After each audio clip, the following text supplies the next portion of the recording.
where That they was kept talking about horrific. TV and the Kinect that you had to use because it's an Yep. inseparable component of the Can't be Xbox separated. 360. Can't Can't be do it. done. Got to be Cannot online. be done. Can't share games. Can't do that. I- God, they what a fuck They were themselves. What were so. they I think what thinking? I enjoy about it is every single console manufacturer has that generation where they developed an ego and they fucked up. Every single console generation has that. Nintendo effectively created PlayStation, which then dominated when it released, like 5 times as popular as the N64. But then it's like, yeah, but the N64 is a good system, right? It's like, yeah, so it's, and then obviously PlayStation 3 was the product of Sony having a massive ego because the PlayStation 1 and 2 were so massively successful. And that's a case of like, yeah, I mean, they really did screw up there, but like that system recovered and had a lot It of great did. games on it and offered real value. The fact that Xbox got complacent after a generation that they went on to effectively to kind of lose to then go into the Xbox One and that they never recovered from that is kind of like crazy. It is wild, yeah. It's like that Yeah, we sold for the about as over a many decade. Xboxes as a PlayStation 3. Let's go ahead and make this massive fucking swing where we think that Completely everybody's gonna be changed on the board with it. entire, like, console purpose. We're gonna completely shift everything about it. All the things you love about this product, fuck you. And it haunted him for Yeah, over a decade. Still does. Like as well, Even if because the people kind don't of spotted realize it. someone saying I'll take 360 is one of the greatest. PS3 was mid. As someone who adopted the yeah, 360 and didn't get a PS3 for a long time and played it with all my friends, the PS3 was better. It's not even really a PlayStation competition. 3. By the end of that generation, PlayStation 3 had like a way better lineup of first party games. It's also just a really impressive piece of Um, tech. Unfortunately, almost too impressive. Like they fucked themselves. yeah, I mean, compare the best looking, compare late generation like Uncharted 3 or The Last of Us to like Halo 4. It's like, yeah, I mean, one of these things looks a lot better than the other, I would say. It, It's pretty the obvious. fact is, And then Blu-ray. it's kind of like a lesson in, I don't know, product that it being better was not the problem. Like or even the it was just like what features it had on release, right? And that was the initial war.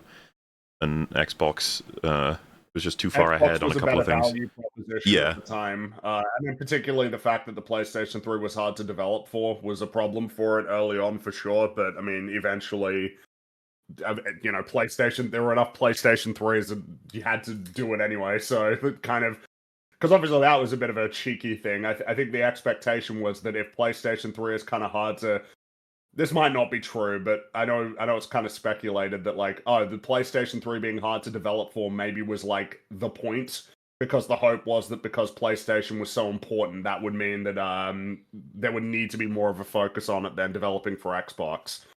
But I mean, didn't pan out that way, obviously. Kind of caused problems for them early on. To the point that there were a lot of early games that were. I don't think Bioshock released on PlayStation 3, or if it did, it didn't do it for a while, right? There are a few I examples of that, which was, don't know. oh no, it did, but maybe it got released later because I'm pretty sure that was like Halo and Gears alone made Xbox 360 the better console. See, that was the problem. The longer that time went on, the more that it was just Halo, Forza, and Gears. That was in my Meanwhile, experience, PlayStation. because like all my friends, I had a PS3, all my friends had a PS3. We all still played the GameCube. We all got the Wii when it came out. Only one of us got the 360, and that was enough because huh. the only time we ever used it was when we brought it around to someone else's Play house to play Halo. Halo. Yeah, and that was kind of it. Yeah. But So if you're playing on your own or like looking for the bigger library of games, we all had every other console but that. pretty much all my friends had both. I had neither, and I had to figure. There was a time came eventually where I was going to be able to get one, and one friend said PS3, all the rest of them said 360, and I got the 360, and I don't regret it, but I do concede that 360 is not as good as the PS3 because plenty of really good gaming memories. Also, Xbox 360 is to blame for every single console charging you for online, which they don't like. You don't have to do that on PC. You have to pay to play your games online on I mean, PC. yeah, that's our old stomping grounds, so to speak. That was horseshit. It always That was was. bullshit. And everybody said like, oh, but you don't have like party chat on PlayStation 3, so that's why. Like, it was Xbox Live was a better service, but like a $60 a year better service. I also Like, never I got the don't- appeal to say, "Oh, well, you can't talk to people online." No, I can just have friends round to my house. I prefer that. I have friends. Oh my god. So anyway, It's just well. No, Anyway, it's just yeah. it's Xbox it's funny, the 20 but easiest years. segue ever. again, Xbox and Xbox 360 were like worthwhile, but Yeah, they were both ever great. since then, Jesus Christ. Yeah, I've kind of been out of the loop on part of it was because not to extend the segment, but like the Xbox Series X, Series S, the different ones, and part of it because I'm not in the console sphere anymore. I haven't been for a long time, but sometimes I'm like, even I hear other people are just like confused by which one is which, and just the different models, and they just having like Yeah, I one, mean, I two. assume that there was a logic to that branding. I assume that there was some sort of thought process to it, but I mean, it really was like, why didn't they Xbox One? What an awful name for us. That's worse than the It's a Wii terrible U. name. That's worse than Wii U. Ooh, I think it is. Like Wii U's ooh, is really it? bad, but They're Xbox both One, really bad. Yeah. I think the reason why is because like there is a fundamental problem with calling your system the Xbox One when literally everybody called the original Xbox the Xbox One. No, Yeah. there was nothing. Thinking the Wii U is like an accessory is a really big problem for sure. That's a Yeah. really bad That's what name. But like that's what Xbox I One. thought it was. And And anyway, enough Well, of I that. guess speaking of having incredible fun online, we have to start with a brief history, right? Like everyone in EFAP, you're aware. We've covered Chris Stuckmann a couple of times. He's a mainstay, a favorite even. And I think the sentiment has been since the beginning and up till now, he's fascinating in that he's like this fella that's been reviewing stuff for longer than anyone can remember on old YouTube, and yet, despite that obvious major passion for film, it doesn't seem to show. Now, I don't think any of the four of us watched him in his heyday, and so No. I did not. No, I think I did. oh, What does the heyday count as? What are we did counting you as see the any heyday? hilariosity reviews? Yeah, I definitely did. Oh. Yeah, because I just never found him of interest. Like, I was watching people like Nostalgia Critic, or I need something like a pizzazz. I need quality, okay? But but Yeah, fair enough. so but he's just been interesting to throw on every once in a while in our little compilations or even a direct thing. When we checked out his book that I still got around here somewhere. Yes, the book where he did the Blade Runner thing for No Country for Old Men. Those reviews were great. So the images, they my were. God, who did he get to do Oh those? god. The little crowd. Yes. We put on Aragorn in the thumbnail. Um, so he's kind of very interesting, I would say. He's in the sense that there's a story to be told. There's an angle, there's an idea, and I figure that before we jump into Shelby Oaks, which many of you have wanted us to talk about, we've all seen it now. We've all been Stuckmanized, Shelbyfied, whatever you want to say, I guess. Maybe it's good to do a little bit of I say a brief history. You know how it works here. It can be brief. It might be not. But either side, it doesn't matter. We're going to try and explore the mystery that is Chris Stuckmann. I'm not going to be able to, we're not going to be able to figure out why he turned from phase original to new phase. I don't know what you want to call it. New Stuckmann, new Coke. It's like it seems like a different guy. Stuckmann 1. Versus He went from Stuckmann 2. Stuckmann Do you think he 360 got to Stuckmann 1. it was like a pod people thing? Like they're replacing us, and Chris was one of the first people to go. Try to warn us, maybe, by being so different from his pod person self that he knew was going to take over eventually. So I actually could put that scene from Invasion of the Body Snatchers when they do explain what the pod people are. So you will feel nothing. You have no hatred. There's no passion. You will just be at one with the world and with us. And that's a very that is Stuckmann, new Stuckmann all around. Stuckmann. Well, yeah, that's kind of the idea. We're gonna have a little look and talk about old Chris and how he reviews and what he's been up to, and then we're gonna chat about Shelby Oaks. I'm sure everyone in chat is very excited to hear about it. Not like it's come up on other shows several times, just that, you know, we were waiting for it to come out on the old streaming, that's all. Give it a big old watch-see. So, yes, I believe, Platoon, you've constructed something for us. Yeah, so because like a lot of people, I had no familiarity with Stuckmann's older work, and in fact, like the only time I'd ever really come across him was when we were covering him here. So it was an interesting little deep dive. Went right back to the beginning, tried to figure out, you know, what did this guy used to have, but did he used to be good? Because he's got lots of subscribers, and that kind of entails that once upon a time people saw something in him, and it can't just be that there was nobody else available to watch. So there's a little short sort of video that takes you through the passage of time with Chris Stuckmann. We've got like a little juxtaposition of the old and the new styles. There's a comparison between one of his, I think it's his first Hilariosity video, and then one of his more recent offerings. And the general thing I'm aiming for here is just know A, how much more enjoyable he used to be, B, how much more he used to say, even in videos that were only made for fun, and then C, what the fuck went wrong. Basically, is the general narrative drift that we're going for.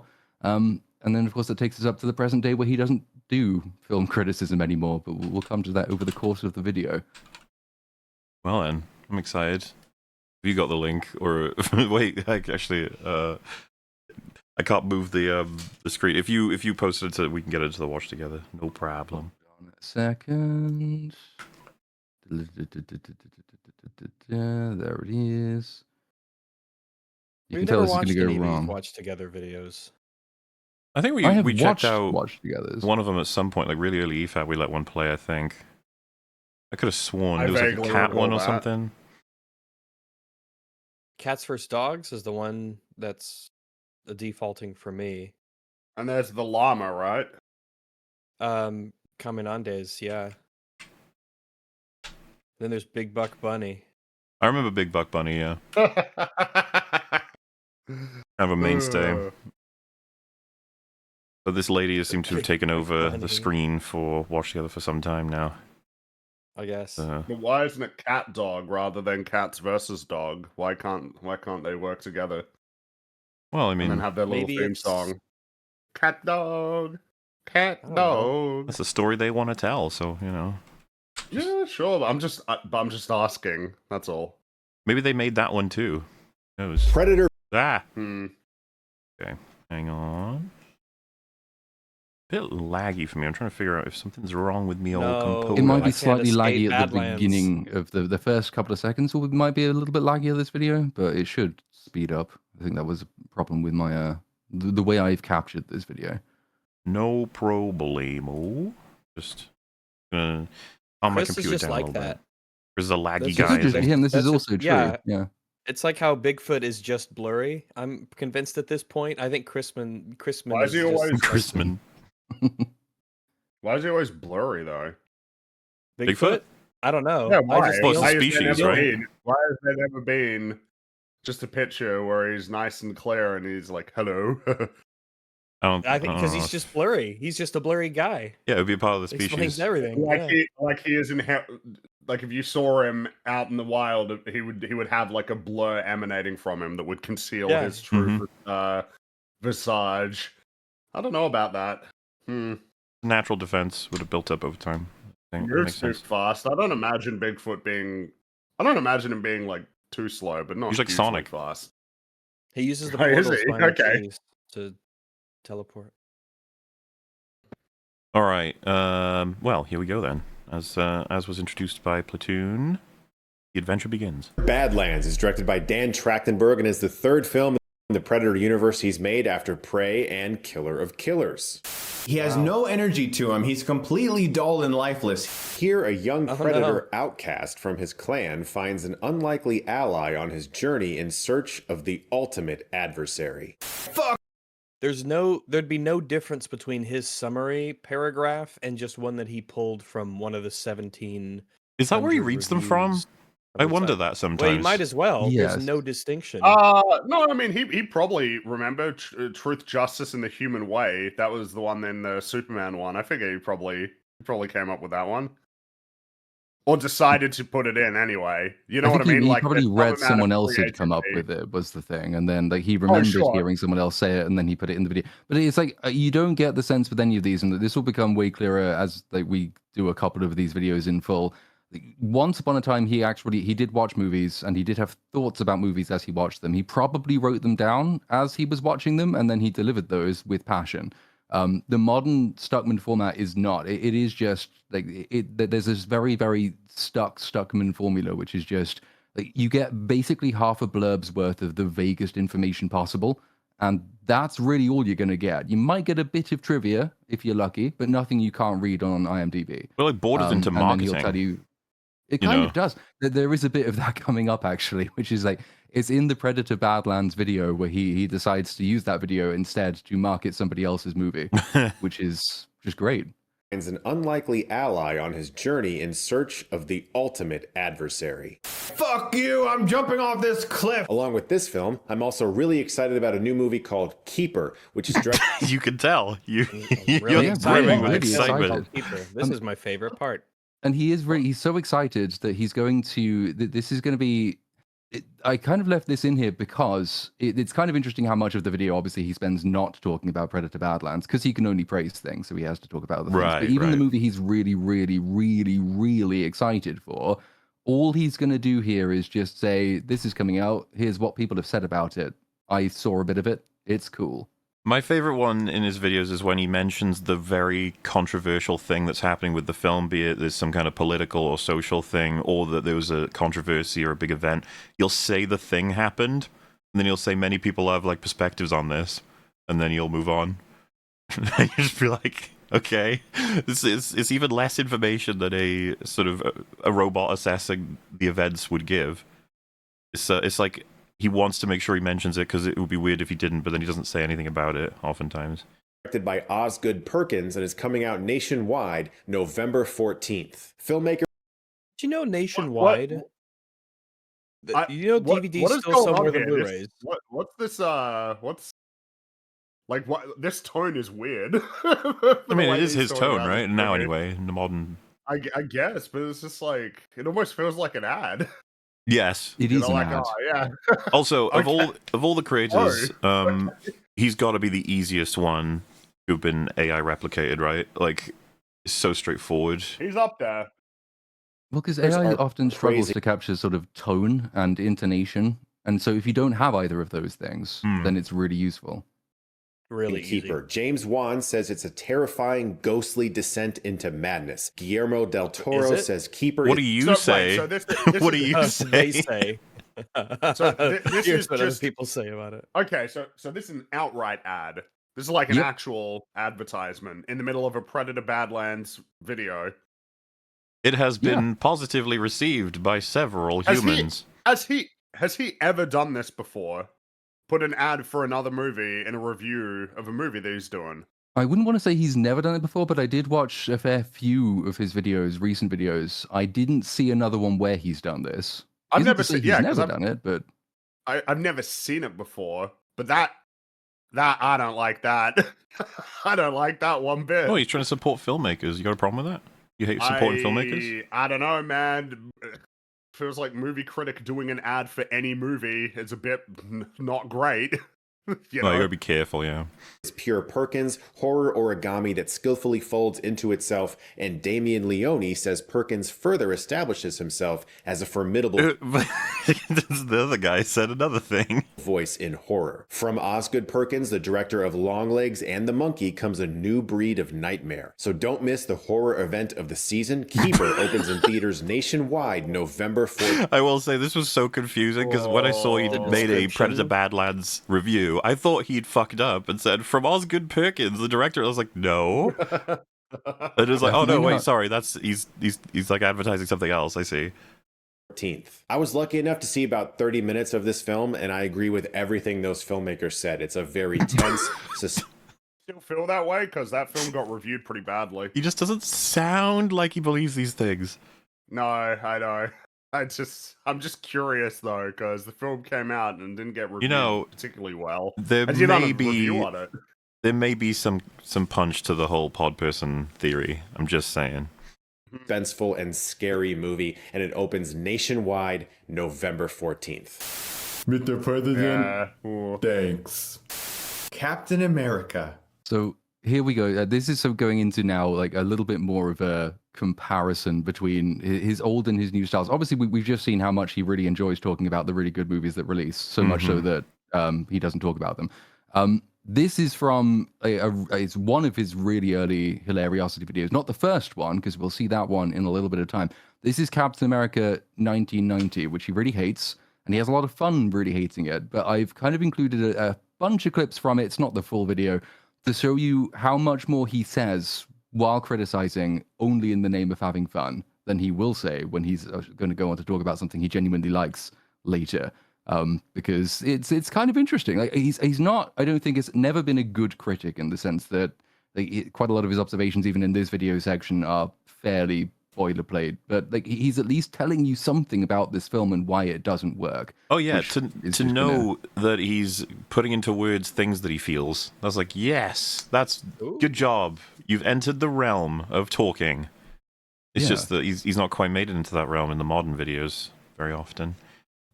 This version. But let's go back to the incredible lack of action. This movie really is like an elongated TV soap opera with a couple random, horribly filmed action sequences with absurd multiple cuts. I mean, I thought quick cutting today was a problem. Look at this shit. Jesus. Wow. Also, it's just, it feels weird to hear some spice from him. It's been a while, you know, but it was an old video, but still. And having an opinion. He's got an opinion and he's got an emotion, and he delivers both of these things. And then cool. I did shorten this little section here, but like I didn't do any of the cuts. I just cut some of the cuts out of the cuts, but it goes on for a fucking long time. I'd never seen the 1990 Captain America, and now I almost want to. But he tells me I shouldn't. Oh my god. Holy shit. Being strategic with pausing just in case, and besides, everyone can enjoy in case some the company cuts. wants to claim credit for this film. They need more cuts. Oh my god. It's We like, get two-gun like noises. in Winter Soldier when he got the shield and the machine gun guy. It's just like that. Yeah, that's probably a reference. Oh my yeah, he is. He's doing a role. He's doing a better job of covering. I was going to say, this is harder to hit him, yeah. Yeah. I'd be really annoyed if I was this guy. It's real tough to get him with that vibranium shield. It's the cheapest way of filming an action scene. Let's get the guy to do this role, but oh shit, the stunt guy, it's kind of dangerous. We don't really have that budget. We'll just have him do like 7 different takes, and that'll work, right? That's how you make a movie, right? For an absurdly long portion of this movie, the biggest action sequence that happens is he breaks through the wall of a woman's restroom. And then when a sequence finally does break out, it's almost entirely in the dark and you can't even see what's going on. My God. The thing that I thought was semi-interesting is that like, in these old videos, obviously it's one thing just to point out this is obviously shit. Like this number of cuts is really obviously shit. It looks appalling, and that would be the easiest and cheapest way to make a video like the ones he used to make, right? You just say you play a very funny clip, it speaks for itself. You kind of let it speak for itself. You add a little bit of content, which is really just you saying, "Oh, that's shit," and then you move on.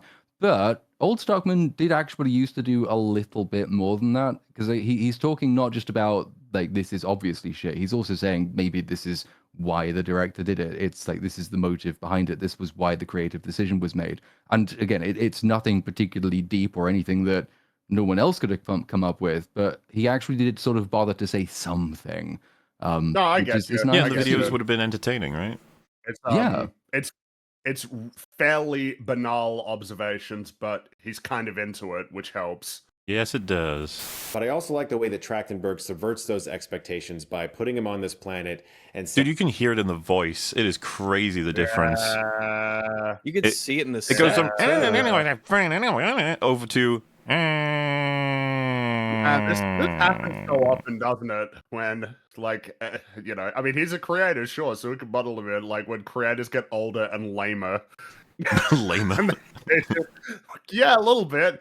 Like Ridley Scott, It's just like, damn. Like, you know, you got lame. James Cameron, you got lame. You want to make lame movies now. what he's here to do. This is his goal. And then along the way, he learns things about himself as well as Elle Fanning's synthetic character that gives him some new goals and some new opportunities that takes the story in remember her name? exciting directions. Well, he doesn't tell you her name, and I don't know that that's necessarily because he doesn't know it. I think it's just because he is so committed to saying nothing. That he can't Yeah, really give you that. Because the reason I chose that clip to character sort of name is juxtapose information. with the previous one is that was a fair amount of words he just used. And what did he actually? He said he goes to planet with some feelings, and on the planet he discovers things that change his feelings, and I like that. And riveting. Yeah. You know, Very sometimes impressive. I like to have fun in my reviews and I act angry, and I am angry, but right now I swear to you, this film pissed me off. It's so terrible. I mean, there's nothing redeeming about it. Captain America is a lifeless, uncharismatic. Oh my god. It just, like, Wow. replace Captain Who's this America with, guy? Chris Stuckmann is a lifeless. Mhm. You're like, oh no. dull, bland idiot. Red Skull There's so many more expressions. He keeps himself stone-faced in the new versions. looks like a bloody turd. The romance is boring. It's a soap opera. The action's terrible. It's This is insane. He's making several points per, several seconds. I've never seen this before. It's just insane. so bad. Never watch it. Ever. The action is exciting. It's fast paced. It still feels like a proper Predator you. movie. The action is fast-paced and exciting. Dude, It's exciting. Sounds an exciting. I was on the edge of my seat. Even It's though very we have riveting. Dan Trachtenberg did an amazing job, and I'm I giving this readjusted film. my seat position. I don't know if he gives them ratings. He doesn't. I don't. Probably think. not, because that's I guess mean. that's also part of.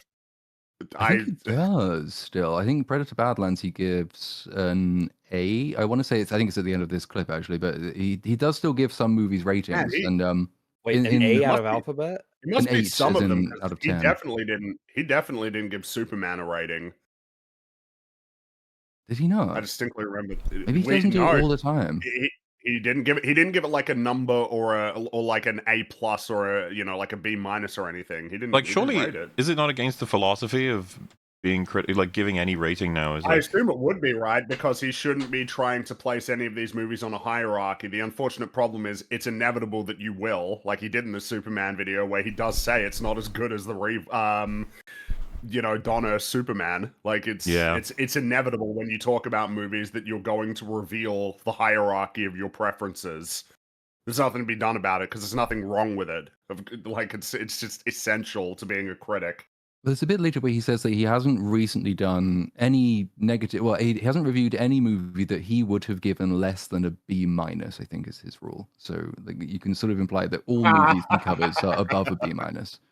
So I hope he covers that movie that he did the ad for. Otherwise, we'll know that he actually didn't think it was very good at all. Also, someone has asked, so which is better then, the Stuckmann robot or the high top hyper emotion? And for me, it's just I kind of need to go back and forth before I have too much of one or the other. Like you overdose. I don't rate one of them better than the other, because both of them effectively are insincere, which is kind of like the big problem with them. Yeah. It's just that obviously the Stuckmann one's a little bit more transparently insincere, because when you hear somebody doing emotional inflections, your brain just assumes like, yeah, I mean, I guess this is kind of like real or something. Maybe it's a little bit exaggerated, but it's real. It's like, I know about that. Yeah, I mean, I don't like either format. Yeah. On who is our antagonist. Trachtenberg is clearly very, very good in this world. I would love to see him do something else because he's made. I did almost just cut it there because I like that as a statement. He's so good at this, I just want to see him do something else. Because he spent too long in Predator, and it's almost an implicit criticism to say that a good director who is a good director should be spending too much time in Predator, because the implicit thing you take from that is that it's limiting him in some way, which implies that maybe you didn't think that highly of the movie.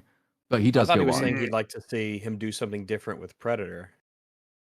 No, he's saying he'd like to do something other than Predator, but he is also very happy.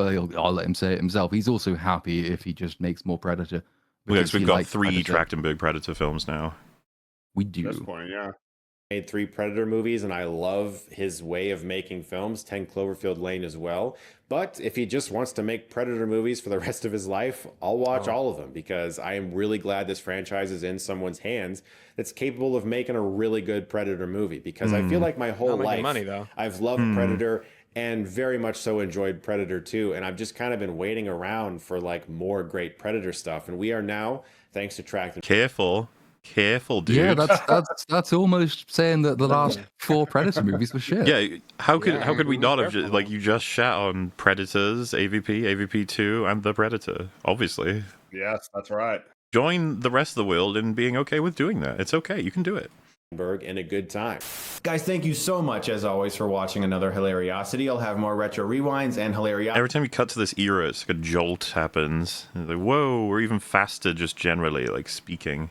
It's faster, it's more engaged and engaging, and I can see, I probably would have put him on in this era as at least background entertainment every now and then, or if he was covering something that I was interested in, or if I knew that was going to be kind of funny, because like he can tell jokes and he makes assertions, and he seems enthused, and I like that. It's nice to know that the creator that's giving me a video kind of gives a shit about the video they're giving me, which you don't get the sense of from anything he's done ever in the last several years. Very soon. You guys are the best, and if you like this, you can click right here and get Stuckmanized. So definitely check this one out, guys. It's a really good time, and as always, thank you so much for watching. And if you like this, you can click right here and get Stuckmanized.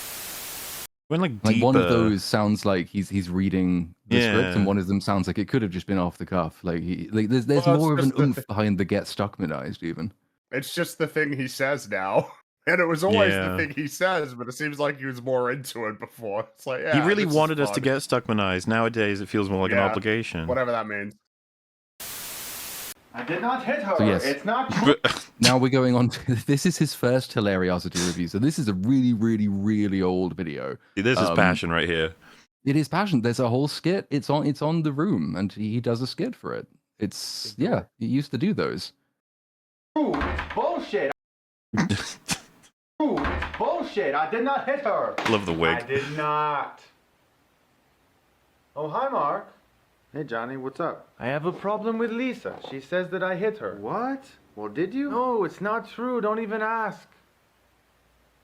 What's new with you? Well, I'm just sitting up here thinking, you know. I got a question for you. Yeah.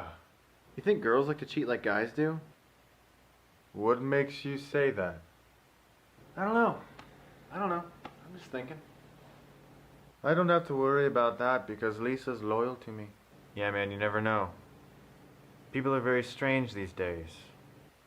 I used to know a girl, she had a dozen guys. One of them found out about it, beat her up so bad she ended up in a hospital on Guerrero Street. What a story, Mark. It's a pretty good recreation, honestly. Not It bad. showed that he knew about the movie and the scene and had all the little things in there. You are tearing me apart, Lisa! Welcome to my review for The Room. This is even further back now than the example where he was energized, right? Yeah, this is, I think this is 12 years old, is this video. My God. It is the first of the Hilariosities. It's when he was young and vibrant and full of passion.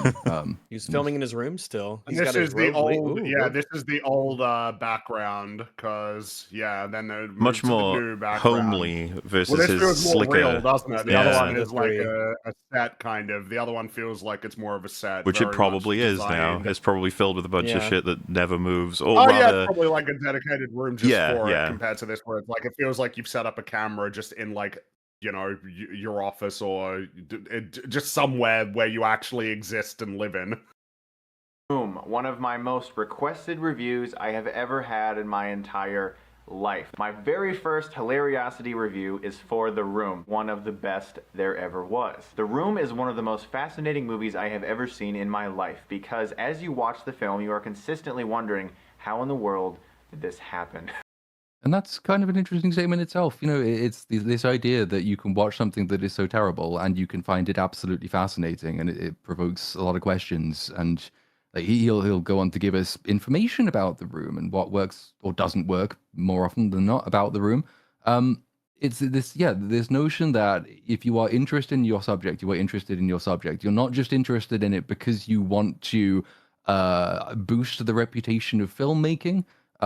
You can actually find that there's a bit more to say about something that's notoriously terrible than about something which is just averagely good, which he goes on to do in this video that we're watching here. And then obviously we'll come on to an example of him not doing that. If you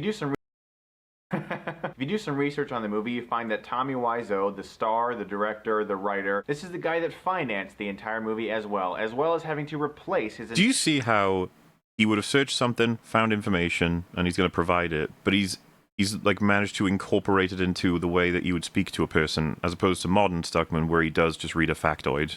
It's not even a factoid, it's more so just basic knowledge on the creation of a film. Like this was him being like, do you know this thing about this movie that kind of tells you more about it in this way, versus directed by Tommy Wiseau. The writer. This is the guy that financed the entire movie as well as having to replace his entire production crew halfway through the movie and get an entirely new one because of the fact that everyone was like, dude, what are you doing?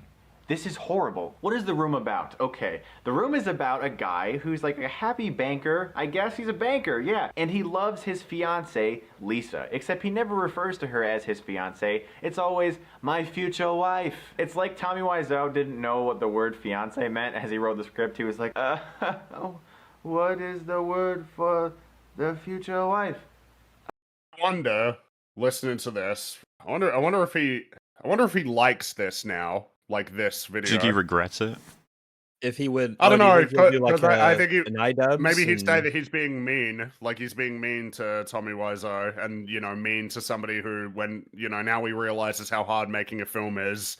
It's so weird though. Like, isn't it a better like, world where we can all be mean but, to everybody a little bit? Not like excessive, just a little ribbing, right? Makes us all human. Well, I mean, particularly when you're just talking about a movie that someone's released. I mean, people are going to judge it, and the person who made it, such is the nature of creating art, right? Could we push it further? People should judge it. Well, it's not even that they should; they're going to. No, I'm saying, should we push it further? They should. I'm saying it's an imperative that humanity should judge things that come out. Statement, yeah, an statement rather than just an inevitability. I'm sure he knows everyone will. I'm just saying that it's actually a good thing that it happens. I guess the problem is, does he believe that like criticism is important? Does he believe that anymore? No, he doesn't. Like he quite explicitly says, because everyone knows that the bit where he says he's not gonna review bad movies anymore, which is fine. That's included in this section. But I did also choose to include the stuff that leads up to it and the stuff he says after it, where he gives more reasoning. I use that word advisedly for his decision, of course. And that is when he says that he having been in the movie making industry. He sees how hard it is, how hard people work. He thinks that it's just wrong, it's mean. It would be weird for him to say, here's my movie, it's good, you should go watch it. This movie, on the other hand, is terrible and you shouldn't watch it. He thinks that in of itself is a bad thing. There's too much meanness about movies. That's a value judgment. He doesn't get anything out of it. He doesn't enjoy it.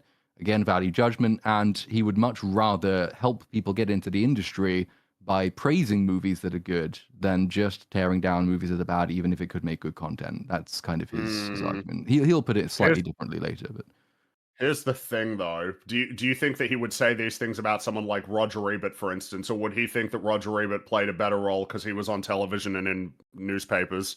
Well, it's kind of interesting is that he, in that video where he announces that he's not doing this anymore, he actually uses Roger Ebert. He says there's loads more examples than you might think of YouTubers or critics, becoming movie makers. Most famously is Roger Ebert. That's what he says. He doesn't tell you whether that worked. Roger Ebert obviously did continue writing reviews, at least as far as I understand.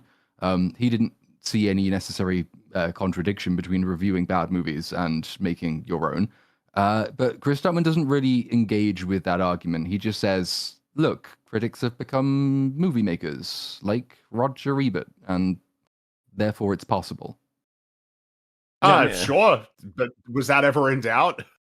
Well, not to people with a brain, but he treats it as a revelation. I think that was the big sticking point, though. It was just like, if you don't argue that the world would be better off if we were all never negative, and that includes just being critical or pointing out something that's not working in the hopes that it gets better. You can't do any of that.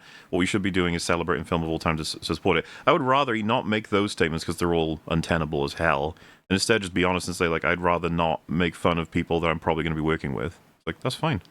If that's what you want to do. That is the subtext of everything he does say. Like, the only real through line is that I'm working with these people now. But it is subtextual. He doesn't outright say it, but it's the only sort of consistent position you can derive from what he does say. I mean, it would kind of be bad to say it, I think, because everybody would recognize, like, oh, so it's kind of just like self-preservation, really, and that's like not as respectable as some principled position for why you would, want to change the way that you're doing things. You'd of course just be like, why can't you find a happy middle ground where you don't go too far, but you simultaneously, like, do you really think any of these people that you may work with in future can't handle you saying, hey man, I don't think this was very good? Particularly if you want to keep running the YouTube channel. I mean, it's kind of awkward. I guess we'll be getting to that, but we've already talked about it to some extent. I mean, he's almost signaled like, yeah, so the stuff I'm making here is kind of pointless. Like, I think it's pointless almost, but you guys are still here, and I guess you want this, so here you go. Here's your movie reviews. Well, yeah, and that's I only... could ascend over there. Leave this behind. We'll just call it future wife. However, Tommy's future wife, Lisa, is a total slut, and she's having sex... Whoa! Don't say that. Shit! You can't just call future wives sluts. Damn it. ...with Mark, Johnny's best friend. All the while, there's this guy named Denny, this creepy neighborhood kid who likes to come over, and every once in a while... I love his restaurant. You know, that's actually a point, though. If he truly stands on this, like, you shouldn't make reviews like this anymore, and he would even go as far as saying other people shouldn't, why are these videos still up, then? He should delete them. He should, if he's consistent. I mean, if he thinks that they're bad for the world, right? I've seen a few people do that. Like, people who got, who did the Yu-Gi-Oh! Abridged series? Is it Little Karibo, I think it is, who sort of changed his mind on what you were allowed to do in comedy. And I really liked some of the only YouTube stuff I ever watched as a kid was like those Yu-Gi-Oh! Abridged things, and I thought they were really funny. And then at some point he thought that a lot of the comedy he was using was really offensive to all the people that he really likes, and he'll never ever do it again. Didn't delete all the videos that were causing tremendous amounts of offense to various marginalized communities. Just put a little note in the description box saying, this no longer represents the person I am or want to be, and so I apologize. Meanwhile, continuing to rake in the views and presumably the money for them. Right, even though, because we have an example. It's easy, it's having the best of both worlds. Just commit. I think iDubbbz unlisted all of his content comps, right? Because he was committed to saying that was a mistake. What's the thing? He said that he's like a stoic. Yes. Like he reads stoicism. I like that because the channel that sort of compiles all of his clips is called Stoic Chronicles. Which I don't know. I think I just find it funny, the idea of Marcus Aurelius, Seneca, iDubbbz. It's like, yeah, sure, okay. The three great philosophers of Western civilization, nay, That's the right, world. Yes. Naturally. At 30, I discovered empathy. Such a bad quote. What is wrong with you? Why would you say that? What? Squall admits that he likes to watch them have sex. Yeah, he just walks in and is like, hey guys, I'd just like to watch you. And they're like, that's funny, Denny. You know we love you. And he's just like, yeah, I like to watch you guys have sex. It's a lot of fun. You guys are awesome. You're my favorite people. The Room is a movie that is just consistently hilarious because of how truly awful it is. There are screenings of this movie all over the world, all the time. In Cleveland, where I live, they show this movie the first Saturday of every month at this one art house theater. They have you bring spoons to throw at the screen every single time a spoon-related photography image is in the background. Oh, an anecdote, kind of a funny one. Wow. Like a good anecdote. Like he's an actual person who does things and has a life. He has stories of his existence. That's not unusual for the certainly fan viewings of the Room and stuff. But you can tell he's so look at him. He's so happy to say it, tell people about it. And I think a lot of it as well is that he's not absolutely tied to his scripts in these videos. I think he does quite a lot of this stuff. I get the impression, at least, a lot of it's semi ad-libbed, at least. Which is, again, something else that you find it's more easy and natural to do if you are actually invested in the thing you're talking about, because You might have a script, you might be working off a script. As you go through, you forget something, but you're interested and you want to include it in the video. You can go off script and include it in the video and edit it down after the fact. It can be a funny anecdote like the one we've just heard, which also tells you more about the way this movie plays on his mind. It's like this is something that he finds hilarious. It's not just the movie he finds hilarious, it's the culture around the movie he finds hilarious. He's experienced it firsthand. It's part of his local, growing up experience. All of this stuff is just a person who is a more rounded person coming through in his videos. I'm not saying he's a rounder person now, but like I'm sure he still is a rounded human being. It's just that none of it is allowed anywhere near his content anymore, which makes it significantly worse. Yeah, maybe in an effort to remove any negative criticism where he's like, "This is fucking shit." It's like he's just erased the passion surgically. Who knows? Like I said, we could speculate on what happened, but hard to say.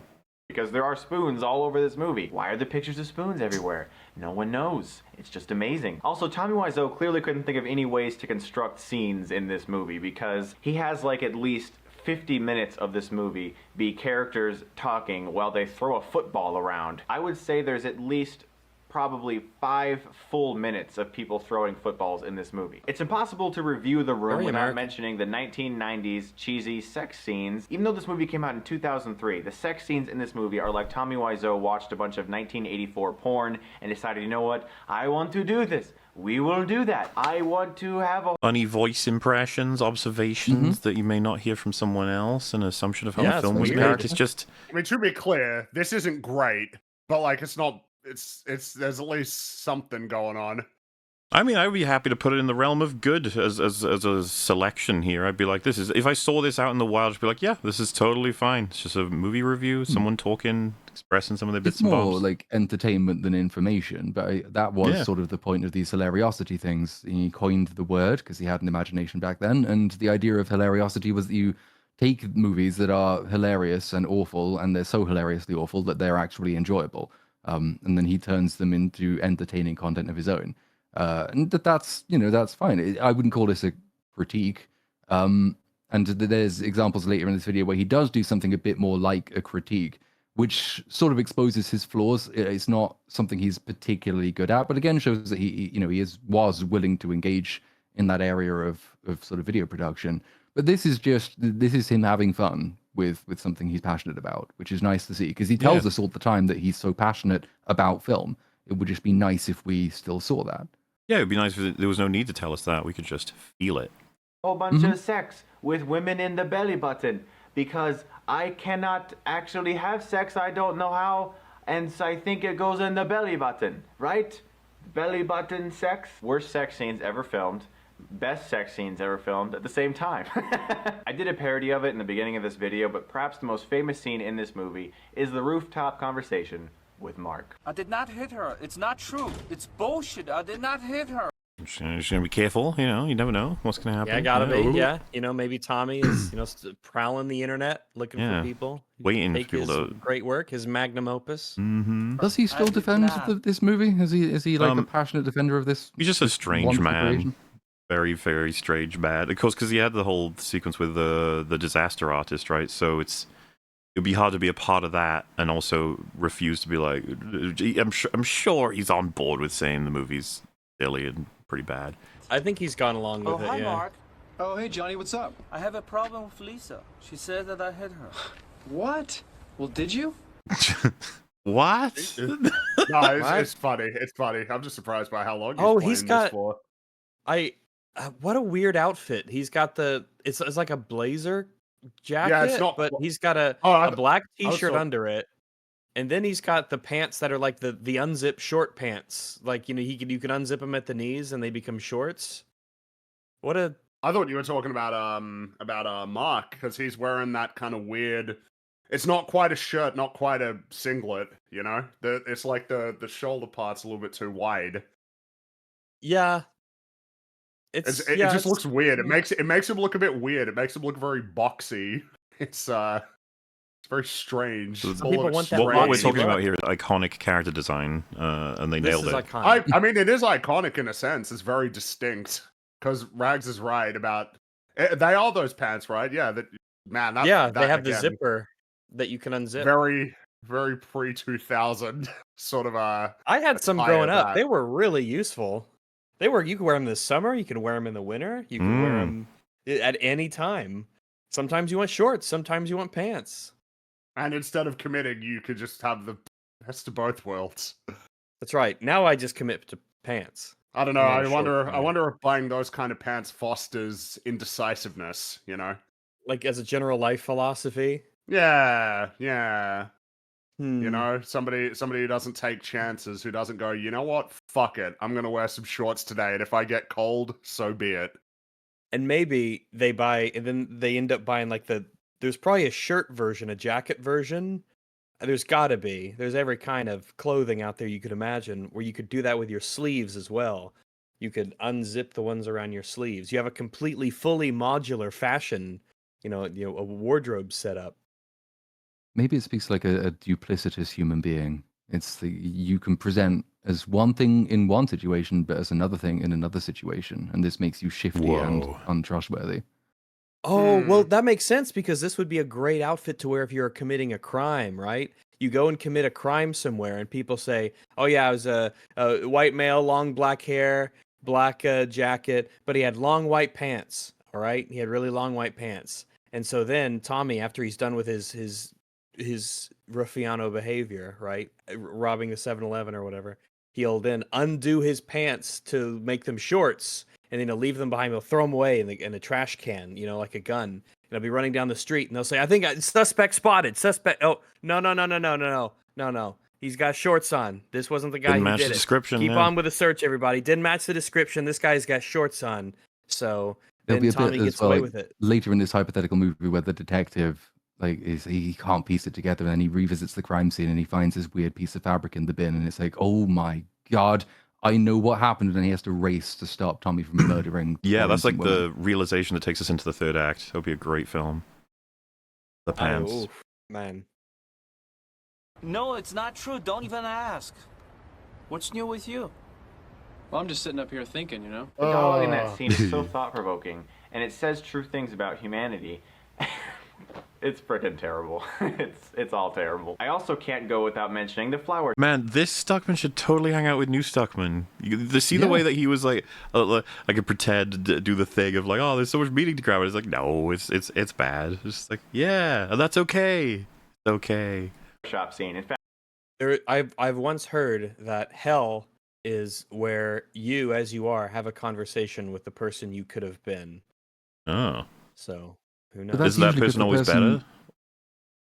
Like they live the Well, better it's life? implied that it's implied to be that way, but What if they were maybe worse? it's like a bit of a flip. Yeah, it's just like, oh, Chris, one day you become this, and also you make a terrible movie.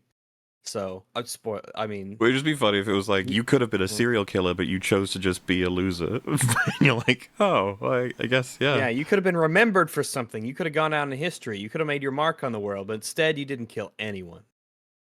I'm just going to show it to you because there's no way that I can parody it correctly. There's no way that I can explain the amazement. You just have to watch the flower shop scene because it's the flower shop scene from The Room. Please enjoy. Hi. Can I help you? Yeah, can I have... So yeah, this is amazing, this scene. Most This people is an know incredible it. scene. yeah. It has a dog. Yeah, There's so much to say about it it. does. Was it, who did we cover that kind of like fucked up analyzing this? Was it Nostalgia Critic or am I misremembering? Oh, I could I have don't think it sworn was nostalgia. we Oh, covered it might have someone been. who He's said such there a was wild card. particular things wrong with this, and we were like, wait, how did they get this wrong? Like, in terms of what was wrong with it? I'm having some kind of weird memory. I Have a don't know. dozen I red think roses? no.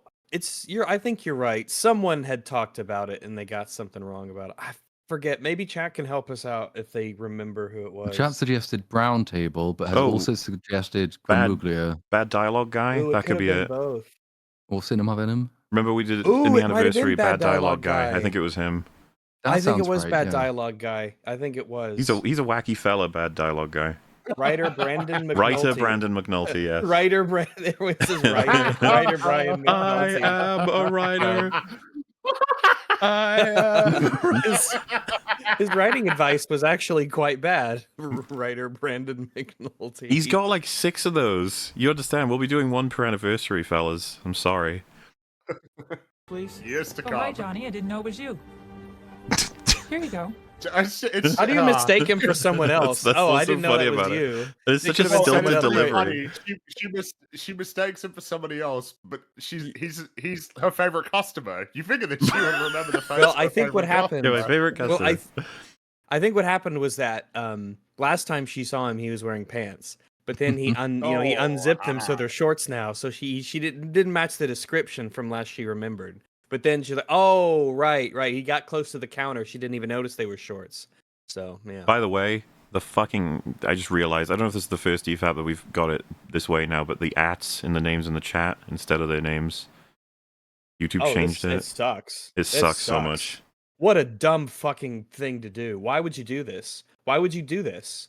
Ugh. What's the point? What's the purpose? Is it so that to get everyone to hate it? Is that why? Because you've succeeded. What's the point? It's been like rolling out on other channels. I guess it's time for us to be hit by it. There we go. I You're suppose all I have got to names now. relearn a lot of people's names, and I won't recognize who and who isn't a regular and things of that nature. I got to just relearn. Yeah. Boo-hoo. That's me. That's How me. much is it? It'll be Here you $18. go. Keep the change.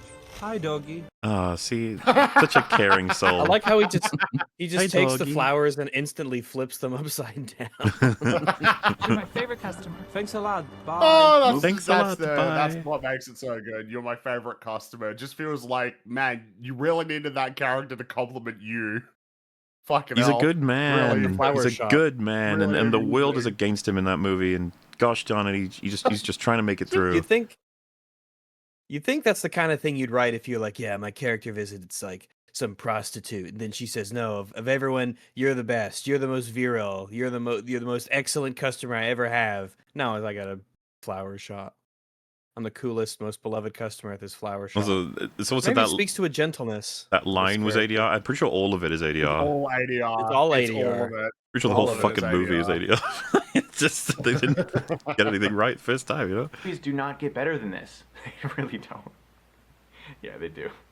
Movies get a lot better than this. One of the ways this movie actually became more famous is half because of Adult Swim, and I witnessed it happen. If you guys remember, years back, Adult Swim did one of their first April Fool's pranks. All night on April Fool's, they did nothing but continuously play The Room. With the edited sex scenes, they had like weird bars over all the sex scenes. And I remember I turned on the channel and I was like, I didn't know this. From then on, The Room just kept developing this reputation for this amazing comedy. And if you want to have I mean, yeah, it is really fucking God, funny. Adult And it's Swim kind is of legendary. The Room is one of the examples of things that probably do provide him difficulty, modern Stuckmann, because it's like, it's so much fun to be critical of it, and it made it a major success, and people, you know, learn from that. It's like, that's just a... And who are you to deny them the fun of making fun of the movie? It's a stacked good. Loads of good comes from it, especially for the creator. Like, he benefited immensely from The Room being bad. So, like, how do we sort that out? How does that work? an amazing time watching a horrible movie. The Room is one of the best, worst movies ever made. I fed up with this world. I'm fed up with this world. It's just an amazing delivery. Me too. Here's So the on other these thing as well with these early Stuckmann videos is that they get clip selection to actually make jokes and clip selection to keep it sort of, it seems way more varied. It's not just him talking about the film, it's also him showing bits of the film or bits of different films to make the point, as well as parodying them in sort of in sketch format. There's just way more variety in them, and they make for quite entertaining watches. I was entertained all the way through the really old Hilariosity videos that I watched. Yeah, damn. Types of reviews, I'm going to do a different type of grading scale. This movie for sure gets an F. It's terrible. But- F for However, funny. on the Hilariosity scale, this movie gets an A+. Oh, not an S? Or does he not do S? I don't know I if guess he does probably S. not. Oh, surely No. this would be an S if ever there was one, right? Yeah, it would have to I be. don't know. I guess he is deciding like, well, it's got to be authentic, you know. It's you gotta. There is no. That's not a score. That's the only score in silly things like Devil May Cry. Not in the real world. Not in the professional movie review world. Because it is truly amazing in that way. In that way. And only in that way. If you guys want to get together with your friends and have a good laugh, or just with yourself and have a good laugh, I'm positive that The Room I'd love to get together with myself and have a good laugh. Hell yeah. As I often do. will do that for you. I will try to do more of these reviews as I see other films that I think are so bad that they're amazing. And as always, guys, thanks And so these are dead outright, are they? Like the genre of video that he makes, hilariosity. I believe so. I don't remember don't the think he's last made time one of these for years. precisely they were updated, but yeah, I think it is into the years at this point since he last did one. Because he even stopped doing his worst of the year videos as well after. Yes, because he did used to do that. Yes, Yeah, he did a remember best that, and a yeah. worst of the year, and now he just conspicuously does a best of the year. Does he in which react to the he says nothing. Oscar nominations? Because I have a distinct memory of him getting really, really upset that Nightcrawler didn't get like nominated for much, and that would have been, I guess, what, 2014-ish. I recall this because I don't know why it's so vivid, but it's like he was listening to all of the nominees for like Best Actor, and obviously he wanted Jake Gyllenhaal, which, Jake Gyllenhaal is fantastic in that, and he didn't get nominated. And I just distinctly remember him getting really angry and saying like, "Fuck the Oscars!" Like, I'm done with the Oscars. And it's just like, yeah, it's like I like to see this sort of thing. I like to see that you really, really, really enjoyed a particular movie and were very upset that it got snubbed. Especially because Nightcrawler is fucking great. Yeah, I mean, I agree with him. Like, Nightcrawler did get snubbed pretty hard. Like, I think it only got nominated. The major category it got nominated for was like best original screenplay, and that's it. I guess the point being, I assume that's another thing that he doesn't do now of reacting to the Oscars, because by doing so, you're providing a very clear. Like, the hierarchy becomes clear. You can't sort of hide behind the vague, I liked it or I didn't like it. It's like, no, now you need to commit. Which movies do you think ought to be nominated over other movies? Very much for watching, and if you like this, let me know and I'll do more. And if you like this, you can click right here and get Stuckmann eyes. Bye-bye. Bye. Oh my god. There you go. He was doing an impression of his future self. You're my favorite customer. So he had fun with that, and He sure did. An emotion. A little bit of emotion, playing characters and all the rest of that stuff. We're now moving to a more modern video, and this is where he covers something that he likes and something he thinks is really good. So naturally, you would expect him to have a lot to say about it. It is The Haunting of Hill House Season 1. Yay! And I can't wait to see what terrific insights he has, because, he wants to praise these things to increase the overall quality of filmmaking. So, what's he got? The Haunting of Hill House is not a new show. It came out last year on Netflix, and I watched the entire first season, and I'm just now getting to talk about it. Why is that? Busy as fuck. Probably the best. Okay, how long was this video? Ooh, 4 that's a minutes, good question. right? I think it's under 5, I think. So I've got it. Let me find So the I file. totally Here it understand is. people not having the time to make certain things, but 5-minute vlog? You had trouble. Yeah. Really? You just sit down and record it for 5 minutes. Well, It particularly takes Which is what he it does. takes 10 minutes You real time to really- make. You really, really liked it. You figured that would. It's like, well, I gotta at least Bump it up in the prioritize But he to-do also list. thinks Right, that- yeah. Because he gives Video. excuses here that I think this video comes out almost a year after the show, or certainly the year after the show came out. And so he's gone back to do it, which means it's not time sensitive, which means he could have waited as long as he wanted until he'd got a longer video, maybe with more to say, when he can talk more fully about it. It's 4 minutes and 29 seconds exactly, this video. Man, If you are going to go back and do something on an older show that you really, really like, and it's not time limited anymore, then you've got all the time you want. You can release this video later. You can make it longer and better, but he did not do that. 4.5 minutes. It's also talk funny to about the spend Haunting of any Hill of that time talking about how long it took to make it. You didn't have any time. It's like, don't say that. Just keep talking about the thing. You got no time, bud.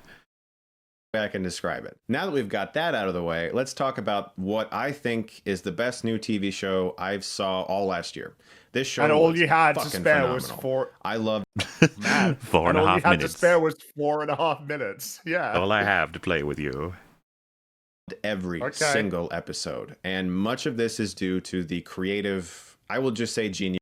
Everyone's upset he said I saw. It's okay. He didn't have I- time, guys. He didn't have time. Of Mike Flanagan. I have been talking about this man since Oculus. After Oculus, I went back and I watched his film Absentia, made for a shoestring budget with some people he knew in an apartment. Okay, but again, just careful. We got barely any time to talk about Hill House. You know, get. That's neat. Get going. Yeah. that he rented, and I've followed his career through great movies like Hush, and I'm ecstatic to see just how great this show was. This is without a doubt the best. I don't know if this footage is unbroken and I should be There's careful. a I don't know. trailer, so Should be I'm not okay, sure. but you never know. Okay. Anything that's been made out of that original source. There was the 1960. Oh, that's actually not a great point to make. You know, like the Hill House is the best thing to come out of the original source when it has nothing to do with it. Yeah, that's You know, like I'm not Right, saying he must know that, right? He must know that if he's making this point. if he's familiar with Like, if he's original, familiar you think? enough with It's just- the original that he would want to make this point, then he must know that it's not very much like it. because you know I'm obviously I haven't read The Haunting of Hill House myself, but I was always surprised because I was like, oh, what a great TV show. Let me check out what people are saying about it, and there was very passionately angry people, and I was like, whoa, what went wrong? And all of them were saying like this is an insult to the source material, and that it'll like delay another adaptation, and we don't get to see the story we love put on screen. You know, things that are like, well, yeah, I mean, I can't deny, I'd be a little bit pissed if I were you too. Yeah, like let's say the Halo show, we're excellent, but it had nothing to do with Halo. It would be like, Yeah, it wow, would still be a okay. case of like, that's cool that you made a good show, but you know, it's a little bit frustrating. for Unfortunately, sure. they made a really bad show that has They nothing to made do it- with Halo. Yes, that's right. they fully committed to just. But- Yeah, no, this is man, this is like, it's so short because we're already like a quarter of the way through this at this point, right? Presumably. If it's 4.5 About minutes, that, yeah. And so far, he said it's really good. It's one of the best things he's seen. It's really good. It's one of the best things he's seen. He really likes the director because he's seen other things that the director has done, Which are also and they're good. also yeah. good. Yeah. 3, The Haunting, the 1999 The Haunting, Like, there's no need. You've not got the time. and now this, which has been adapted from Shirley Jackson's book, and it's easily the best out of all of those. This is super, super creepy fucking shit. Okay. I really enjoyed the show from beginning to end. And if you don't know what the plot is or you haven't seen the show on Netflix, it's basically about Hill House and the family members that were there as kids, how it affected them then, the hauntings that went on there, and how it affected them as adults. It's not Jesus Christ. It's like, Uh, you know what? You are Disgusting. correct. It is about a family that lived in a house and got haunted. not just about a ghostly haunting. This is a very haunted family. It's Yep. not always about ghosts. It could be about an author who wrote a book and his family is extremely bothered by the fact that he put all of that out there and they're angry with him. doing analysis right now, and you don't have enough time. There's Like, no- we're not doing analysis. No, right we're just here. This is doing, just describing things that happen in the story. We're not analyzing. I don't know why you're not analyzing when you have only 4.5 minutes to work with. Well, you could have. He's done Steve, I guess. I don't know how many others he's going to do, but like you could just trade him out, right? You'd be like, it's actually about a girl who became a child services person as a result of experiencing the trauma, or is about. I mean, you could pick Luke. You could pick. I guess what I'm saying is just like these aren't. This isn't anything. This isn't even episode summaries. This is like a broad summary. It's also about how one of them has a severe drug problem, how he's in Oh and yeah, out see Luke, and it's like you're gonna do the whole family, and even if you did, why? of rehab, and his family's trying to care for him. Every single one of these family members is in some way, shape, or form affected by their experience at Hill House. I would fucking hope so. Yeah. Like, Yeah, otherwise, you what would the if fuck's they the point weren't. of the show? Like, the But it's haunting the of Hill same as House, the where Stuckmann formula. This is what he said about Predator Badlands in the first video we watched as well. The character has experiences in place and is affected by them. I think to That's it. illustrate this, it would be like we're reviewing a film called The Killings in Fairview, and we're like, there's a place called Fairview, and there's a serial killer, and he's running around, he's killing people. Many people are affected by the killings in Fairview. And you're like, yeah, that sounds like that's what would happen in a film called that. Tell me more. And how it shaped them into the people they are today. And so it's not just a really scary, well-made drama horror. It's also an extremely effective tragedy. Every episode builds from the last, and the scares get better and better and better. Every Love episode like the ghost. builds from the it last. feels worth That's funny. pointing out. Like, yeah, it builds up over every episode. That's not analysis. That's just TV. That doesn't tell me anything. That's what they're I would supposed to expect do. it to do that, but I don't understand how it does that or why I would be interested in the way that they did it. I loved how Mike Flanagan set up the ghost. I have said this for years. Why? He's one of the Yeah. best Tell me horror why. directors working You've said he's the best many times. Give us something. Give us something. today, and I'm so excited he has Dr. Sleep in the pipeline. I can't wait to see that film. I'm just glad that people are starting to notice his talent, like really, because I thought Oculus was just so fucking good. You said that already. Yeah, you said that, but it would be nice if you told me why. Yep. And I'm just glad that more people are starting No? to notice. Okay, never I made mind. the mistake of often watching this show before bed.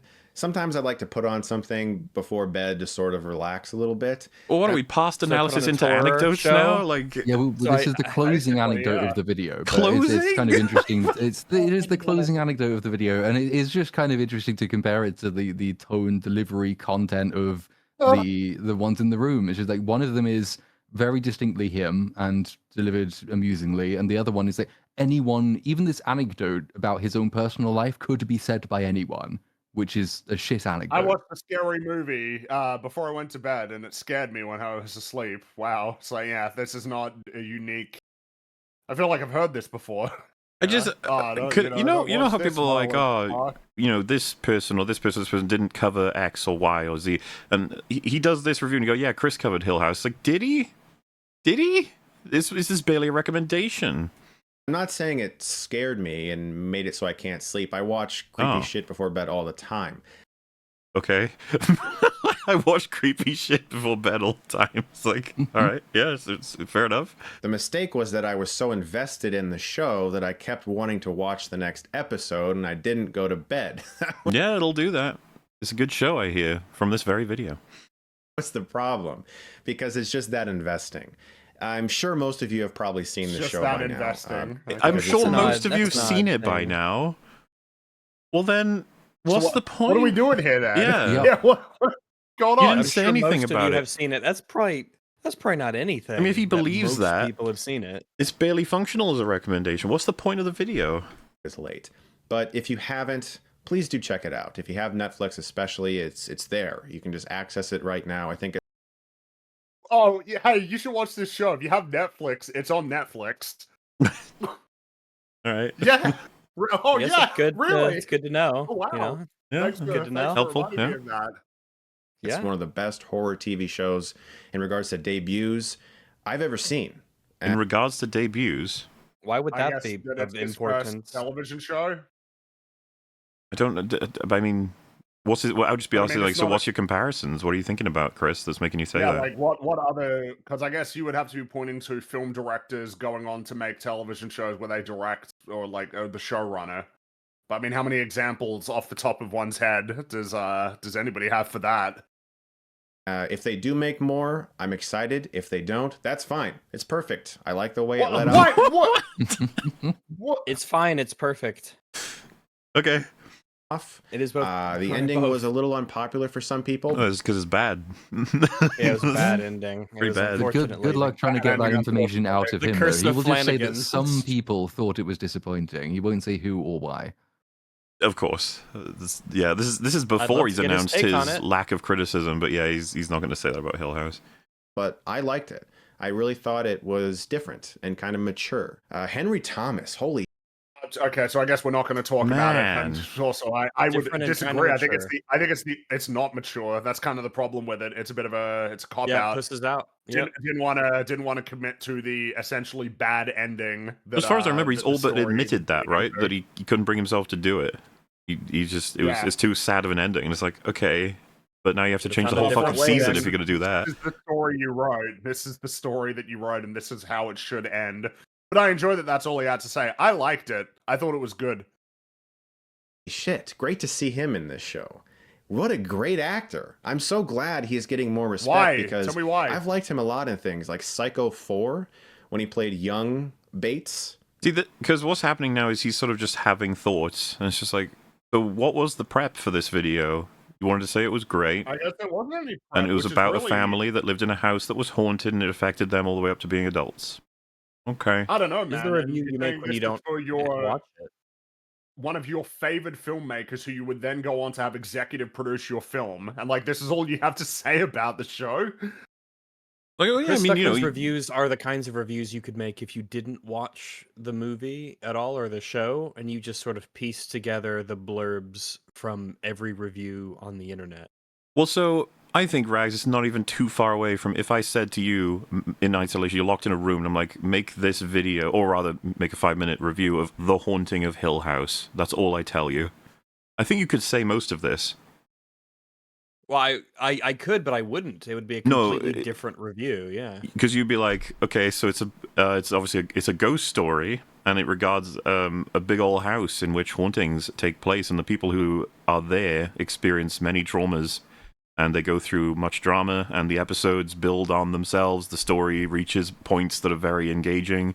It's a drama and simultaneously a tragedy. And you're like, have you seen it? You're like, no. Do you know anything about it? No. But I think what I said was accurate, so there we go. The Haunting of Hill House. I mean, the name. Truly. The name's, it gives me a lot of clues. The Killings in Fairview. You can guess a lot from the name. Norman Bates. So there's this place Really called great. Fairview, and you won't believe what happens. You're there. never going to believe It's it. it's a real tragedy. Great actor, and I'm so glad he's getting more work. This show really gave me everything I wanted and more. And I'm Okay, but tell us what you Know wanted. What you wanted. Yeah, What specifically, you not just wanted, like good how did it give it to experiences. you? glad that And so then many what people more are. did it give you? as Yeah. well? It's like everything I wanted and more. Okay, what were your expectations? What worked about those? How did the show deliver them? And then where did it surprise you positively? But this is the kind of, if probably most people had the experience where, like, if you're really into film or TV and like your friends or your family know you're really into film and TV, occasionally one will come around and visit, and just by way of filling gaps in conversations or just making a short conversation, someone will say, "Oh, have you seen this new thing? It's on Netflix." And you say either yes or no. And if it's no, they'll say, "Oh, it's pretty cool. You know, it's got so and so in it from that, and yeah, it's just pretty good." And you're like, "Oh, that's cool. I might check it out." And then the conversation moves on to something more interesting than that. Stuckmann's video is just that conversation. It's the thing before the conversation starts. Yeah. And this is all of his videos. It would be pretty bad if it was a one-off, but then you would look at it and say, okay, well, in this particular example, he didn't have enough time, and like he just wanted to throw something out into the internet because he had a gap to fill. But it's every fucking video now. So what does anyone get out of these beyond? Oh yeah, that's cool. He said it was Appreciating it. good. I'll go see it. Mm. But that's all of his things, I guess, because he doesn't review the bad ones. I'm going to give The Haunting of Hill House an A. Ouch. Again, Not I an A+. apologize. Why not The A+? review was so late. It just Why not A plus? I don't know. I guess we'll never know. That would be because some people thought that the ending was a bit of a letdown. But he thought it was different, so yeah. Thought it was It was mature. different. I guess that's a Yeah, a negative. mature. Yes. became one of those things where I was going to do it, and then something else came up. Gonna do it. Something else came up, and then it became Oh easy my to push god! through. Why are we But, spending like, dude, time talking about this? What exactly Why are have we talking you about this done? Like he's treating this like he's just fucking tossed the ring into Mordor. Like he's like, I've done it now. You're like, what do you Finally mean? got that review done. Jeez, that's really been weighing on me. Oh Whoa. Why boy, are but we it's fine. spending It's so much of over. this It's done, very Sam. short It's done. video? Like, this is a 4.5 minute video, and what? Like, a good 10-15% of it is him explaining, like, oh, bitch, I've just been so busy, I couldn't talk about it. But I got it done. There I'm you looking go. forward to more if they decide to make more. Guys, thank you so much as always for watching. And if you like this, you can click right here and get Stuckmanized. You bet. We sure did Oh. get Stuckmanized. Yeah, thanks, man.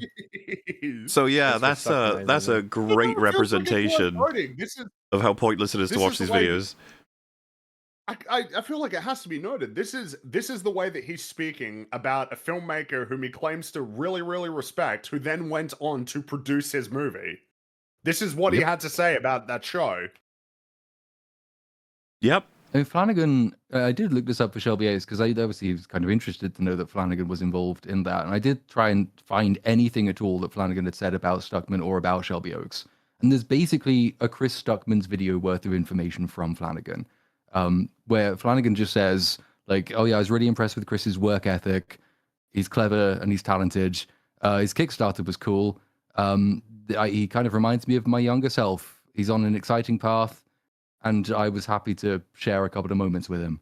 Well, And that's Flanagan it. is a master storyteller. I So, mean, it would be neat if Flanagan said about his work that he loved the writing and he thought the concept was incredible or something. But if he's avoiding saying that, it's like, okay. Yeah, as far as I can tell, that's the only thing he said. So it's almost it's the kind of thing again you can say without having watched the movie. Just as many of Stuckmann's videos are the kinds of things you can say if you haven't watched the movie. It's just that this is what you say because you kind of have to. I guess it's your job Sure, and yeah. like, someone has Kind of, asked, yeah. but it's not something you say Well, if you're maybe- as passionate about it as you claim. Maybe he wants it to stand on its own 2 feet itself, like not support it and produce it, yeah. but not necessarily tell Sure. everyone it's amazing and you should see it. But Shelby Oaks does open with its in its title credits with Mike Flanagan Presents. True. So, it feels like there isn't that much distance, or at least like if there is a great amount of distance between him and the film, something like that doesn't make it seem like that is the case. But I guess maybe it is. maybe there is like a tremendous distance. The problem. So this bit, yeah, we're going back in time one more time for Chris Stuckmann. This is another older video that he made. It is called The Problem with Modern Horror Movies. And I thought, well, as soon as I saw the video title, that's going to be really interesting because this is in the period of time where Stuckmann was allowed to say things. He's doing an analysis, which could be interesting. It's about modern horror movies, which he's just made.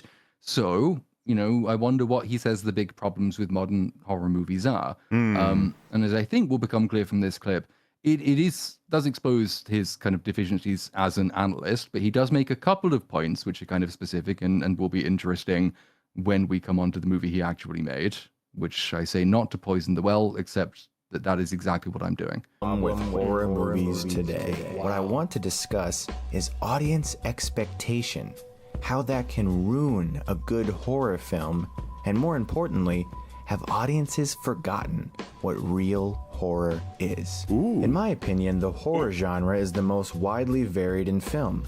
There's countless subgenres. Monsters, slashers, zombies. Okay, this is already not a good point. No. No. We're doing the weird genre shit. Well, you could do it with every genre. You could even do this with romance. Yeah. You could be like, there's romance Sci-fi. horror, romance I mean, comedy, romance surely if adventure. we're going to make this argument, yeah, it could apply to everything, but also like surely it would be sci-fi if we had to actually narrow it down to like the most varied. I mean, sci-fi I tend to think is the number one for this because it can be anything.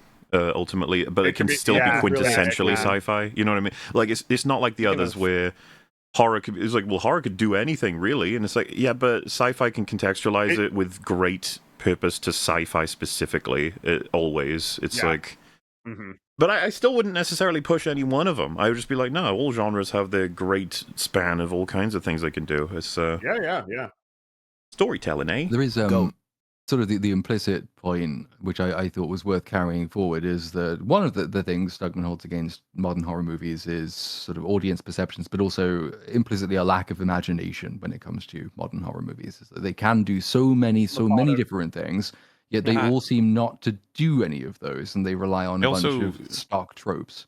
My way of if I wanted to argue that horror is got the most potential, I certainly wouldn't list monsters, slashers, ghosts, but it's like no, that's you. That's like the narrowest scale ever. Yeah, like all of them come under a list almost. It's like, no, you want to go expand way further than that. Like I would probably want to start with something like horror comedy versus horror, like splatter sort of movies versus something incredibly existential. Something like Lovecraft, or then something like The Fly, body horror. It's like these very disparate and distant sort of approaches, but still create your horror sort of thing. And then you could expand way further and say that you get into wacky territory as to what, like Bone Tomahawk is a western, but it's got some of the scariest shit in there randomly. So it's just like, is that a part of the horror genre? It's like, it's complicated. It's like a mixture. Nature, aliens, torture, comedy. Nature, aliens, torture, comedy. That's a sentence. It's a music list. Comedy. Genre. It's annoying. And my personal favorite, psychological. As a genre, the use of imagination is almost unlimited. But I just want to go to bat for all storytelling forms. I'd say it's unlimited on all of them. It's all down to you, man. Yeah, I mean, yeah, I'd agree. This stuff I don't even really care about genre-wise, but I wouldn't deny anyone who's in it being like, there's so much to tap into. I'd be like, you go for it, 100%. Lately, imagination is a word that studios, horror filmmakers, and as a result, the audience has completely forgotten about. No. Oh, this is a little bit edgy by his standards, because now he would only blame the studio. I'm not even sure I don't know. Well, he Right did with right Madam in the- Web. right in the He chat. Did with Madam Web, he yeah. He was very much putting the That burden was of a that safe filming shit one. on the studio. That The was thing is, super safe, though. it's usually generally safe to blame studios because they're kind of amorphous. It's an entity. It's not like people. And even when you're talking about producers, a lot of people, whatever, we don't really like them. Compared to if you're shitting on the director, it's like, yeah, it's a little bit edgier, for sure, to say that the director fucked up. By his standards, at least. By normal people's standards, it's not. Normal people are far more willing to criticize the creators of these projects. Here's a comment I recently came across on IMDb. Okay, this is meant to be a horror, right? You wait all through film to see this thing just to be let down. Yes, the atmosphere is creepy, but the end ruined it. Imagination is for kids. I want to see the monster at the end. Big letdown. I mean, you'll get this comment for everything forever. This person always exists. Yeah, I also have no context. Maybe this is actually kind of accurate to the film. Maybe. but- I don't This know comment was in what movie reference is to this? Oh, okay, here we go. The here we go. Babadook, which I recently had the pleasure of seeing. It's a dark, soulful film about a mother and son dealing with grief and a monster that lurks in the darkness. Yeah, I wouldn't be surprised at all that people have this take on the Babadook. That there's plenty of people who would. I mean, like it's a movie that it's a horrifying monster that's in the house until by the end of the film you realize something about the monster, so to speak. I could totally see someone being like, "Boo! I don't like that. That's what it was." And it's like, okay, fair enough. I mean, I didn't think it was that great. I thought it was fine. This commenter seems to be upset that he didn't receive much of a look at said monster. He also seems to have completely missed the point of the film. Oh no! Oh my goodness! How did this Oh make my it? God. It's the spooky. Oh. I demon. got the wrong disc is my in the goodness. player. Oh my goodness! It's on. Whoops. I like the spooky demon. I think he's he's a spooky demon. Look at him go, being spooky. He sure Look at is. Oh no! This no. part made me laugh though. The spooky demon was quite funny. spooky. But The she Babadook. made me laugh. So- I laughed. How's that for The foreshadowing? Couple of things I thought worth throwing those little clips in there for is that they so there's obviously the main one being that the thing that he's criticizing the commenter for, he actually goes on to do in his own movie, which is kind of to trade in the point of the film in order to show people the cheap, schlocky monster because he thinks that'll be more satisfying to people. So that's the first of a couple of contradictions in the video. But the dog one in particular is funny because, and we can obviously talk about it more when we actually get there in the movie itself, but that was not originally in the film at all. The original film was going to end with kind of more, I think more like that the Babadook and other things have done, more, I guess, opaque, more nebulous, sort of more sinister, and more metaphorical. So like she falls out of the window, she dies. The final shot of the movie is this sinister sort of look at the house, with the implication being that the monster has taken root there. That was what it was going to be originally. Then he got more money from the studio, and they said, "Hey, well, you could reshoot some stuff. If you want to, you can add stuff in that you wanted. If you want to go back and add it." And he's like, "Oh, cool. Right. So no, instead of that, we're going to just say, oh no, she'll fall out the window, then she'll be eaten by hellhounds, and then we'll have an actual shot of the evil monster with its hand on the protagonist to tell the audience overtly that the monster is won." One of those is more in line with what he praised earlier movies as being than the other one is, and he went for something which is against his previous taste in monster films, which maybe he's changed his mind. That's possible, but I do think it made the movie worse, so he probably should have listened to himself. Interesting. The pod person theory grows stronger. is the best horror film I've seen in 2014. It deeply unsettled me, and not just because of its effective atmosphere and cinematography. The true terror of the film is its implications, the hidden meaning of the monster, and its excellent exploration of grief and depression.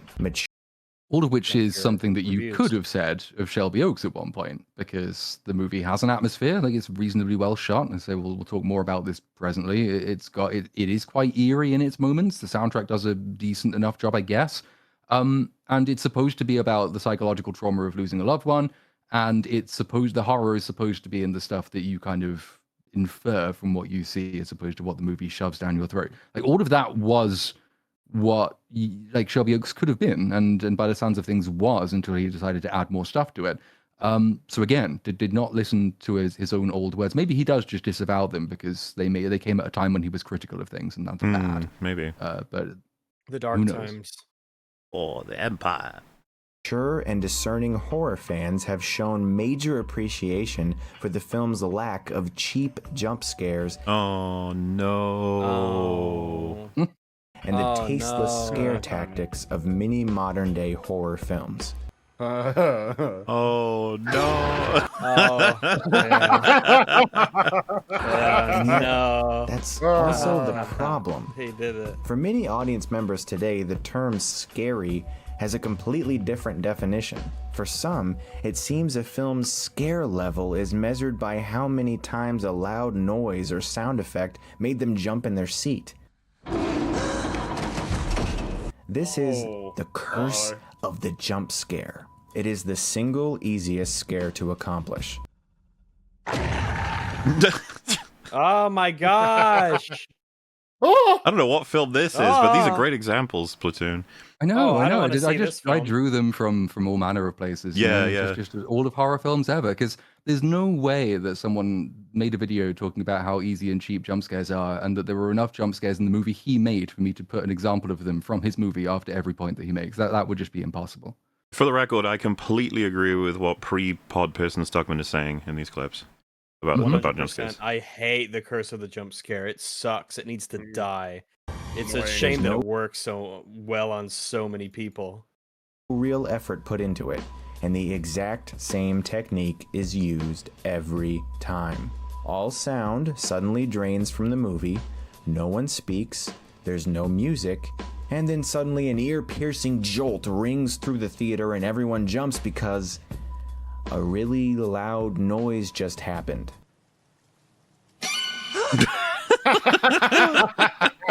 Oh no. You've become the thing that you swore to destroy. How could you do that? Hypothetically.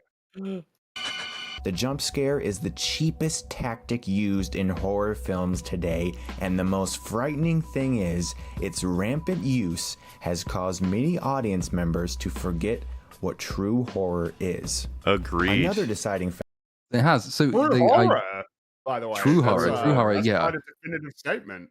So obviously the video is, we're not watching all of his video. I've sort of selected basically just the complete argument for it. But so there is a part where he tries to draw a distinction, which is almost interesting, I guess, between like an acceptable use for a jump scare and an unacceptable use for a jump scare. And an acceptable use of a jump scare is when the jump scare itself is directing the focus of your horror, I guess, at the thing you are actually supposed to be scared of.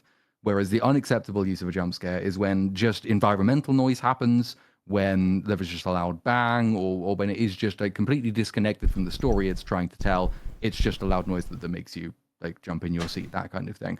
And like to give it, it's not really much of a defense for his deployment of it, because actually the things that are jump scaring you in Shelby Oaks are not really the things you're meant to be scared of all that often. Like at one point, the last of the jump scares I deployed there is actually a dog that leads her to the location she needs to go to. So it's not something she's supposed to be terrified of.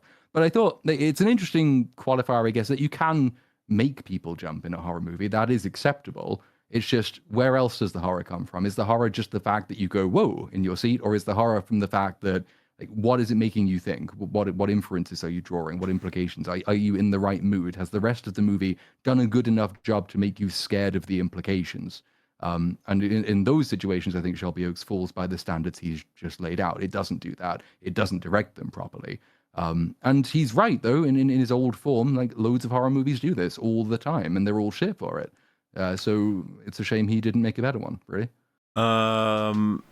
I'm curious, Platoon, do you have a go-to example in your head? Because I assume Fringy and Rags have the same one as me for a good jump scare. We probably do have the same one as you. Yeah, we have the same one, sure. Well, because the one that I want to cite once Platoon's had a shot is what I assume we all consider to be possibly the best jump scare in movies. Very well might be. I'll probably note when you mention it, I'm struggling to come up with an example off the top of my head. No, fair. Well, have you seen, like, I don't remember, I'm just trying to rack my brain on whether or not you have, seen The Descent? Yeah, yes, but not for a while. The way they do the jump scare in that one is the most effective, to the point where I'd fucking seen the movie before and it got me on a future viewing of, like, you know, I guess you could say it's like, well, can't the regular shitty ones do that? And it's like, yes, true. But the reason why The Descent, I almost don't even want to talk about it, so I'm like, go watch it if you haven't. The Descent is such a good fucking film. Descent is stellar. It's just that they get you into the situation, and there's a particular vibe, and you know something is wrong, but you can't possibly know exactly what, and the very natural movement is happening, and something it's the way I think I actually mentioned how natural jump scares can happen in The Dark Descent. I would rather maybe use that as an example and then encourage everyone to go watch The Descent, where you're in, I think it's the choir or the choir hall or something, and it's a big room, loads of pillars, and it's quite misty.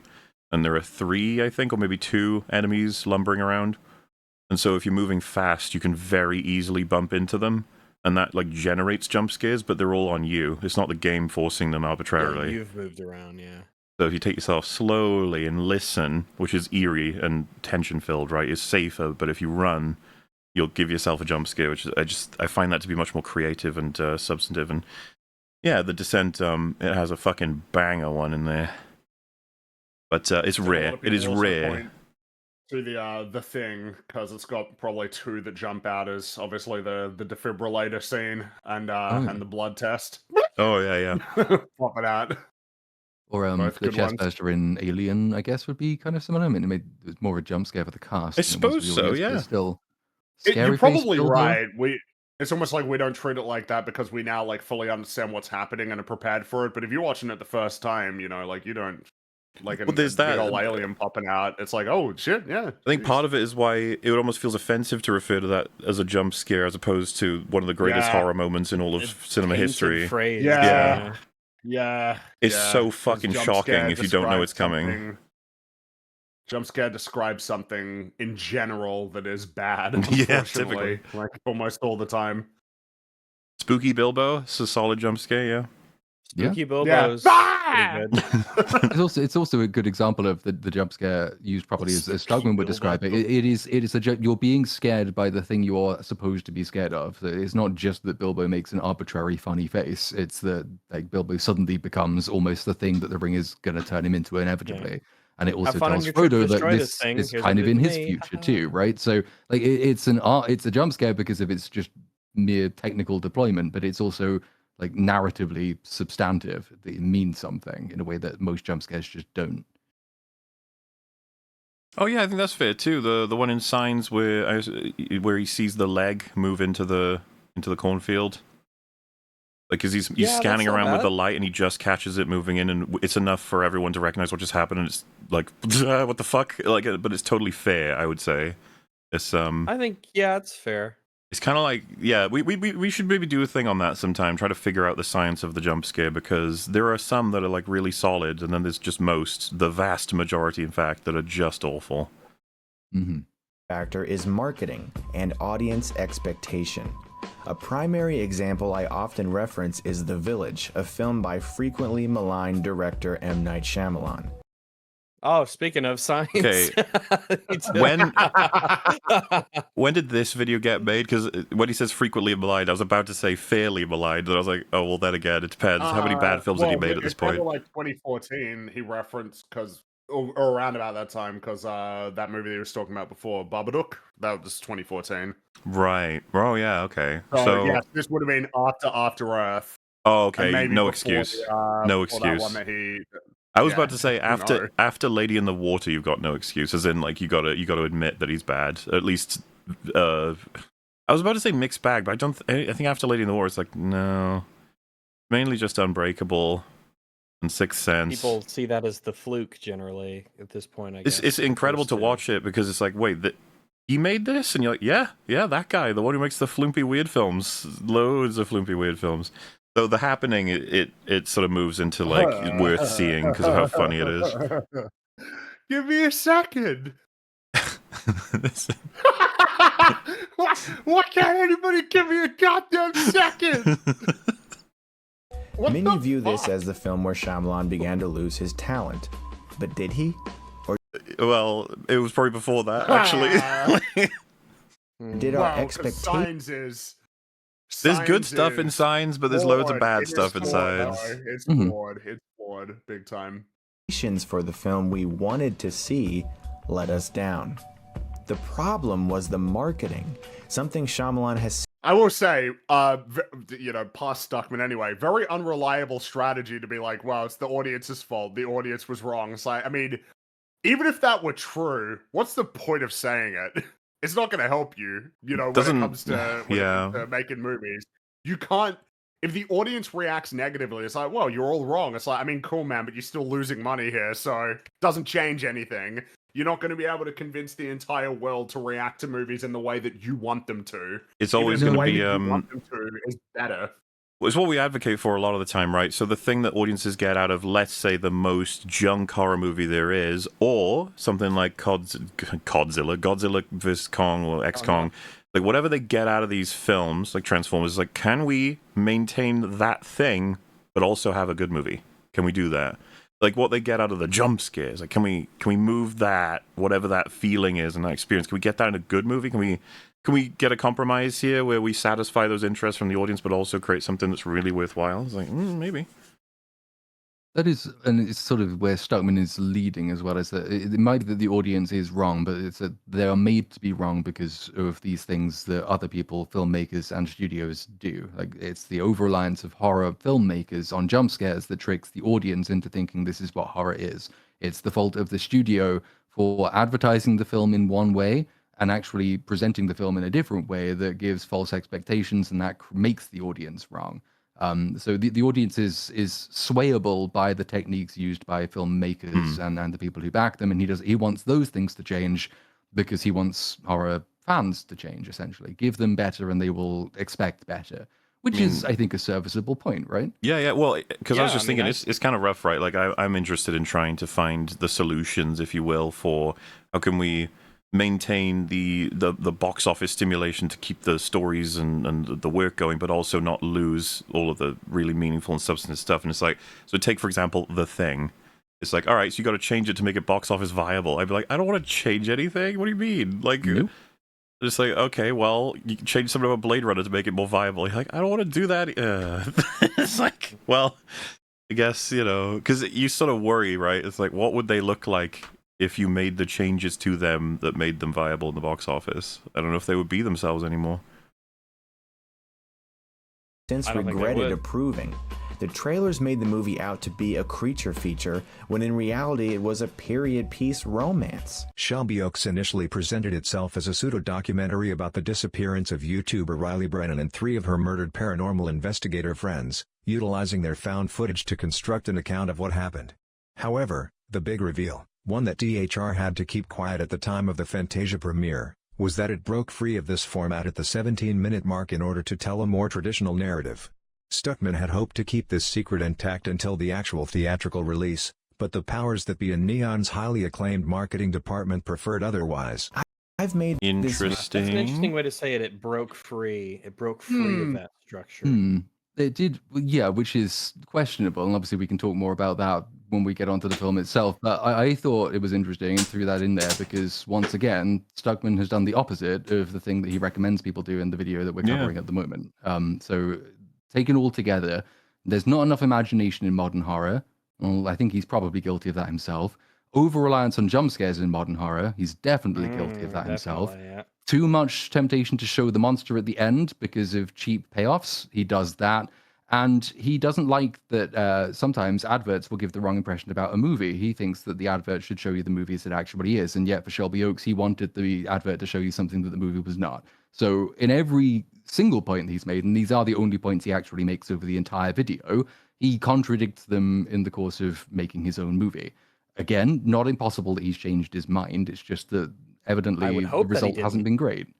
Yeah, like either he didn't change his mind and he just really messed up, or he did change his mind and he's just a worse filmmaker and viewer of art for it. Either way, it's kind of a lose-lose. It is, because in this example, in this video, he blames studios for mismarketing movies. In this example, though, it was Neon who actually made him do the thing that he says that studios don't do for horror movies, which it would just be interesting to compare, sit him down and have him watch this old video and then ask him if he does actually still believe in any of these things. Yeah. You could kidnap someone and force them to answer questions.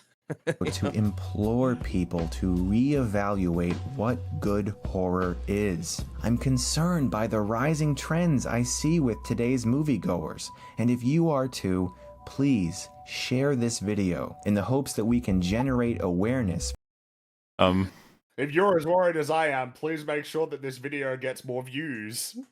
I was going to say, like, whether or not I agree with you, I don't think the video being successful is going to make much of a difference. I think, probably find a different way to... It's kind of a silly prospect there. It's potentially, yes, but the idea behind it is an interesting one, because what he's essentially advocating for here is that he's made a video which is going around being quite critical of various modern movies, modern studios, modern devices, modern trends. He wants more people to be aware of these things because he thinks that by criticizing them, maybe there is a hope that he will change the industry for the better. Criticism, in other words, makes movies better. That's what he's saying. That's why he made the video. He's about to go on to say that that's not what happens. So again, sit him down and make him watch the old one and ask him what went wrong. Awareness for this disturbing pattern that's infecting the horror genre. I want to say immediately right off the bat from the beginning, my channel's not going anywhere. I'm not going to stop making videos. I'm still going to make videos. They're just going to be kind of different, and they're not going to be the same as they were before. I think it would be strange for me to say, I hope you guys see my new film out on October 23rd. Also, Tom and Jerry is really bad. Like, that would be weird. You know what I mean? Like, that wouldn't make any fucking sense. It would just not be advantageous for you, is what that is. Makes perfect sense. You can say that. You're more than free to say that, but you don't want to burn bridges, which is fine, but just say that. This business works. And that's one of the things that I really want to do in the future on this channel. I want to talk very specifically about how to get a film off the ground and actually get into the nitty-gritty of the details, because I didn't realize how important it was for me to really learn how to write scripts. It just... So there's a little cut there, obviously. I don't know that he has yet learned how important it is that he writes scripts, because we're going to talk about Shelby Oaks presently. But yeah, it's... I did also go back through a lot of... I mean, I've watched a bunch of his videos in preparation for all of this. Generally speaking, I encourage people against just scrolling down, looking at video titles and thumbnails and trying to get a sense of what a channel's about, because, obviously you are going to be missing a bunch of stuff if you do that. But I did take a look just through his recent productions, going back basically 2 or 3 years at this point, almost since he made this video. He says that he's not going to do negative reviews anymore, for reasons he'll come on to. He wants to talk way more positively about specifically how you make movies, what's important in the process of making movies, how you get movies made, how you get access, how you make connections, and all the rest of that stuff. He hasn't... I mean, I'm not the biggest Stuckmann watcher. Maybe I'm wrong, and I'm happy to be corrected. I don't think he has actually spent very much time making videos like that. The Shelby Oaks stuff, there's a bunch of behind the scenes. I think there's 6 short behind the scenes videos on YouTube, which are like 5-minute long versions of stuff you had to have backed the Kickstarter to watch the full thing of. They don't really tell you much about the movie making process or how he actually got into the position to make the movie to begin with. So I would be interested in that side of Stuckmann, because he's got this experience. That would be really useful, and that's something he could add to his channel most definitely. But he says he's going to stop doing bad reviews in order to do this instead. And as far as I can see, he mostly hasn't done that. He's just stopped doing bad reviews and given like these most vague boilerplate good reviews of everything that's come out and learned nothing. We learned nothing from them either. Him and No, you're Cinema right. would Look at get it. along swimmingly. Yeah, I'm sure they would. Yeah. I'm He's just done- looking at his recent videos, and it is, like you said, it's mainly just movie reviews, presumably about movies that he wants to speak positively about, which then, brings one's mind to the notable films that have released that are omitted from this list of films that he's watched. But there aren't many. Or maybe he would say, well, yeah, but I want to talk about that sort of stuff through those videos. But I mean, I don't know, man. That Superman video was pretty recently, and he didn't really talk about how to make a movie while reviewing that movie. We just saw the Haunting of Hill House one earlier in this little video montage. Didn't really say anything. Well, he didn't say anything at all about any aspect of that. He didn't say anything about the Predator Badlands movie beyond the characters are in it and they go to a place and they change. I don't know that Stuckmann ever talks about the process of getting good movies to be good. He just tells you that they are. He's got a few filmmaking journey videos that I've seen, but I don't remember much detail in those. Maybe he's like preparing it and it's coming, some kind of like series of videos. I don't know. And he's been preparing it because if this was for Madam Web, we're talking nearly 2 years ago. Let the man cook. He's Yeah, it's gonna be great. Sure. I'll let him cook. In theory, though, this could be really good. In theory, the kind of person that Chris Stuckmann could be, or the idea, the man who's super passionate about making films, wants to stay positive, and the kinds of stuff he has to say about them, and the behind the scenes of them, the production aspect, the meta aspect. In theory, this could be a really insightful channel. Mm-hmm. But then you kind of wonder, where is all that stuff, though? Much harder. And this was 4 years ago. This video. So. Okay. So he's really cooking then. Jesus. Oh yeah. Hope he doesn't burn it. Anticipated, which is one of the things I really want to talk about in the future on this channel. I want to be very clear and very open about how to do all of that. Things like making a mood board, writing a good log line. How long should your script be? How short can your script be? When should the act breaks happen? Should you even give a shit about the rules? It's all boring fucking film writing advice shit. It's save the cat shit. But it would actually rather you tell me why a good film it would is good. still be an improvement over the content you actually get from him and his videos. That's true. It reminds me of something like, how many times should your hero do a heroic thing? You just be like, why are you asking? That's not the right question, like, for the story at all. It's just like, those should be results of that should be consequence of like the more important elements, well, right? Like, really, it feels like almost like, why are we doing this? Why are we even why are we telling stories in the first place? So weird because what are you interested in exploring? I feel like we would get accused of that kind of science breakdown of film when we've come across so many people doing these sorts of things that every time we're just like, stop. You know, the whole incite an incident within the first 17% or 11%, whatever it was. Yeah, all that sort of stuff. The character needs to go, your main character has to have an arc. They have to be active, they have to push the plot. 3-act structure, that's what you need to be doing. Hero's journey, all that stuff. It's just like really... Well, so if I, because someone in chat has just mentioned it, but if I said to you guys, like, how many jump scares should I have in my horror film? I feel like all of us would just be like, that's not the question to ask. What kind of question is that? Yeah. Yeah, meanwhile, Chris would probably be like, oh, you don't want more than 4, and you want more than 1. You'd be like, huh? Yeah. And that's like, why? Oh, well, generally, this is what people like. Oh, generally. I don't even know if that's true. And number 2, generally means it ain't a rule, so don't break free from your rules. I mean, so many of the best films of all time don't adhere to rules necessarily. Yeah, break the rules. For sure. I say as many as logically, as humanly possible. As many jump scares as you could possibly squeeze in there. Every single one. Yes, one a minute. That's my rule. That's the jump scare rule. Always keep them jumping. Yeah. Always keep those ears flashing. All right? Hell yeah. Never stop flashing. PM. How to get a manager. How to get an agent. Those types of things. I mean, that's more important, yeah. Not enough people are talking about. Those are the types of things I would love to make videos about. Cool. As far as... Then just do it. Do it, yeah.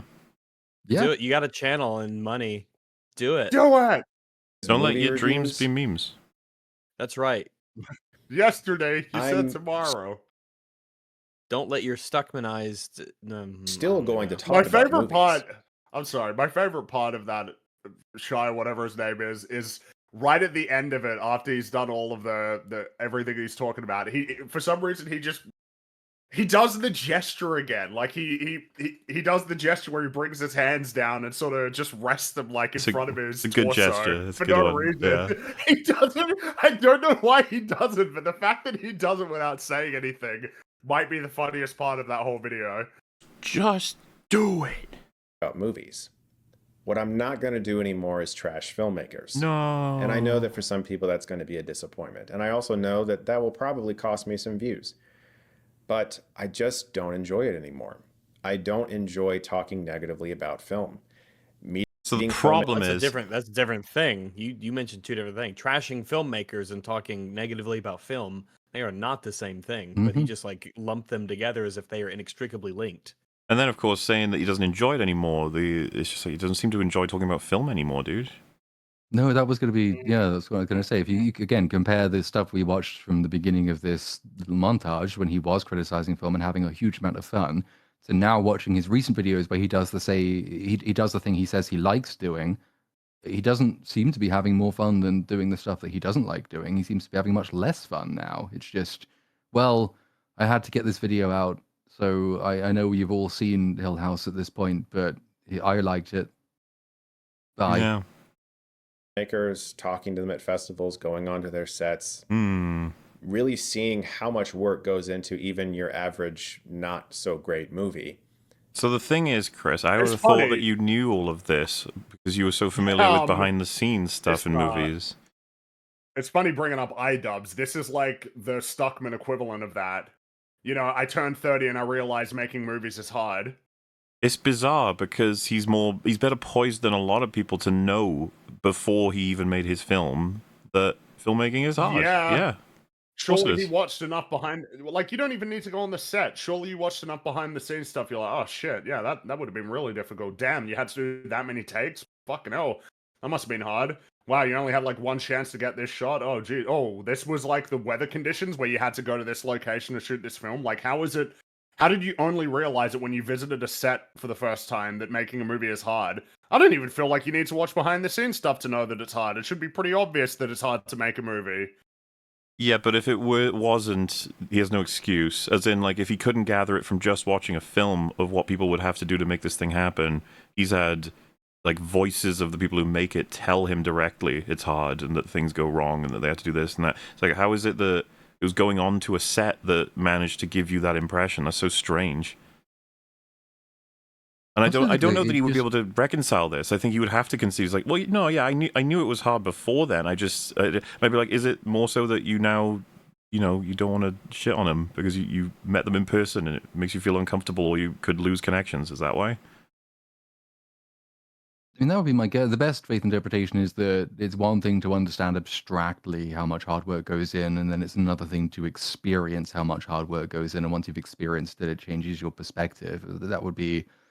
And I'd believe it if he told me that. It isn't quite what he says. But I also get slightly annoyed by this idea that, well, look how many people have worked so really very, very hard putting your script into production. Look how difficult it was, how much money was spent, how many hours were lost. Like, look at all these people earning their living. This is their trade, it's their job, it's their livelihood. And they are doing something that you've written for them. They are only doing it because of something you've written for them.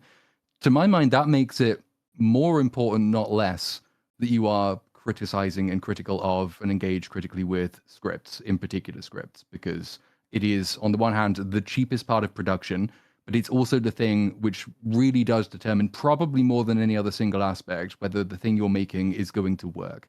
So all of this stuff, all of the hard work he's correctly identifying goes into movies, that's all coming from the script he's written for them. If he can't be bothered to do that, or if he doesn't understand what makes a good script, and if he doesn't engage critically with what other scripts have done to learn better about them or to teach other people what a good script is versus a bad script, he's actually increasing the chances, by his own previous argument, that many movies are going to be made and many people are going to work really hard for basically nothing because the thing they're creating is shit. I just don't feel like doing that anymore. I don't want to talk negatively about filmmakers. I don't want to trash filmmakers. When you see a bad... Well, I do enjoy the words that he's using though. Trashing filmmakers, like, well, that's a you problem, my man. You can moderate it down. You can strip it of any venom and just make it like just pure criticism. But then to challenge him, be like, is there ever a time we should trash a filmmaker ever? Could they do something unethical? What if they abuse their actors? Like, then we trash them then. And surely it would be. Then surely there would be something of a moral imperative to criticize them. I would have thought, but obviously, as you said, like you can trash a film without even mentioning who made it. So, it's just it's a really strange. It's like everyone's very clearly understood something else is going on here. You just don't want to say it, but which is just way more obvious, which is you don't want to burn bridges. But the problem is, again, if you just said that, people would have less respect for it. Of course they would. Sometimes, if you're a film critic, and I can tell you this from experience, you get kind of excited because you realize, I could really make a good review of this, and I could really talk about all the problems with this and just really let them know how shitty they did. Well, no, it's letting us, the audience, know that this is something to be avoided, right? I think there is absolutely nothing wrong with seeing something that's so bad that you're like, oh, I could make something really entertaining while also informative. Mm-hmm. Absolutely. Nothing wrong with that. I mean, if anything, that's kind of your, in a sense, that's sort of your responsibility as a film reviewer on the internet to tell the audience this stuff. He's got a guy in a dungeon rubbing his hands together like, yes, good. Like that bug in Family Guy. Just salivating at the opportunity to tear this film to shreds. It's a weird perspective. It feels it kind of lines up with this whole, he doesn't think much of his profession and nor his peers in YouTube. No, he doesn't. Because he thinks that film criticism is essentially what he does and what Roger Ebert, turn on the camera or just write a little blurb and then that's it, you're done. It's just kind of this disposable shit. Yeah. I also think that he just generally thinks less of it. I didn't include all of it in this montage, but there's a lead-in part where he says that he's always wanted to be a filmmaker all the time. There's always it's what he's only ever wanted to do, etc., etc. He started doing YouTube, and he never anticipated the success he was going to have. And in a weird way, it kind of suppressed the urge inside him for quite a long time. It stopped him from doing the thing he was really meant to do. And then inevitably, it couldn't do it forever, and he rediscovered his need to make movies. And then he transcended the realm of film criticism and YouTube in general to go on and do the thing he was always destined to do. Which I think there's probably a value judgment entailed in all of that. I don't think that he thinks film criticism is as valuable as making films. I don't particularly think he thinks doing it on YouTube is as valuable as doing it in the way that Roger Ebert did. Yeah. Which is fine for him to have that order of priorities. All good, but I would probably take it more seriously if somebody who did value it told me there was no worth in it than in somebody who never valued it telling me that he outgrew it. Yeah. Find no joy in that anymore. I just don't. A few years back, I stopped doing my worst of the year videos for that same reason. And ever since then, I've had a tough time enjoying negativity about film because I love film so much and I want to be a champion for film. But you're not by doing that, though. You removed yourself from the potential of being a champion for film by removing a whole half of the process.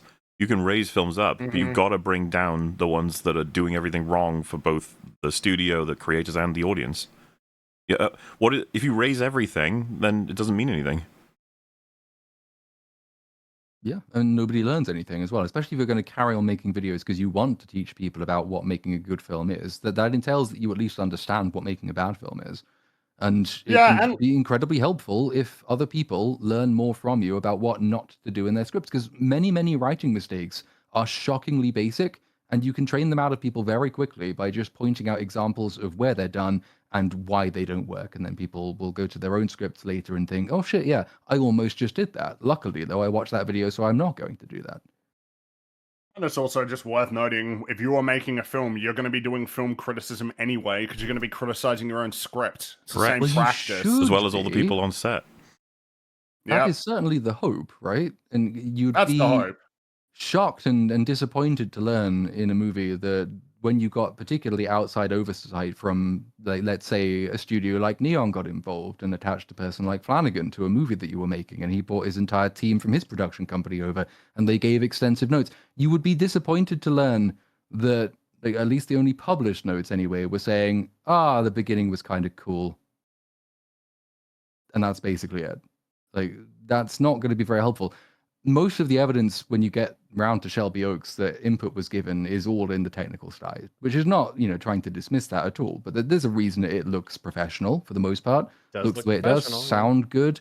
That's all fine. And I can fully believe that on set, he had a bunch of people who had experience in the industry who were able to give him notes and direction and help him make the thing he wanted to make. That's fine. The one area of the movie where it looks like absolutely no input was given at all is the script. And that shows, The unfortunately. story of the film. But I mean, technically, as you were saying, it meets like the minimum level of what's kind of just like expected and acceptable. It's like, yeah, this looks like a how a movie should probably look for the most part. Nothing. There's nothing to say about it that's particularly interesting. It's just like, yeah, I was never distracted by how it looked. Technically acceptable, sure. So all of that to just make a movie that looked fine. I mean, I'm also just like, it cannot go past it because you're just thinking about all the ways it doesn't make sense, but it's just like, you just announce yourself as becoming a champion of filmmaking. It's kind of lame. Like, all right. He who must say he is a champion of filmmaking is no champion of filmmaking. And he certainly isn't. He's wiped out a whole portion that makes him kind of being told by him. Being told by him you've done something right, you'd be like, oh, cool. What have I done wrong? You'd be like, oh, I can't tell you. Just like, okay, well, not really that helpful, actually. And I guess he is still making a top 10 or whatever worst films of the year. You just have to look at the ones he doesn't cover. Mm-hmm. They're all the worst ones. So I am going to distance myself from film criticism and embrace film appreciation. I hate that dichotomy. Holy shit. I love that dichotomy there. That's amazing. You can't be appreciating film if you're criticizing it. It's like, isn't that the whole idea, that you've seen something done better or you know how it can be done better, and so you're pointing out how they've done it worse? Isn't that how it works? Why don't we go back to Lord of the Rings all the fucking time? It's like, hey, why can't you be more like this? Like, where it's way better. The whole idea is appreciating those films. Whenever you shitting on something, it's usually on a scale in which exists something that did it better, therefore you're appreciating that. I just don't... It's so lame, man. Happy Halloween. Just a fundamentally basic observation to say that, let's say you're given a first draft, and you can go through that and you can identify a bunch of ways that would improve that first draft immeasurably. It's actually quite hard to deliver that information without talking at all about what's gone wrong in the first draft that you're then improving. You could say, okay, this thing that happens here, I think it would be better construed if you moved it to here and then you added this setup beat, and then you can make this payoff more impactful.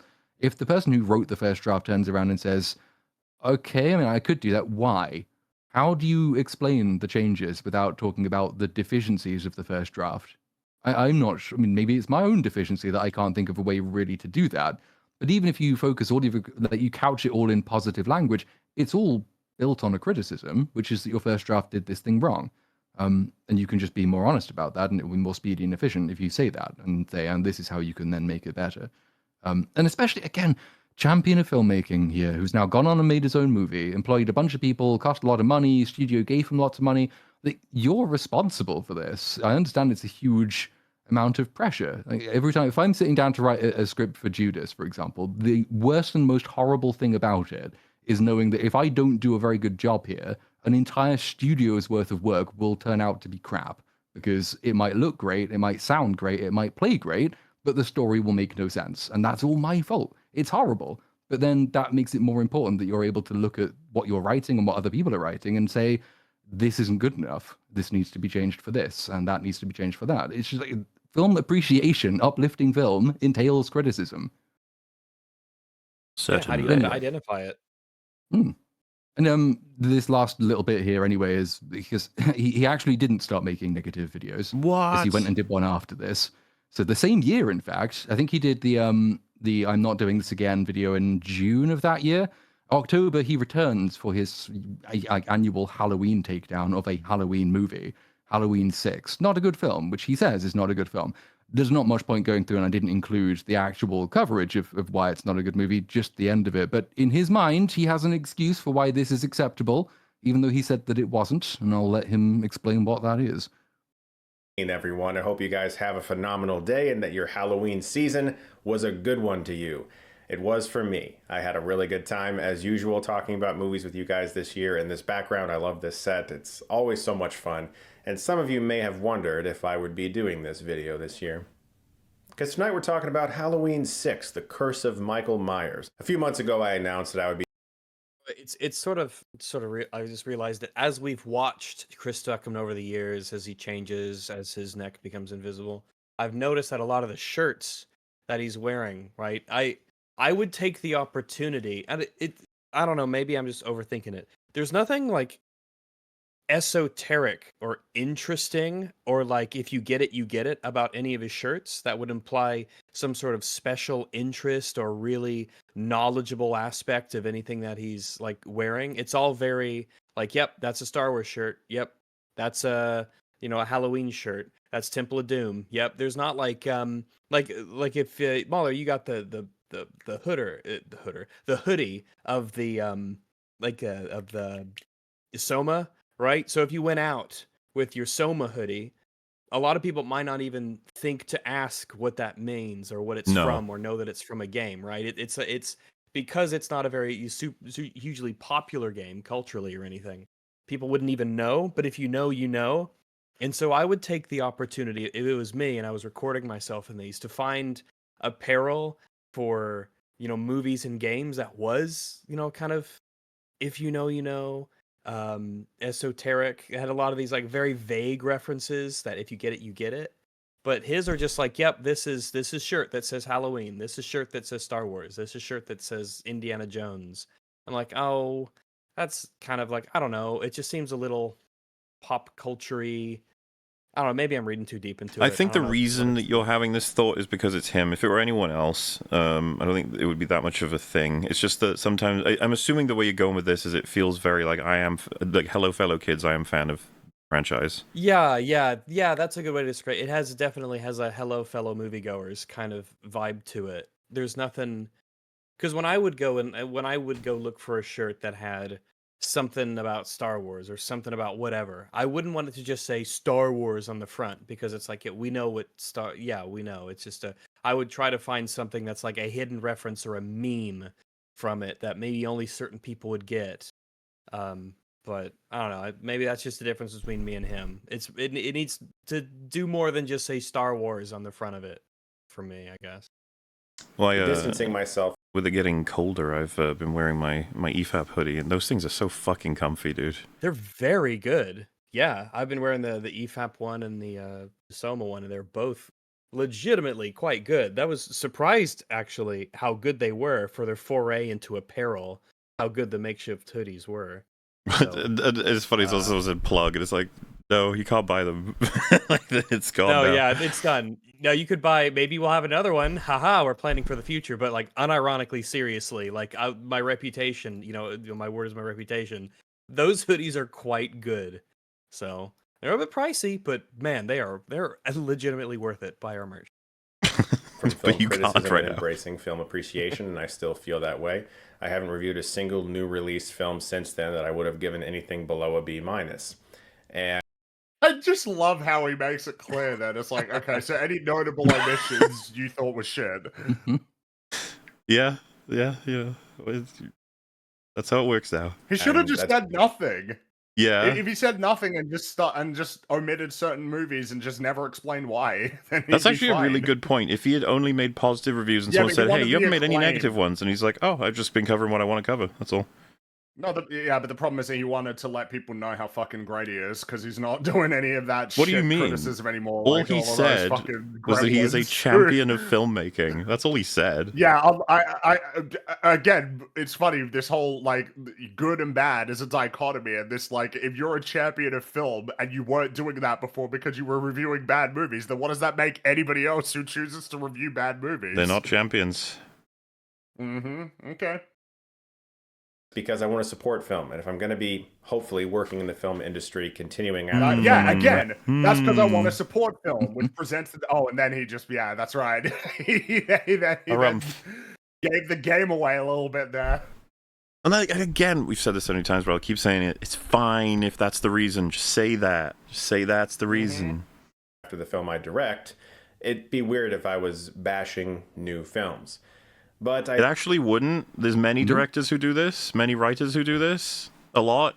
Yeah, there's it's actually kind of stupid, the whole writer and critic, it's a dichotomy. A lot of the writers that you know, just that are well regarded throughout all of history, like did criticism. A lot of them did it. One of the Edgar more Allan notable Poe ones was also a critic. Well, Tarantino shits on films a lot. Well, that's a modern example, and yes, and I enjoy it. I like seeing that. I like seeing a filmmaker be candid about what he thinks about movies. Well, and that's the thing. Someone said, yeah, but he it or can not. because he has the power to, and he doesn't have to worry about the studios dropping him. I'm like, okay, so say that's the reason then. Just say that's the reason. Maybe it would be a better world if all filmmakers felt like they could do that without getting fucked. Well, sure, but again, just say that that's the reason. Stop saying the weird stuff. You don't want to lose your connections. You don't want to lose the potential for your career. Sure, fine, okay. I think with Halloween 6, I can make an exception. Why? Oh, okay. Explain to Tell me. me why. Yeah, I'd love to hear why. That entire storyline's unresolved. So, in this little bit here, there was nothing of note I could find in the actual Halloween video itself. This is just the end of his review, which I included because it's kind of a nice contrast with, again, going back to his takedown of The Room, how much fun he was projecting, how enjoyable and invested in it he was. This is just his conclusion of that review. So the rest of it's not there because it's pointless. But I this delivery here is just Stuckmann to me now. Yeah, they just drive away and Danny's fine, and they don't really talk to him anymore. Halloween 6 is bad. It's a bad. Riley falls out of windows eaten by dogs. Hey, I don't know what you're referring to, some mystery movie, but also, he just called a movie bad. I'm a little upset. He did. He did. But he's going to go on to say what the exception is, and this will clear everything up. Well, just before he gives this exception, how it could possibly not be able to qualify as trashing a film/filmmaker, you know, like, how could it possibly? Explain to me. Bad one. It's a bad movie, guys. It's not good. Well, that was kind of cathartic. I haven't done a negative review in a long time. I hope Careful. Cathartic. Remember, Cathartic. you can't say that. You said That you don't was enjoy it cathartic. anymore. You can't say that. You're supposed to be a champion. you guys enjoyed that. Like I said, going forward, Oh my god, there does feel like there's like a little life in his eyes there when he was saying that. I don't know. Nearly, yeah. Maybe. I'm not doing this for new releases, but with like older films like this, every once in a while, if I feel like I have to, or What, you're gonna wait until everybody on the If I feel production is like dead? He feels like he has to. You don't but have yes, to. You kind of pointed it out. They're retired, or they're dead, or they're just not. It's not in a position to jeopardize his career. I think that's like My god, dude. safely what this If I can means. if I could literally speak ill of the dead, I will. But if So they're that's- alive, They're unlikely to be dead. Halloween 6 was 1995, so it's not a hugely long time ago. No, absolutely not. But like, this just proves the point then. It's got nothing to do with trashing films or filmmakers. It's just whether or not it can affect your career. Yep. Just say that. or I should, or this is tradition. I've done a Halloween movie for 6. Oh, it's tradition? Well, then why did you break tradition with criticizing movies anyway? You know, it was a big tradition of your channel, Chris, since you started it, was being critical of films. I enjoy this. He feels like he's Tradition. adrift at sea and grasping for Any argument. What is the reason for this? It's an old movie. Yeah, I feel like, oh, well, it's tradition. No, it was a little cathartic. He's just sort of reaching all over the place, trying to find the right one. Yeah, cathartic. I had great fun doing it. I'll do it again if I have to, or if I feel like I need to. fucking years every year. And so, guys, this was so much fun. And I had a great time talking about Halloween 6 and tons of So much Halloween fun. movies with you. You said you didn't have fun doing this anymore, Chris. You Yeah, lied you to didn't have me. fun. Are you even a champion of anything? Guys, for this year. As always, it has been another really fun Halloween special. Thank you so much for watching the 9th annual Halloween special. I hope you guys do check out the playlist that I'll link here in just a second. You can watch all the videos I did this month. I had such a great time. You guys are the best. Look forward to more videos very soon. And if you like this, you can click right here and get Stuckmanized. That's It doesn't work when these dull, lifeless, sterile kind of reviews, and at the end he's like, "Yeah, Stuckmanized. Yeah, I'm so cool. I'm like that cool guy. Wasn't a passion and just doesn't fit. It just seems so out of place." Oh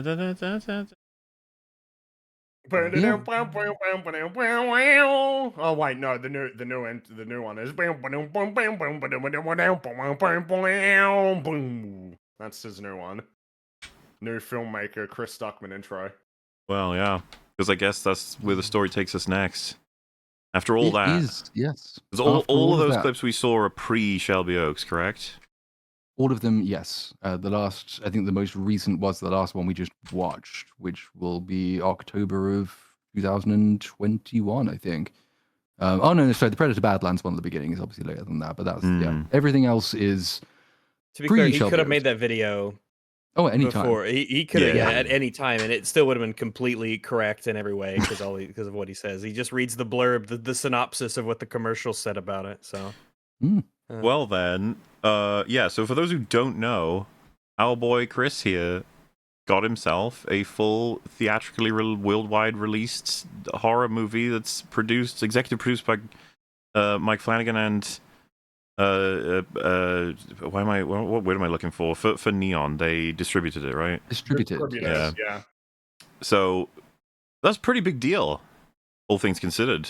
Holy shit! It's a big deal. It's definitely a big deal. Like this was like a wide release. This was in theaters. This was not like this is just a movie. This is just a full blown movie.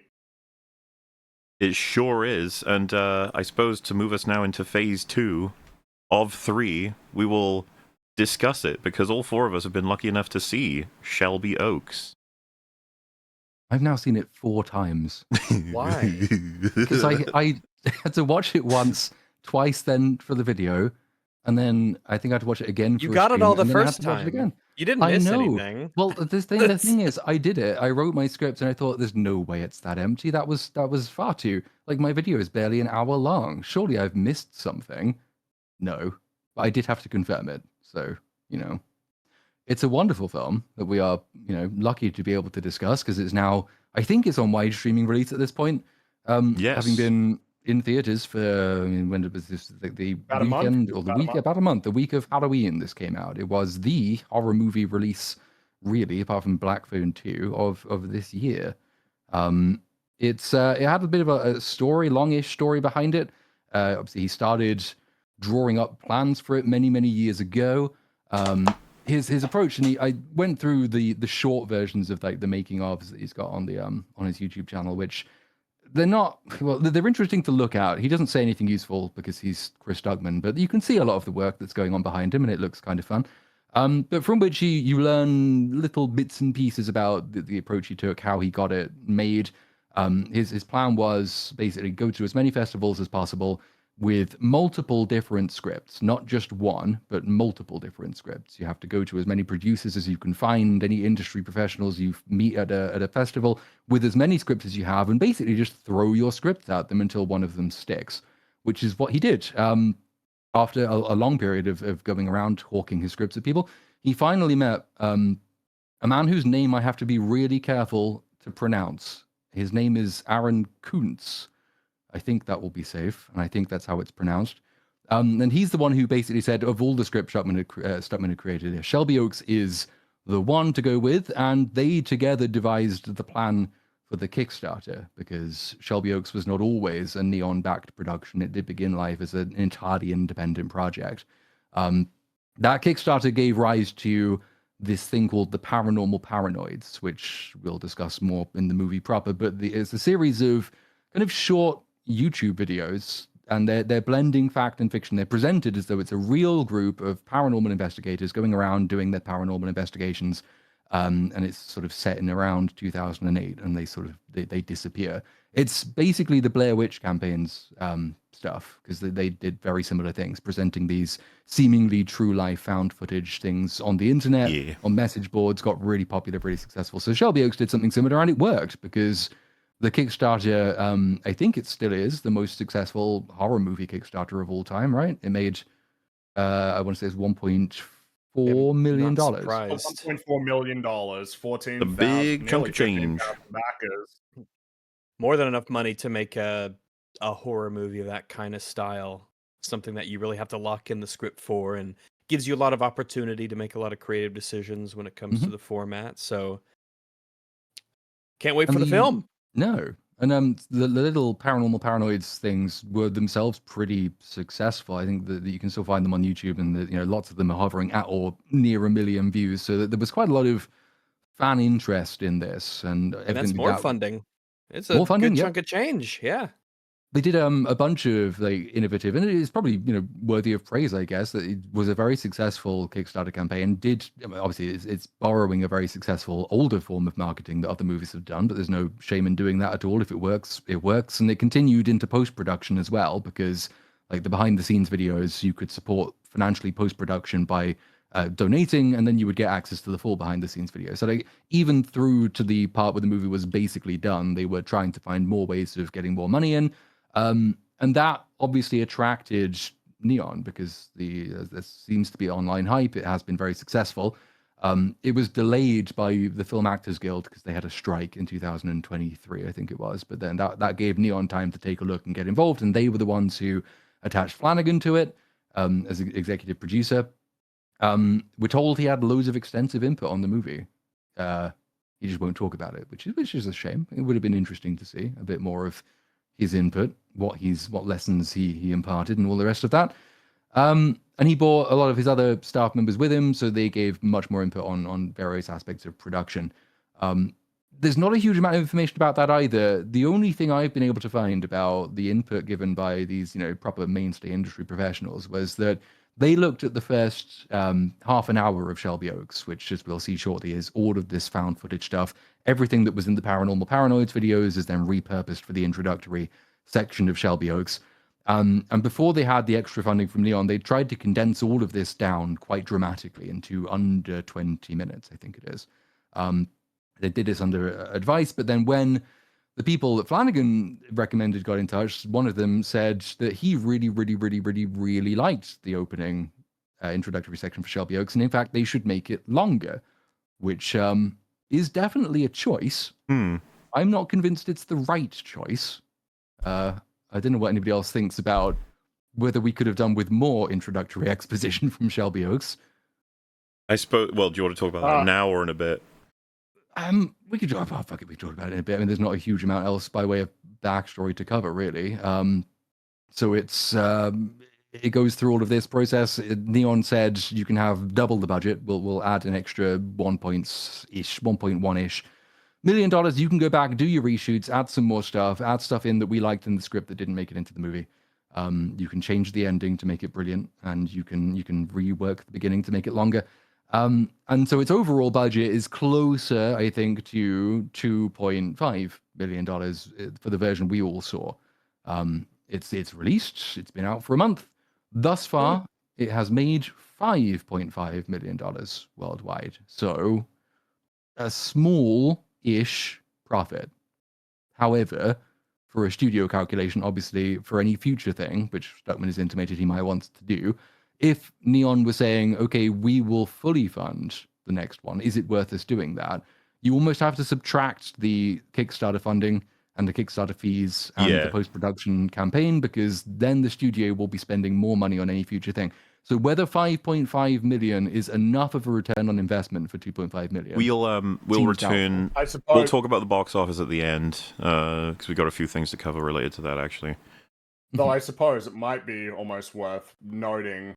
Oh no, I guess we could leave it for later, because it just feels like there's an apt comparison for another debut feature film that Well, yeah. released We'll in wait. October of 2025. We'll yeah, wait. all right, we'll talk about that later. Later it is. But yeah, only other things I guess to note about where Shelby Oaks comes from is stuff that doesn't make it. Well, it sort of makes it into the movie. Stuckmann will say, for example, that the basic script idea from its inception was inspired by his own sister. They grew up together in Jehovah's Witnesses. She left the church. She was shunned. Apparently, this has inspired the two main character, well, the main character and her sister in Shelby Oaks. I don't know that that's particularly interesting, or that he took very much inspiration, because it doesn't bear much resemblance to the story that we actually get, unless he really hates his sister, in which case it explains quite a lot, actually. But I don't think that's true. And that's kind of it, really, for introductory stuff. The rest is just Shelby Oaks itself. So we arrive at the beginning of the movie, which is it's a 20-minute long introduction. So I guess now is the time to say whether or not we thought that the introductory when you say was too long. 20-minute long introduction, where is your end point? At what point in the movie are you choosing there?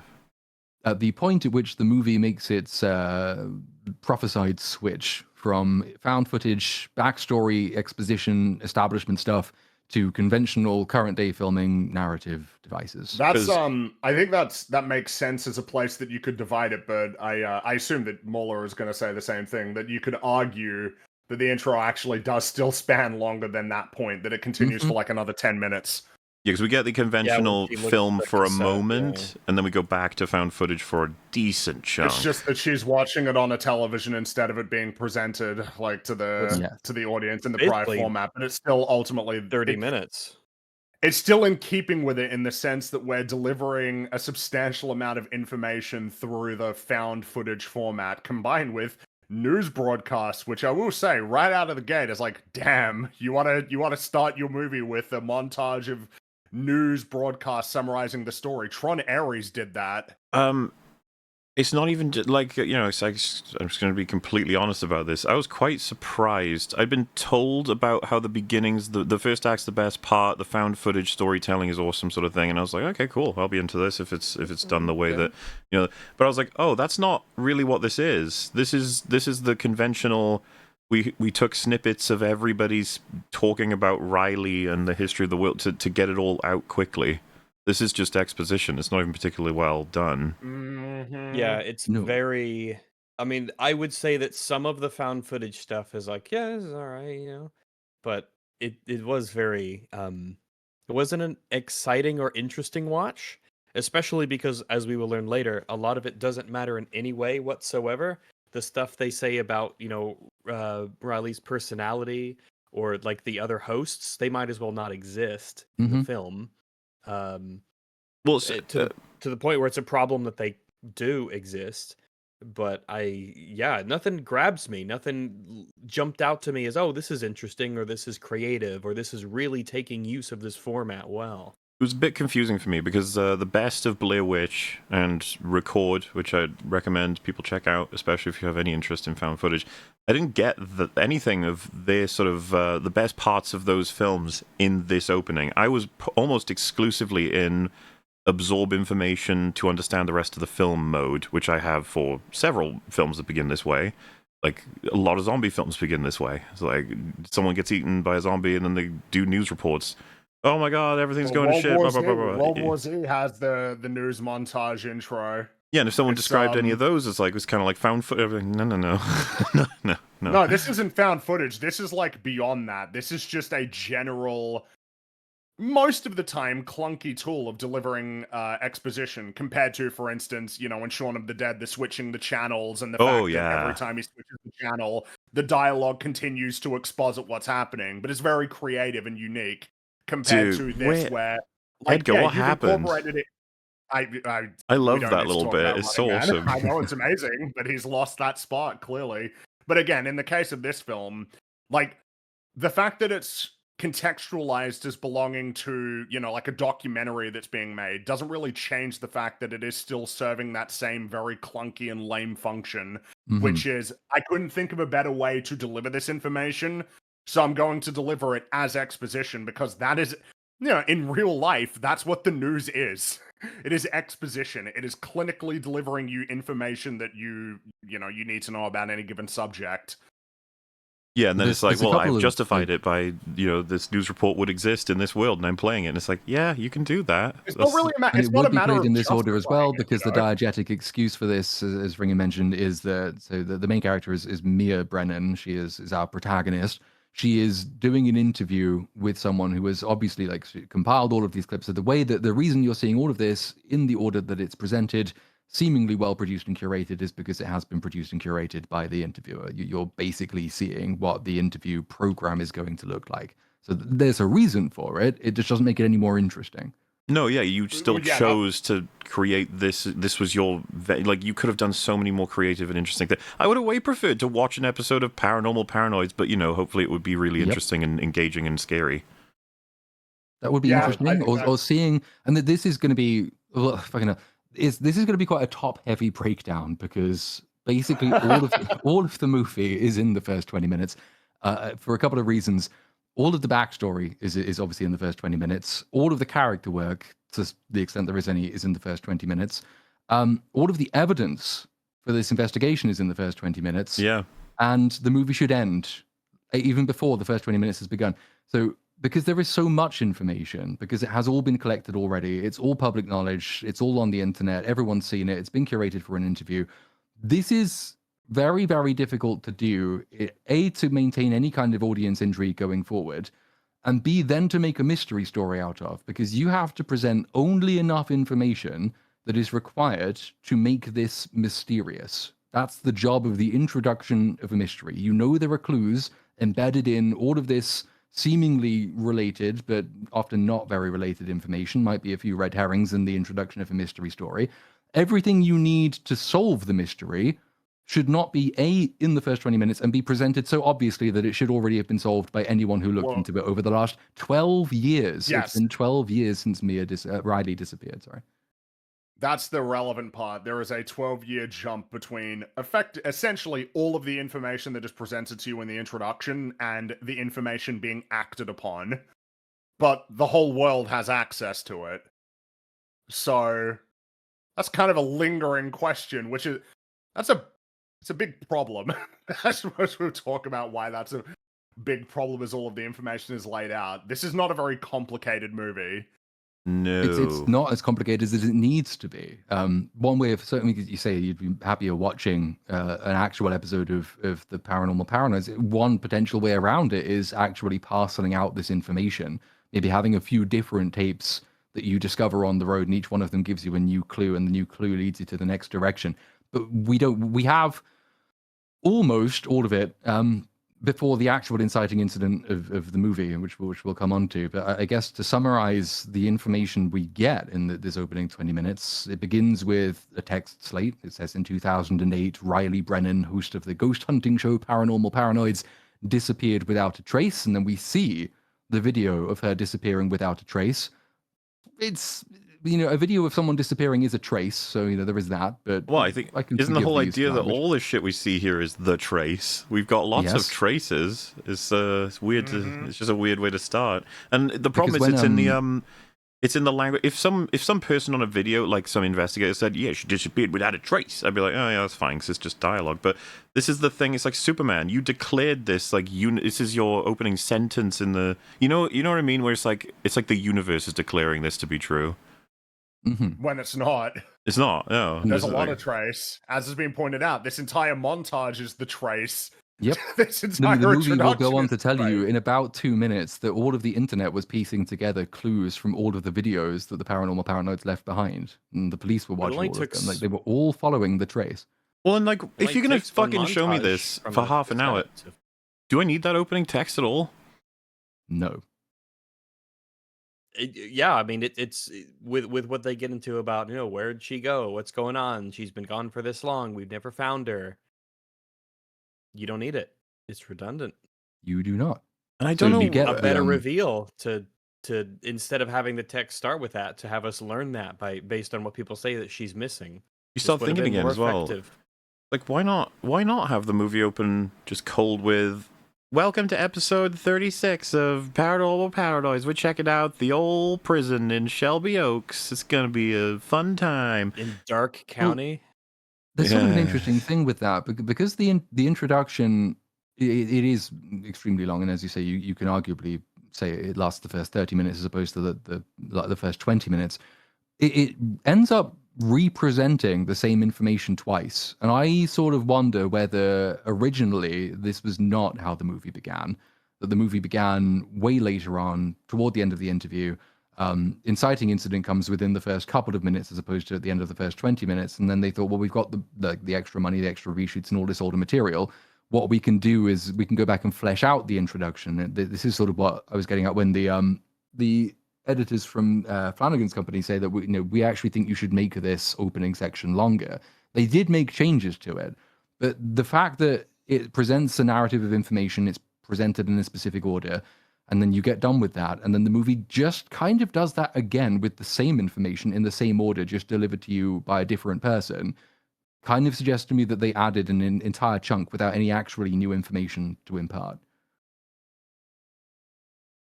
Also, this thing getting fed through the internet, the film argues the internet finds something that the police didn't, which is good, because that's true. That probably would happen. What the film doesn't argue is the truth, which is the fucking internet would have solved this case. Oh, yeah. Well, to be fair, there are two reasons that the internet should have solved it, and also the police should have solved it. The police could have solved it even without seeing this thing. So basically, what you get here is that this video of Riley. She's staring at the camera. She's terrified. She hears a bang at the door. She gets up. She walks out of the door. She walks out of the room, and that's kind of the end. That's the first sign you see of this video. That leads you into the movie proper. That segues then into this news report and Vox Pop montage, which presents you with an awful lot of irrelevant information. Really is irrelevant. Yeah, and not irrelevant in the way that it's the deliberate red herring information. It's irrelevant information, which is, I mean, I guess it's there for world building and history, but then there's no reason to have it in this opening section. You can parcel all of that out to later. She really came out of her shell when she was an actress when she started in high school, and she was just so and man, the paranormal. This is the Paranormal Paranoids. They were popular. Yeah. They took off at a time when people dismissed paranormal investigations as the stuff of kooks, and they were relegated to conventions. But the Paranoids changed everything. Really popular. Every time they filmed at these various different locations, they discovered things that would take normal paranormal investigators an entire lifetime to discover. And you see a bunch of those. There's like the suicide shed, a haunted school. They all seem to be roughly the same, is that they're creeping around in the dark, and then you hear a loud noise and they all run off screaming, which is like the Ghost Hunters stuff. Yes. Yeah, it's just the same Ghost Hunter stuff ever. What is that? What? There's a liquid running down my They're pants. just It obviously fake. That's the thing.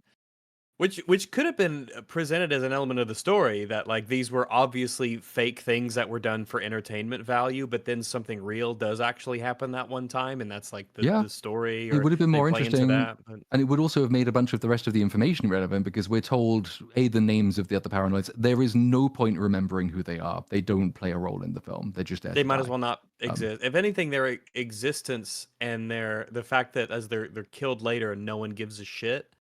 Or talks about them or mentions them in any way is like, oh, that's kind of like conspicuous, actually, how no one cares. They don't about have the families who were looking into any of this, because the more people looking into it, the more likely it is to be solved, and we can't have that.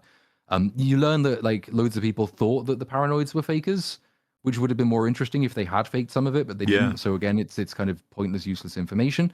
The police got involved. One of the Vox Pop says the paranoids recently started filming with 2 cameras, but the police only found 1. What's up with that? So you know that 2 cameras are going to be relevant. You then segue into Mia's doing this interview. She's trying to keep public interest alive because it's been 12 years. This will be the case until she decides that she doesn't want the public to be involved, which we'll come on to in a bit. Or the police. Yeah, because the police were involved at this part of proceedings, but despite all of the very obvious clues, they found no leads because they're useless. Also, it's probably worth saying, because someone has just asked about it. It's like, so does anyone here recommend this film before seeing our breakdown? No.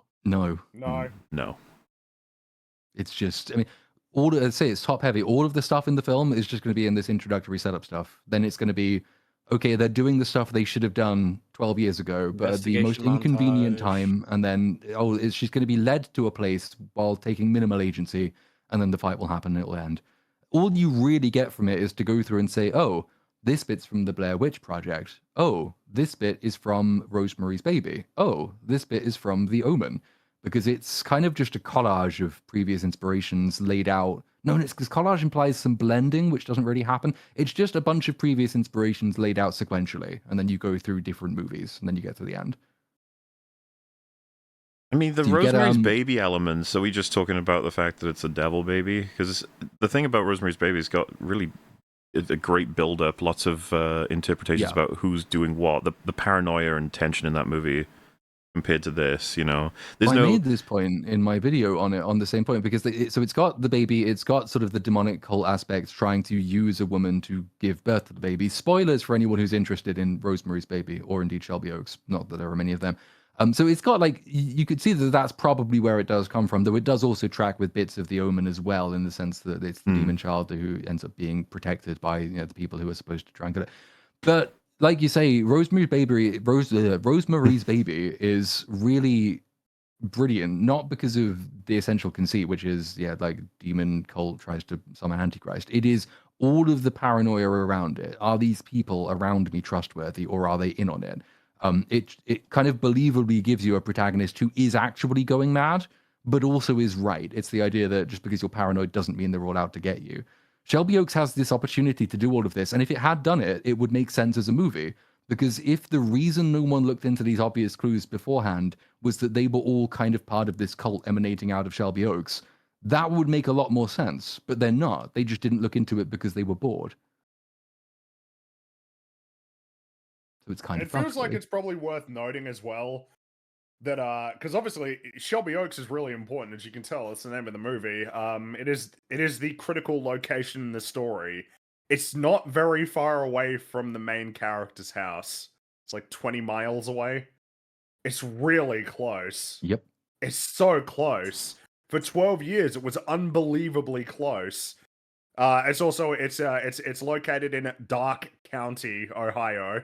That's a really great name for a location, isn't it? Dark Apparently County. it's. I think he said it's real. Is it real? Is that I think real? It's real. Okay, never mind. Well, Doc, that doesn't actually surprise me that it's real. It's him choosing it. I was just like, wait, you could have done. But the reason he chose it is that he read that it had an E on the end and he liked that. And so not only Shelby Oaks, but a bunch of the other spec scripts that he sent around to producers were all set in or around Dark County.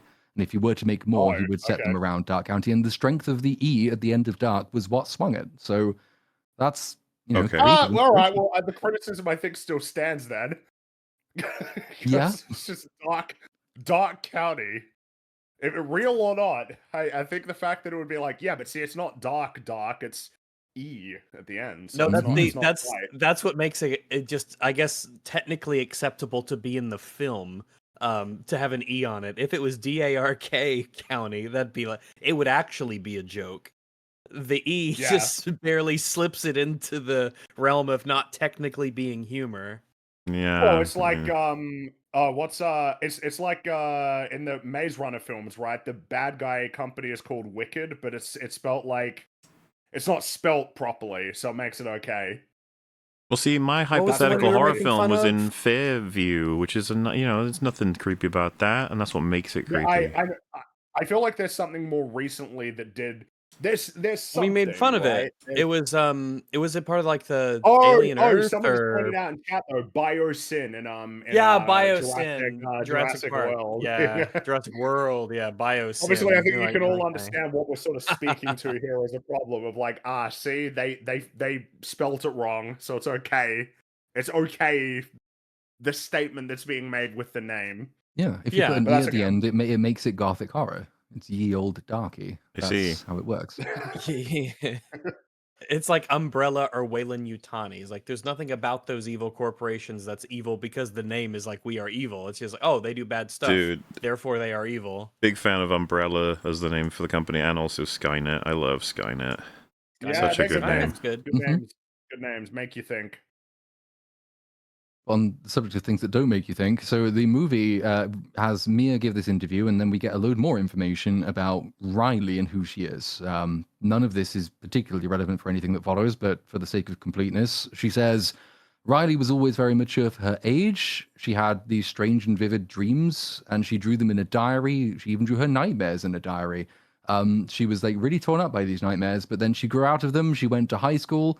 That helped her outgrow them, and she found happiness in performance. She became a theater kid, and now I hate her. The only bit of any of that that's ever relevant in the movie is the dreams, obviously. Like the fact that she had the dreams is useful because she needed to have dreams, but the fact that she was mature for her age doesn't come up. High school life never comes back. Love for performing arts doesn't come up again.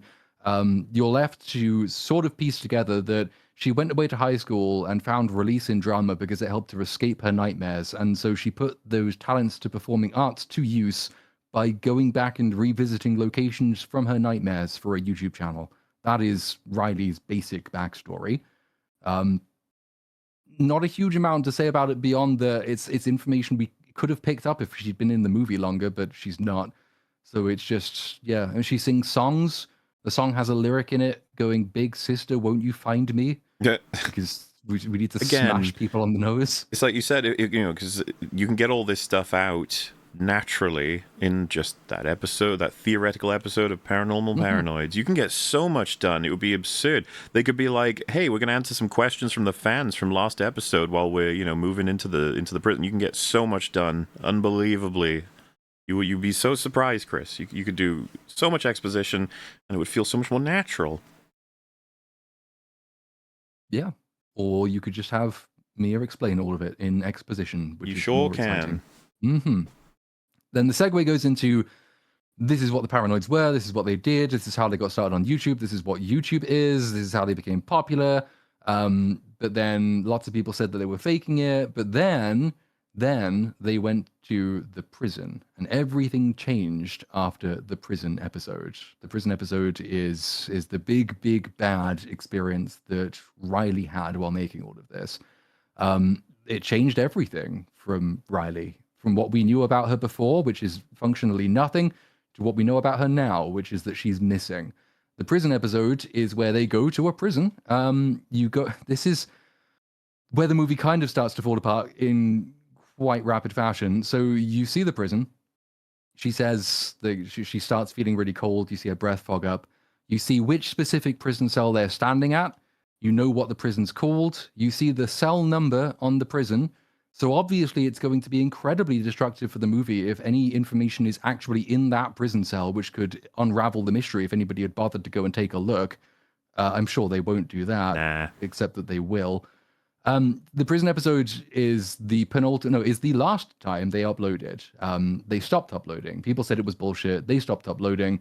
Then the Paranoids just disappeared, and this is when people generally started taking it very seriously, and the Paranoids became really seriously famous, even though they were already kind of famous. The movie tells us then that people on the internet began scouring through all of the old Paranoid videos looking for clues and answers to the mystery. Because this is very important to note as well, all of the stuff we are seeing on screen in this opening 20 minutes has been widely available to the public for years, for 12 years at least. So there's been no shortage of people looking at it and no shortage of information within these videos. So it follows that if all the information you need to solve the mystery is contained within these videos, you are fucked because they should have been solved. But as we've seen with did one of you mention the "He Will Not Divide Us" thing? The flag. Who was it? The LaBeouf. Who was the actor? LaBeouf. Shia LaBeouf, yes, Shia LaBeouf. And people were able to track down literally just a picture of the flag with the sky. It was incredible. But through it was weather amazing. Pattern and stuff, they found exactly where all of the flags were. That is the power of combined Basically, autism. You can't stop it. This film does the Ready Player One thing of, wow, so like this guy was the first guy who realized just go backwards, and that's how you win. And it had been several years that the contest, the treasure hunt was on, and he was the first person who went backwards. Like, you severely underestimate the autism of the world. This has Chris Stuckmann should know more than anyone else. Like, why can't you just accurately portray the internet in your movie? Why? How come no I guess one? the thing is, no is one that he would does say it? that he was accurate with regard to like the YouTube layout being the old format with like the 5-star rating system and everything. But obviously, what you're highlighting is the more relevant problem, which is you seem to fundamentally fail to recognize that when a whole bunch of people on the internet want to like figure something out, like some mystery, you'd be like surprised how competent they are in their ability to sort of figure it out.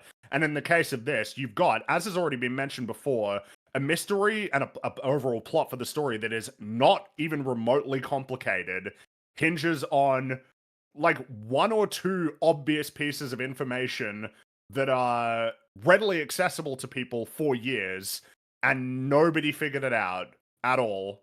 Also, I want to be it's all in here. Very, be very clear similar to the here. Ready Player One thing. I was just like, man, this is a big problem. Someone said, yes, Muller, knowing how to use the internet is autism. Like, there's a difference between narrowing down exactly where the flag exists based on, like, lights and shadows in the room and using the internet.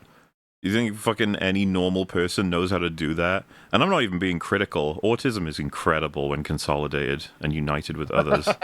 Yeah, the hyper-autistic Do you understand? fixation of internet, sleuth denizens, they could solve anything. Lots of great things have been achieved through autism. I am very pro-autism, as is clear from my upcoming 17.5-hour video.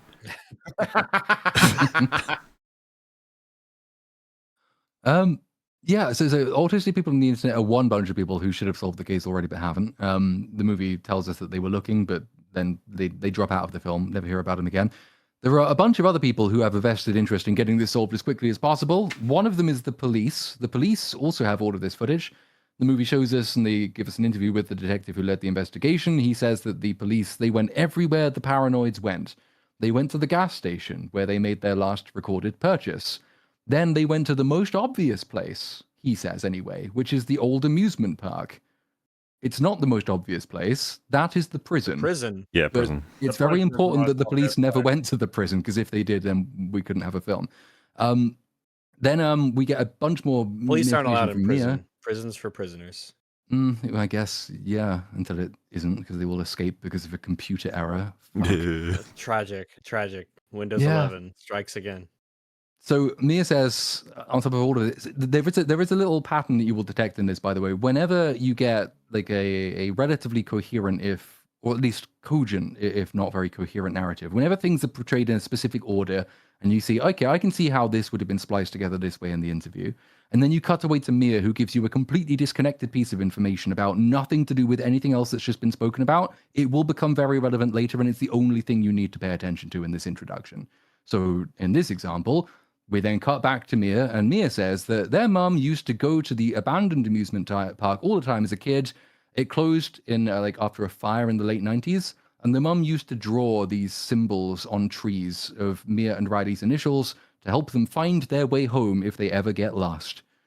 So that's relevant because it doesn't belong in the rest of the introduction, which is helpful.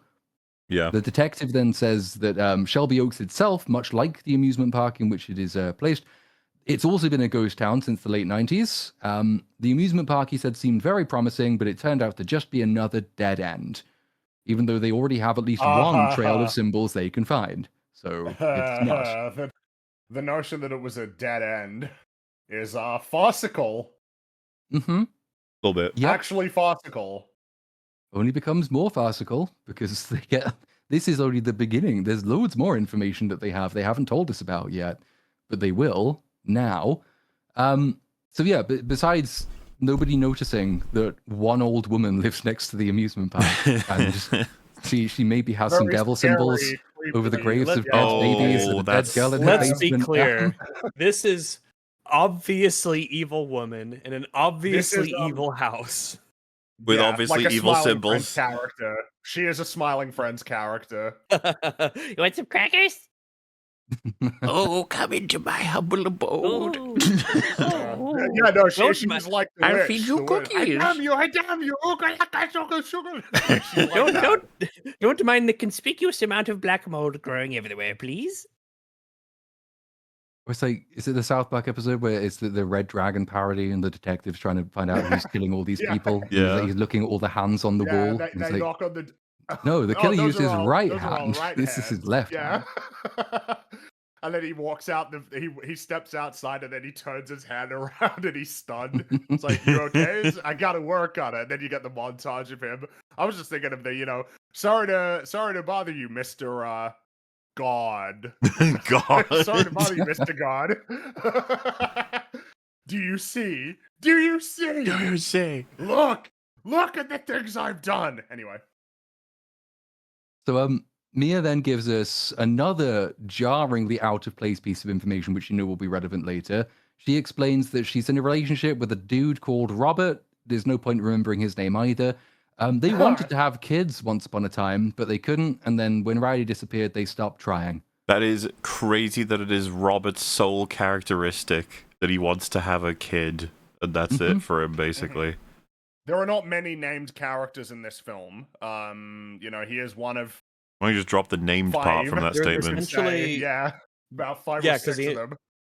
There's only 2 other real instances of him having anything approaching his presence in the movie, and both of them are like, okay, and oh. So you can go and check this. When I was on Open Bar, this film was described to me. Like they talk about the adventure she goes on, and she has a husband, and he's just not a part of it. And I was like, why? And they were just like, I don't know. He's just kind of ignored. He's not remembered by the movie, to the point where I'm starting to wonder what the hell was the point in him being here. And all I've got is to support the notion that she wants to have a kid. ... And that will become relevant, and that's it. That's the only reason he exists as a character, is to support that idea. Yeah, and there's a bit later where he's almost relevant, but the extent of his relevance is that she texts him and tells him to turn on Find My iPhone, at which point Apple becomes a significant player in the film. He doesn't actually do anything to help at all, but it does allow the movie to say, yeah, she wants to have a kid, and that has to be relevant. We never hear the phone chiming as he texts, what the fuck is going on? Where are you? What's happening? You've been gone all day.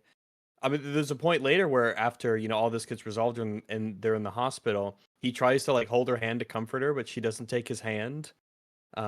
Which is that's fucking weird of you not to do that to your husband who's here for you. You didn't believe it. Whatever. Fuck him. We don't like him. But this is after they find Riley and they're in the hospital. Exactly. He didn't believe her. So why was she? Yeah, he didn't believe her when there was no information other than her paranoid and she was delusion. talking about spooky demons in the window and stuff. Yeah. So she's like, why didn't you just believe me? In a false memory that she wrote off, except she remembers it very vividly. All of a sudden, she decides it's really relevant, but it's another one of those... it's so funny because we will get there, but it's so much in this movie is just... Everyone had to be on pause until this precise moment, because if they'd acted on the information they already had, it would be over. So this false memory she has, she gets to a scene roughly midway through the film, and she's like, I had this false memory. I didn't tell anyone about it because I didn't think it was real, but it turns out that I know exactly what's going on and what's causing it, and this links everything together. So now we're going to go solve the mystery. And the only reason I haven't done it before is I didn't believe it myself, even though I saw it. Fuck off. Yeah, shit. But we have a little way to go before we get there, because the movie has to collapse at least twice more before we do. So now we transition into a recording of a 911 call. It's a man, he calls the police, and he reports that he's found a bunch of murdered teenagers in a cabin. These are 3 of the paranoids. Riley is not amongst them, and they've all been butchered. And on the front door of the cabin, there is a giant symbol smeared in blood. Okay.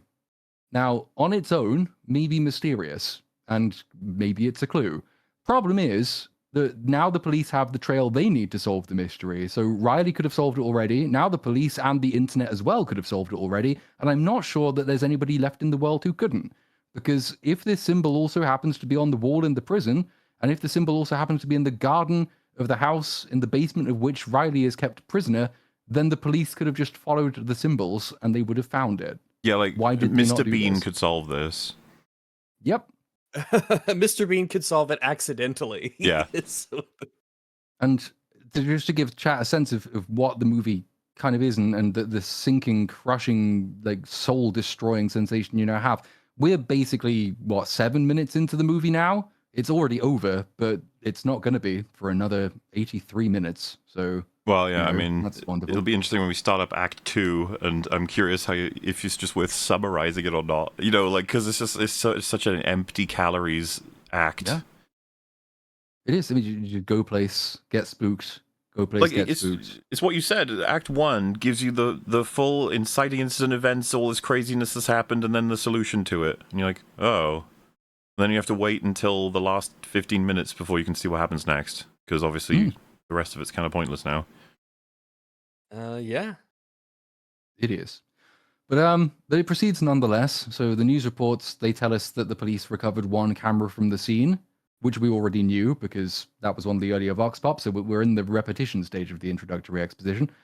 That tape, it shows them a blurry figure outside the room where Riley disappeared. And he says that, like, they've ascertained this man. He's a white male. He's around 6'1", or 6'2" maybe, and he's wearing gloves.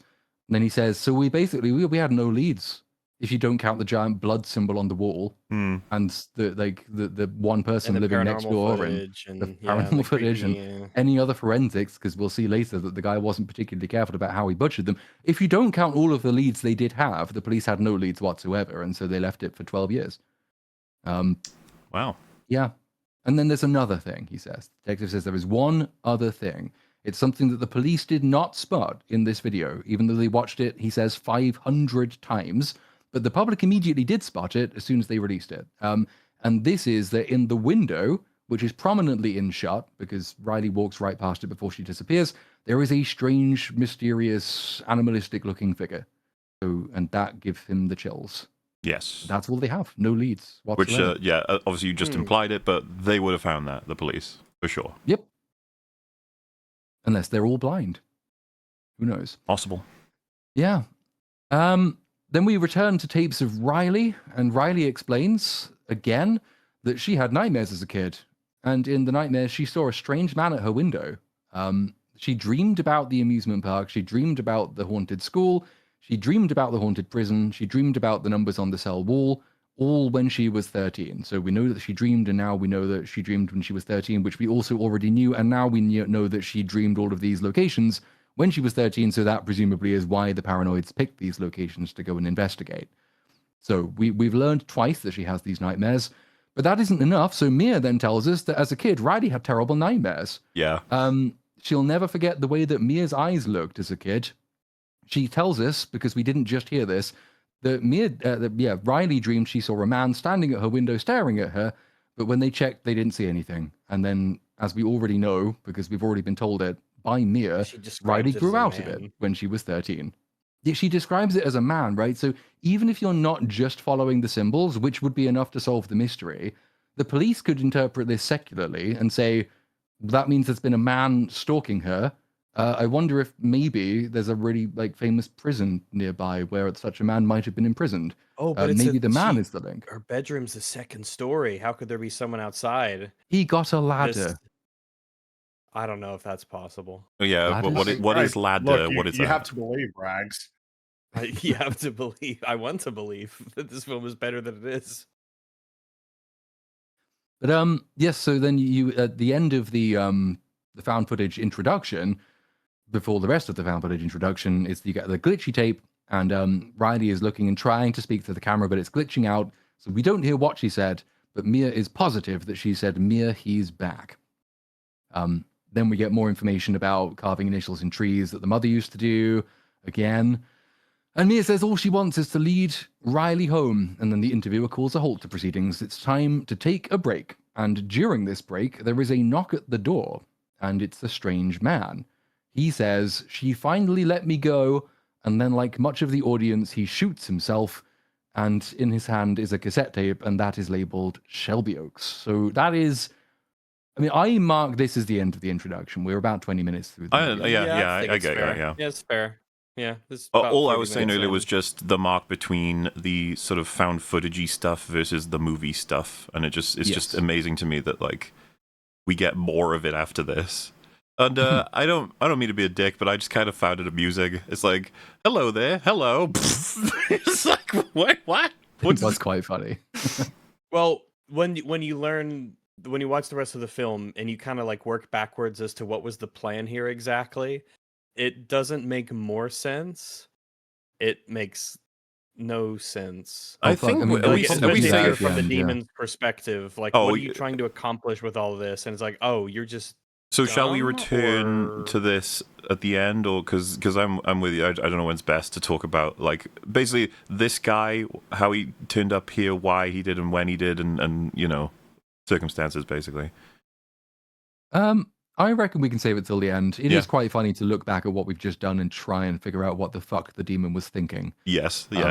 And there isn't enough to talk about, frankly, in the rest of the breakdown. So if we start taking stuff from it, we're going to be screwed. So we can save that, probably, I think. No problem. Yeah.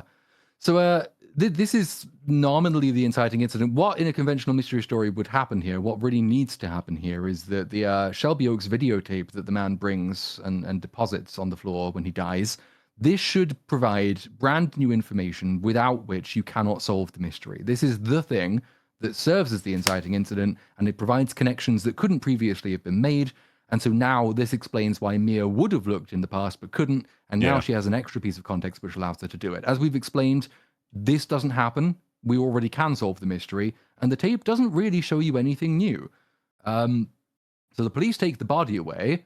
Then at night, Mia still hasn't washed the blood off her face because it looks cool, I guess. Well, or they dramatic forgot. that way. It is very It's dramatic. What I found interesting about it, it changes. Somewhat dangerous. Like, as consequences floor to a film, it's zero, basically. It doesn't matter. Like, there's nothing that really gets consequently affected by it. However, everyone highlighted this.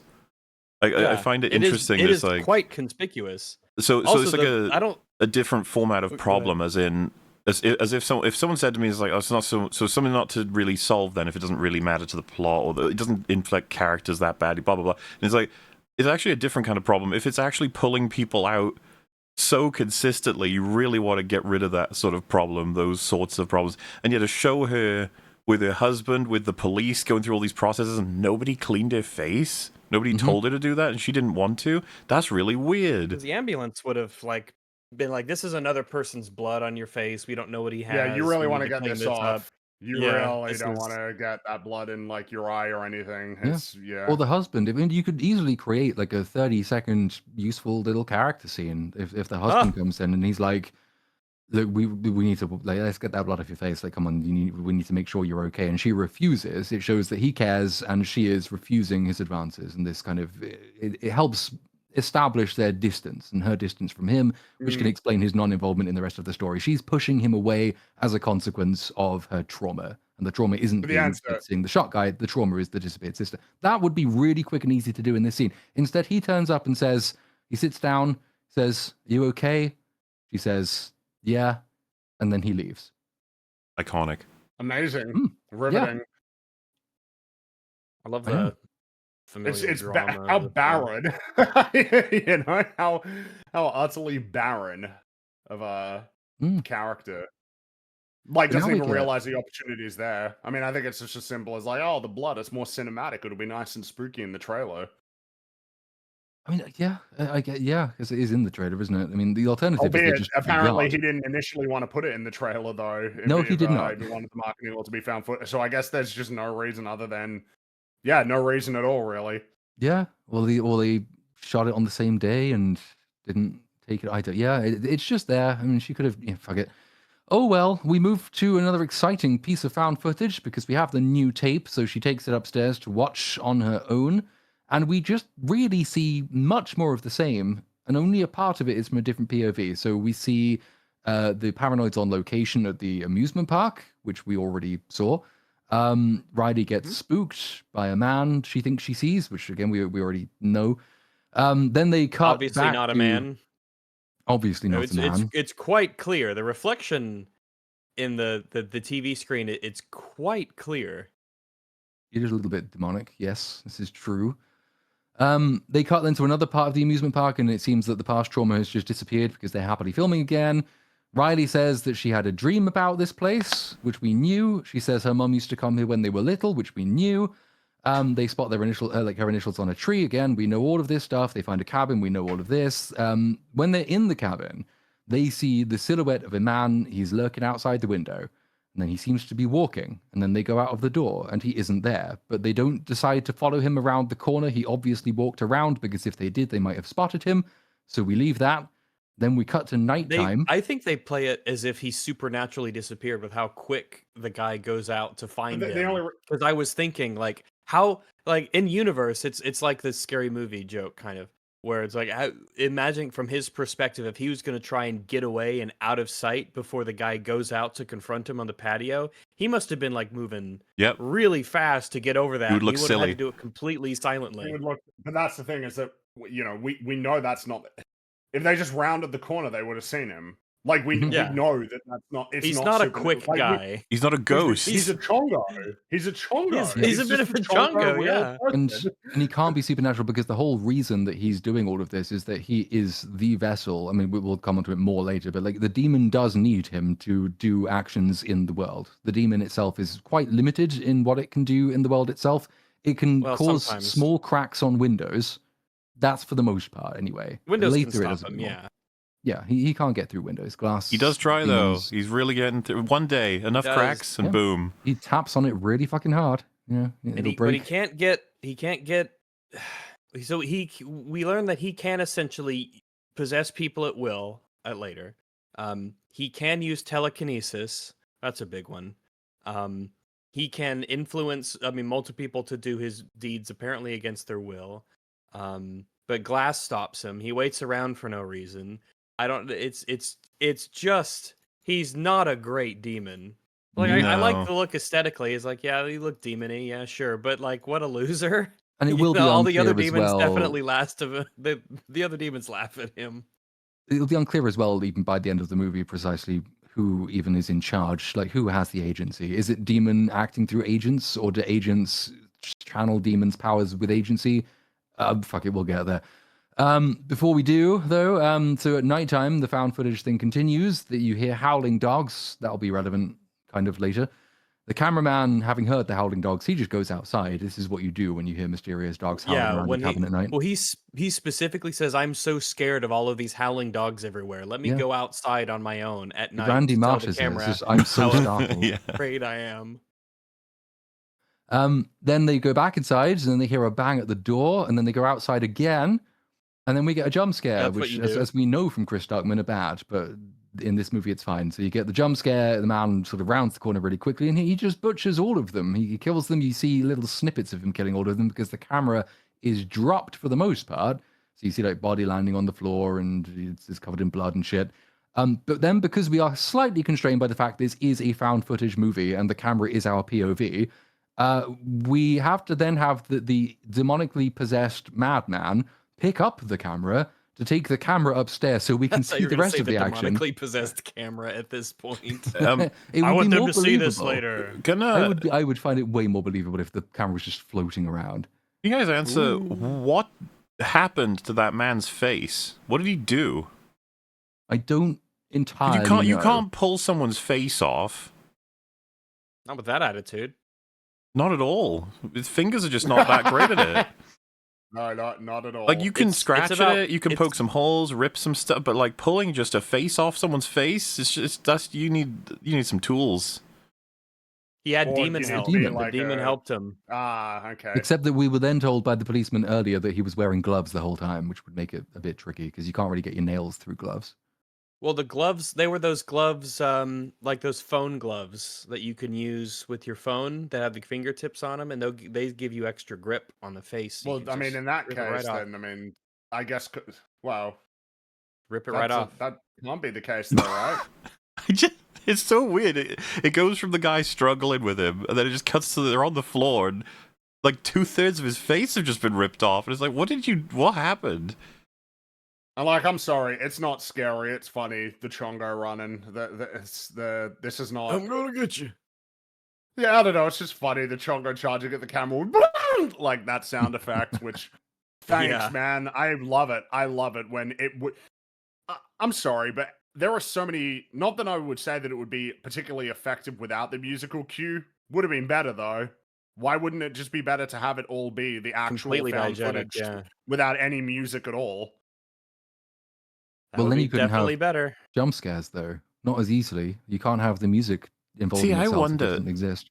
I wonder if there was a studio note, or if there was a mandate from Neon, or was Chris like, I gotta do the things. I gotta give it the best chance. I gotta do the things. I have to make money. I have to.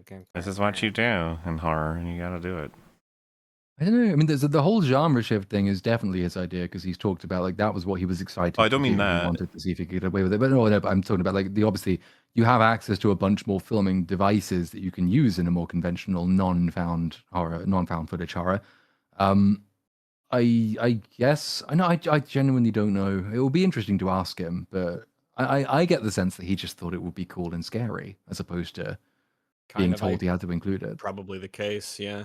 Honestly. Something that blew my mind though, first time watching this, is when she, bursts out of the house to go and look on the outside of it. I was like, "Fuck, we've just like really finished the found footage, and we're half an hour done. That's a whole chunk of movie gone." It's a short movie. Yeah. It's 90 minutes. Short in a specific way though. I was relieved, but much like Predator Badlands, it does not feel like a 90-minute movie. It's just like it feels way longer because of how empty it is. Yeah, that's kind of what I'm getting at with like, what was so crazy about it. It's a unique feeling of watching all that exposition and feeling like I've gotten basically no story. I'm still waiting, And it's like, yeah, a third's done. It's like, what do you mean a third's done? You are kind of, yeah. This is definitely a movie where you're constantly waiting for the thing to happen. You're waiting for the moment where it really kicks off, where the movie takes off, where it gets good. I'm waiting for the good part to kick in. Now we've done all the work. We got the backstory. Boy, I cannot wait for the film to really start. But it never does. Also, we semi-recently covered The Fly, Cronenberg's The Fly, 95-minute movie. Mm-hmm. Quite short. So roughly the same length as this. Yeah. There's just incomparable depth to every single second of that movie compared to this one. And that movie doesn't solve itself before it begins, which is an additional bonus. So this one, the found footage here ends with you get a clear enough shot of the killer's face. And the movie, because the movie hasn't realized that it's fucked itself at least 3 times already, it seems to think this is the clue. This now is what will allow Mia to go and do stuff she couldn't do before, even if she'd wanted to. As we have explained, that is not the case. No.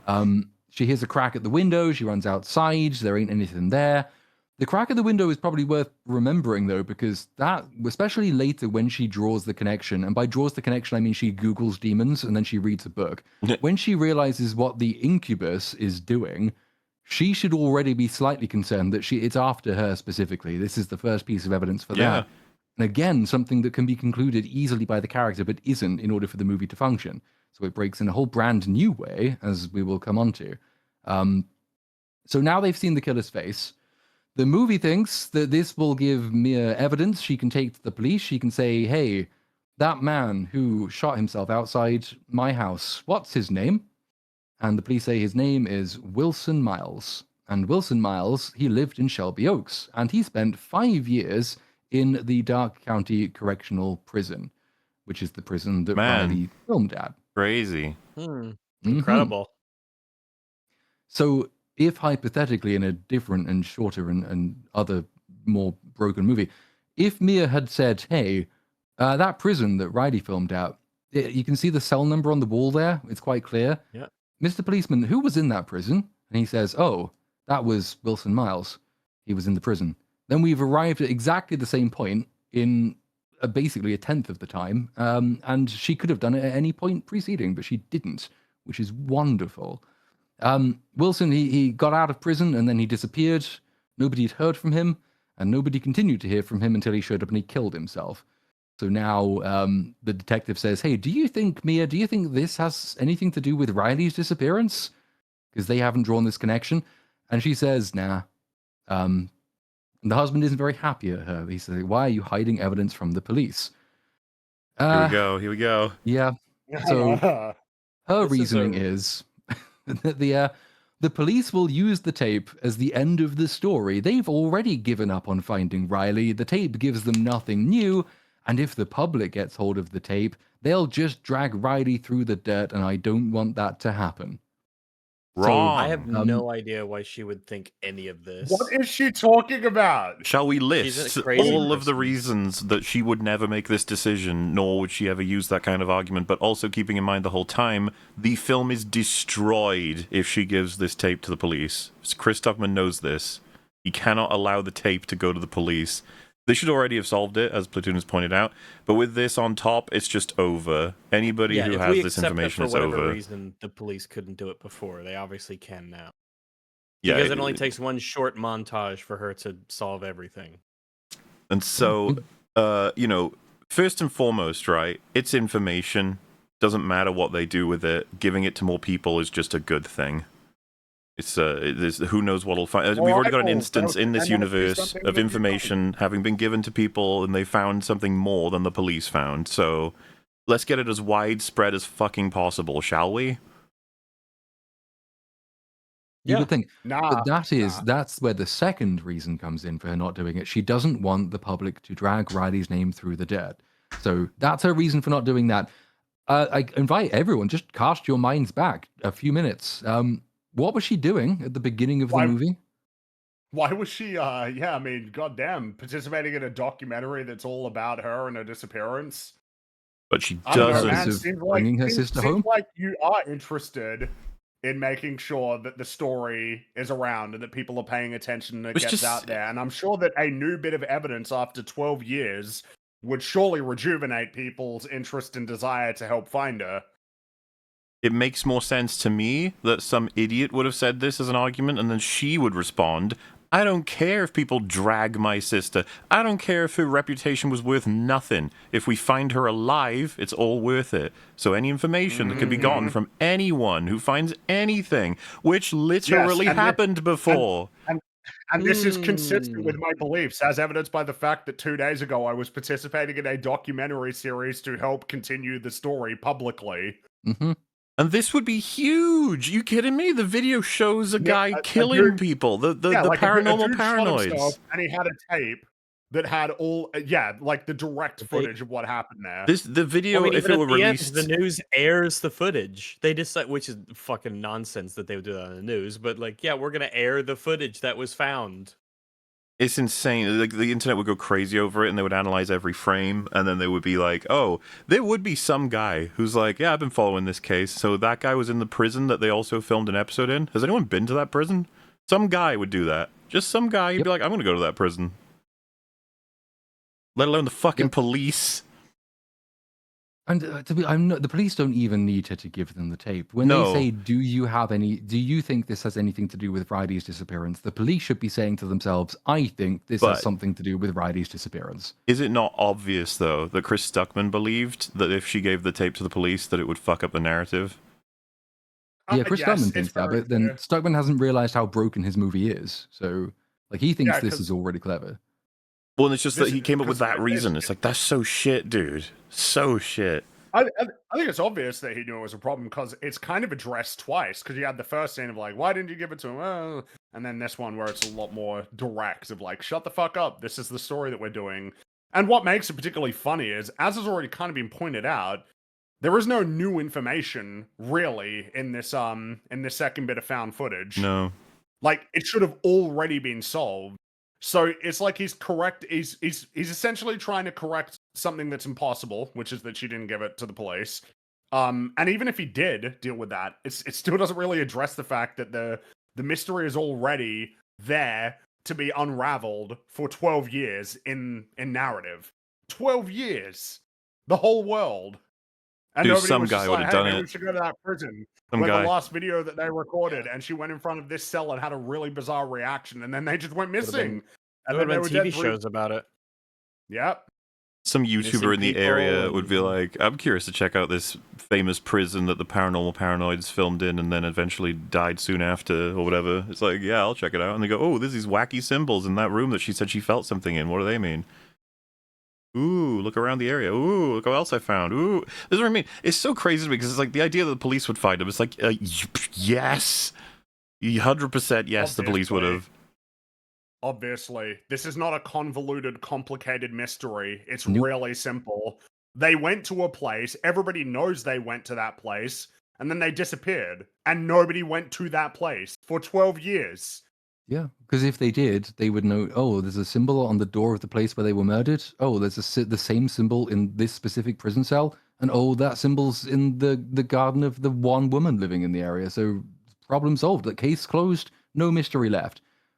It is why, I mean, we made the point earlier with regard to Rosemary's Baby. If you could have instead twisted this, so Mia insisted on taking this to the police. She wanted help, and for weird, almost like slightly unsettling reasons, they were suspiciously reluctant to help. Yeah. She kept taking it to people, and they kept saying, "No, there's nothing in it. You're going mad. What are you talking about? It's clearly trauma. It's got to you. You need a break. Maybe you should go away, go on holiday. Maybe you should go to an asylum." Like all of this stuff. Then you could make all of this make sense, because then there's agency in people's refusal to solve the mystery. But if you don't do that, then it just doesn't work. And you can create so your obviously doesn't work. very caring, very supportive husband who halfway through the Yeah. movie start to pick up some clues. Like, hang on.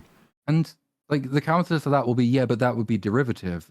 Okay, watch the movie you got. Like, yeah, I would take whatever. Almost everything is somewhat derivative. If someone said, like, this is very Rosemary's Baby, I'd be like, what? You mean very archetype of person is in a situation, they don't understand how far it goes in terms of everyone being involved to make a certain thing happen to them. It's like, yeah, we can do that more than once. It's not like Rosemary's Baby has the fucking patent on that. As long as you just do it well.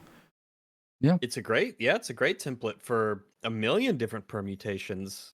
Because the thing in Go Rosemary's for it. Baby I love is, them. I love the stories. as it, like, nothing is necessarily wrong in the first, like, act. Everything seems sort of chill. There's a suicide, quote unquote, and you're like, oh god.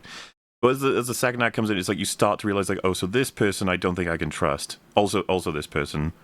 Oh, and them, those over there. And then it's like, wait, oh, and the doctor, and the mayor, and the janitor, and you're like, hang on. And then by the time you hit Act 3, it's like, it's literally everybody. I just, it gets, it's like that ramping up of fear and paranoia.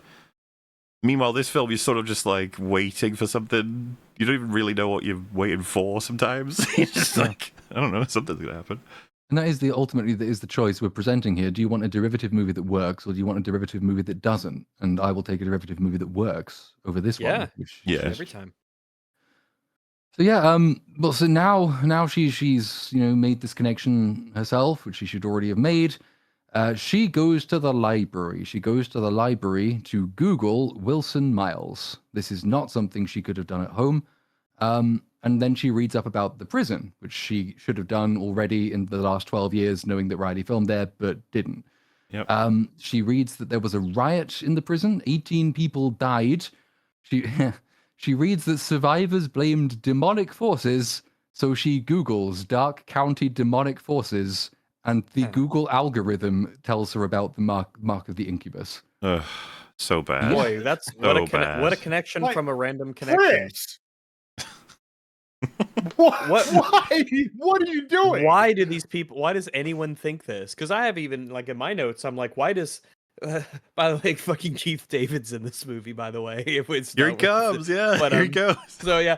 But, like, in a moment, yeah, it'd be...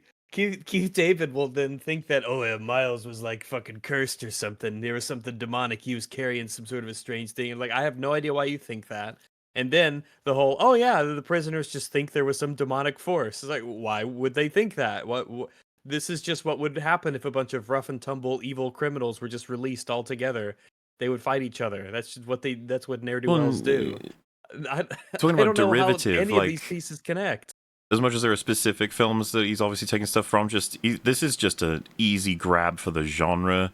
How many horror films have I seen where the second act is the characters Googling random information, and then they find, like, wait, have you heard of the Gaglumpagunka? And you're like, huh? And it's like, oh, it's the guy who comes at you for your teeth when you sleep. And you're like, no, that's a different thing. Like, no, he does it for adults. Like, oh, that's the real creepy thing that you've made there. Ooh. It's all on the internet, don't you know? I mean, it used to be, it was always in a book. They go to a library, there's this one book that has all the information. You're like, okay.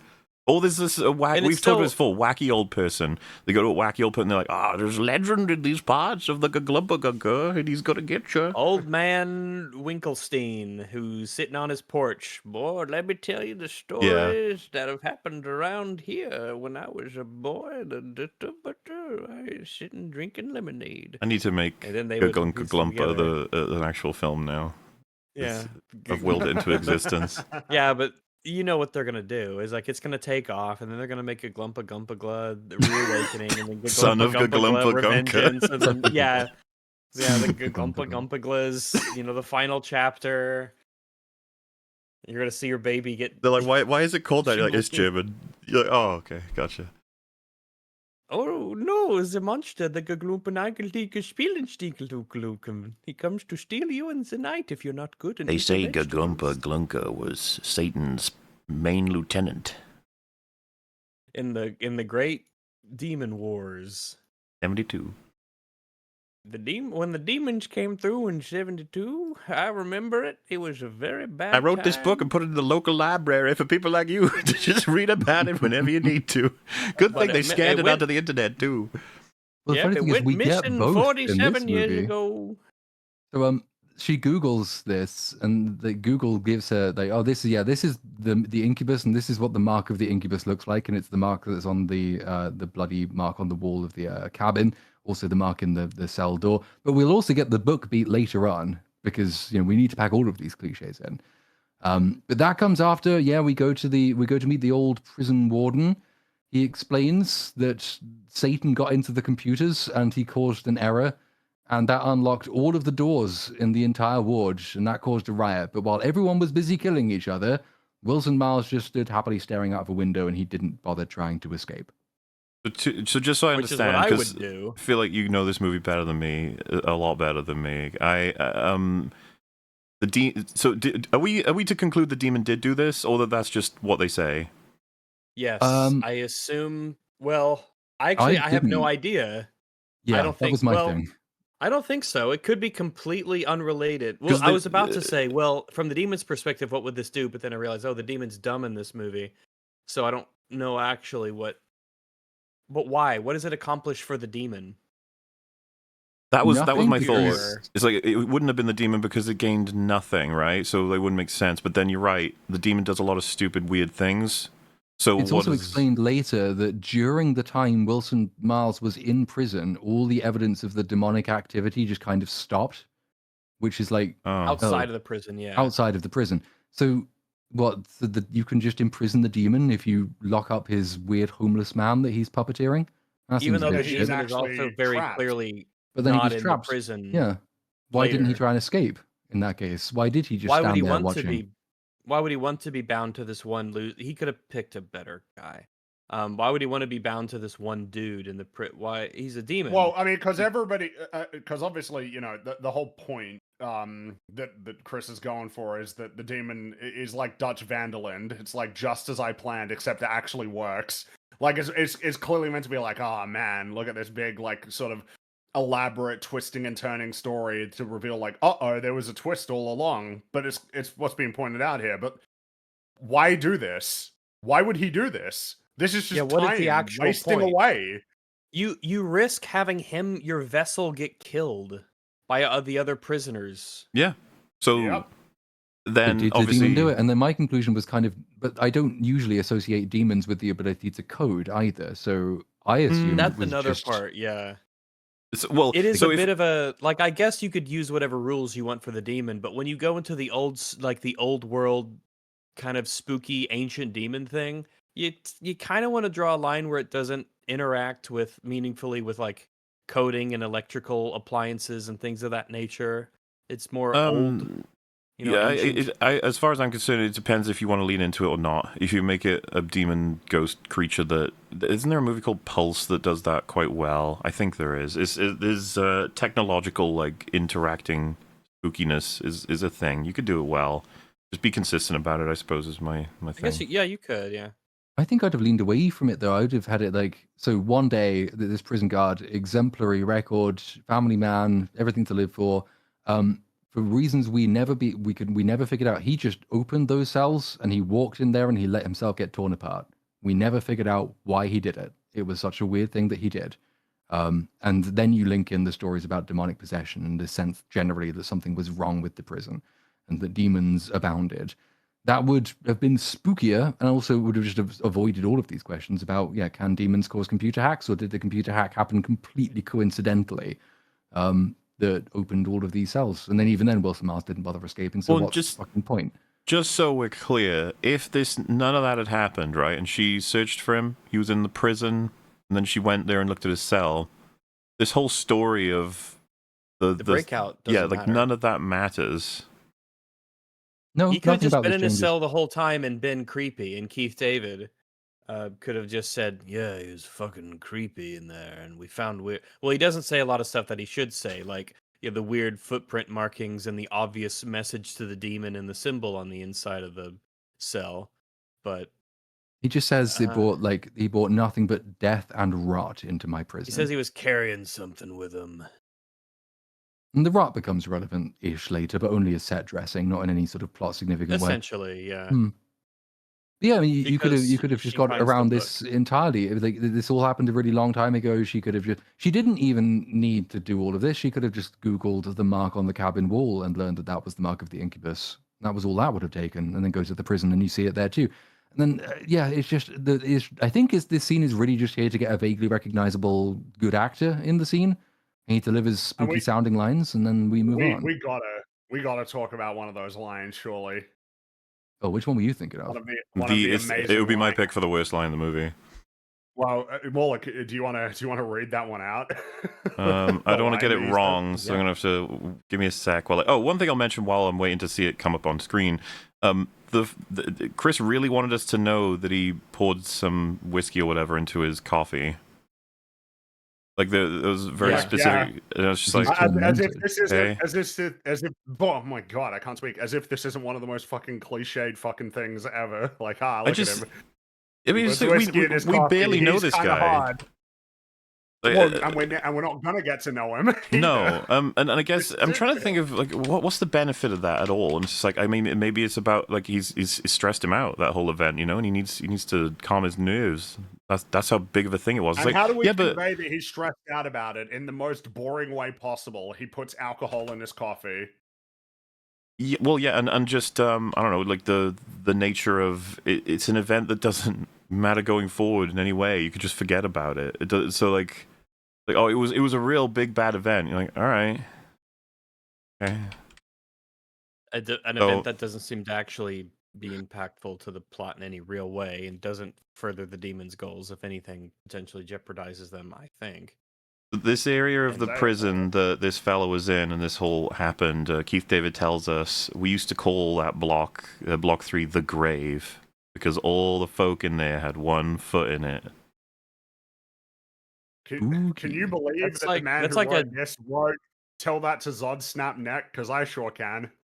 So I can believe the line if it was said almost like a joke, like an in prison joke, like oh, they call it the grave because all the people there have one foot in it, and then they just move on with their day like it's just a little joke, prison joke.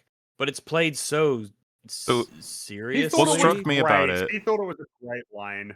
I would say it upgrades to a meh line if you just cut off the second half. You just say block 3 was called the grave. You're like, huh.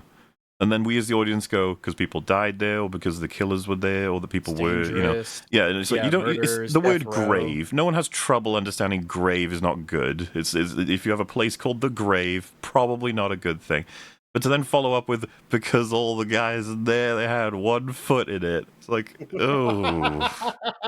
Did you think a pair of glasses could fool the world's smartest detective? Oh, man. Like... It's not very good, guys. It's not a very good line. We could call this area of the prison the Jolly Rancher. Because we slide Jolly Ranchers and other prisons have when they were good. It screams insecurity to me of like, we called it the grave because people die there, or people are dying. It's death related. And you're like, yeah. Oh, grave. Oh, grave. Oh, I gotcha now. I'm following. Graves where you put body. I gotcha. Like a graveyard. Yeah, he's like, okay, similar words, similar, yes. Yeah. That was the idea. Right. And plus, grave means like serious sometimes. Like, oh, there's a grave. Oh, man, this is multi-dimensional. This is a generational film. Yeah, it stood out to me, that line. I was like, oof. Oh, that was smelly. Yeah, not great. Not great. I think I'd already started Mr. Keith David, sir, out. Can you give me Yeah, some it of that is funny that he got to deliver it. It's like, oh, you poor dude. Yeah, Keith David is in this film.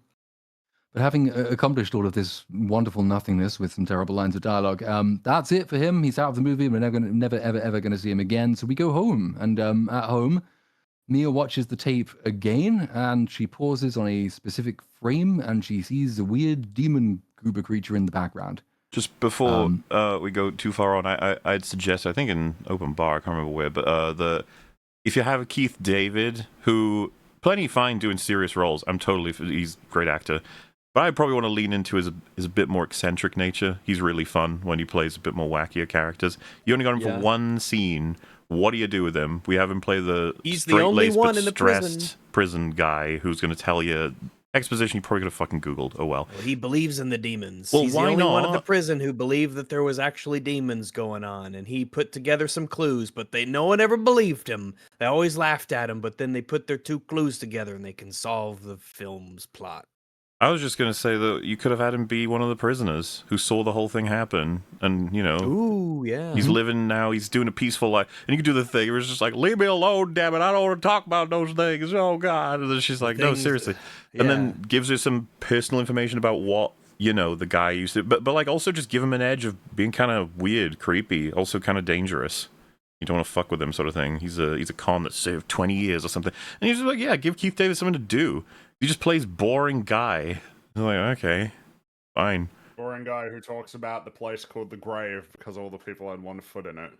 There are actors. In fact, I recommend the Charlie Sheen Netflix documentary for those who haven't seen it. But he talks about how he had a 2-scene. It was also amounted to about 25 seconds role in Ferris Bueller's Day Off. And it was super important for his career. Like, people saw it and were like, you should be in more movies. And he got other roles thanks to it. Like, it doesn't... You can have an actor on screen for fucking 5 seconds, and it can make a huge difference. So, take advantage... He's Keith fucking David, dude. Like, guaranteed. You can do whatever you want with him for a scene. But, yeah, do something. Arbiter, you are saying it was a computer error that released the prisoners. In the grave, because they had 1 foot in it. Greetings! Welcome to hell, motherfucker! I want to hear him say stuff like that in this movie, Chris. Do that. Would have been more fun, but no, we don't. So yeah, she goes home, she sees a demon in the background of the tape as she's watching it again, and this is enough for her. She now thinks she's pieced the entire story together, and because it's such a convoluted story that is so very hard to follow, we then get an entire scene where she lays it all out to her boyfriend, or attempts to do so. In reality, she's laying it all out to the audience, and he's just going to leave after she's spoken. Yep. He asks a couple of, boilerplate exposition breakup questions, like, what? Very lame, Chris. And the way you fix this is you make him a character. But you didn't want to do that, so never mind. And don't tell me, it's like, well, I would have to add a bunch of the scripts. Like, nope, as it stands, it wouldn't change the length of the film at all to make him a character. It would not. But she lays it out to him. She says, yeah, so this is the story. She gets all the photos out, all the research she's done, everything she's printed out from her Googling and everything. And she says, the evil man who shot himself, he was born in Shelby Oaks, and immediately when he was born, the town started emptying of all its residents and businesses until all that was left was the amusement park and the prison. Then Riley stopped having her nightmares when he went to prison, but then when he got out of prison, she disappeared. And this means that her nightmares were real.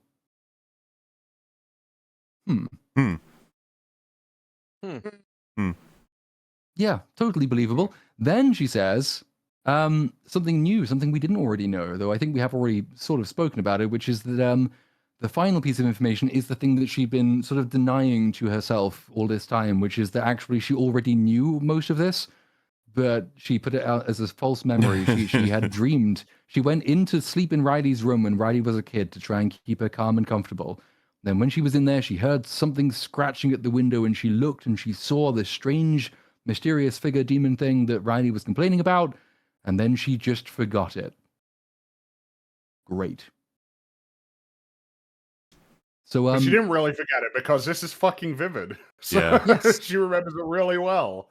And it would be a shame if she forgot it because, goddamn, I mean, apparently this would mean it was a dead end for her, even though there's really no reason why that should be the case. So Well, it doesn't even matter, but if we can reverse engineer a little here, the cracking in the glass, it only exists to allow a connective like symbol so that we know that this is when Demon Man shows up. There's nothing else to this, right? Unless you want to count the symbolic breaking of said window when someone throws someone out of it at the end. But it's the same window. That's the only connection. Does that?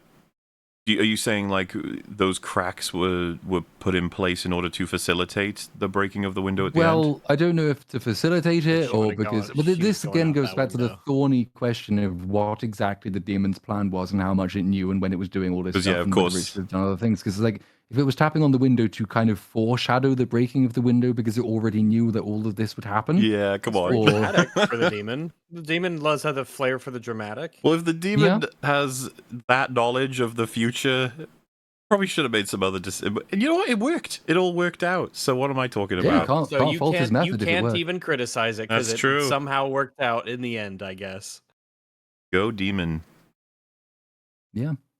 So Mia says to her boyfriend, I know this must sound totally fucking nuts, and he says, yes, it does, and then he leaves. And yay. And that's he's it. Kind of less. gone now. Yeah, he doesn't really come back. You see He's him briefly. mentioned.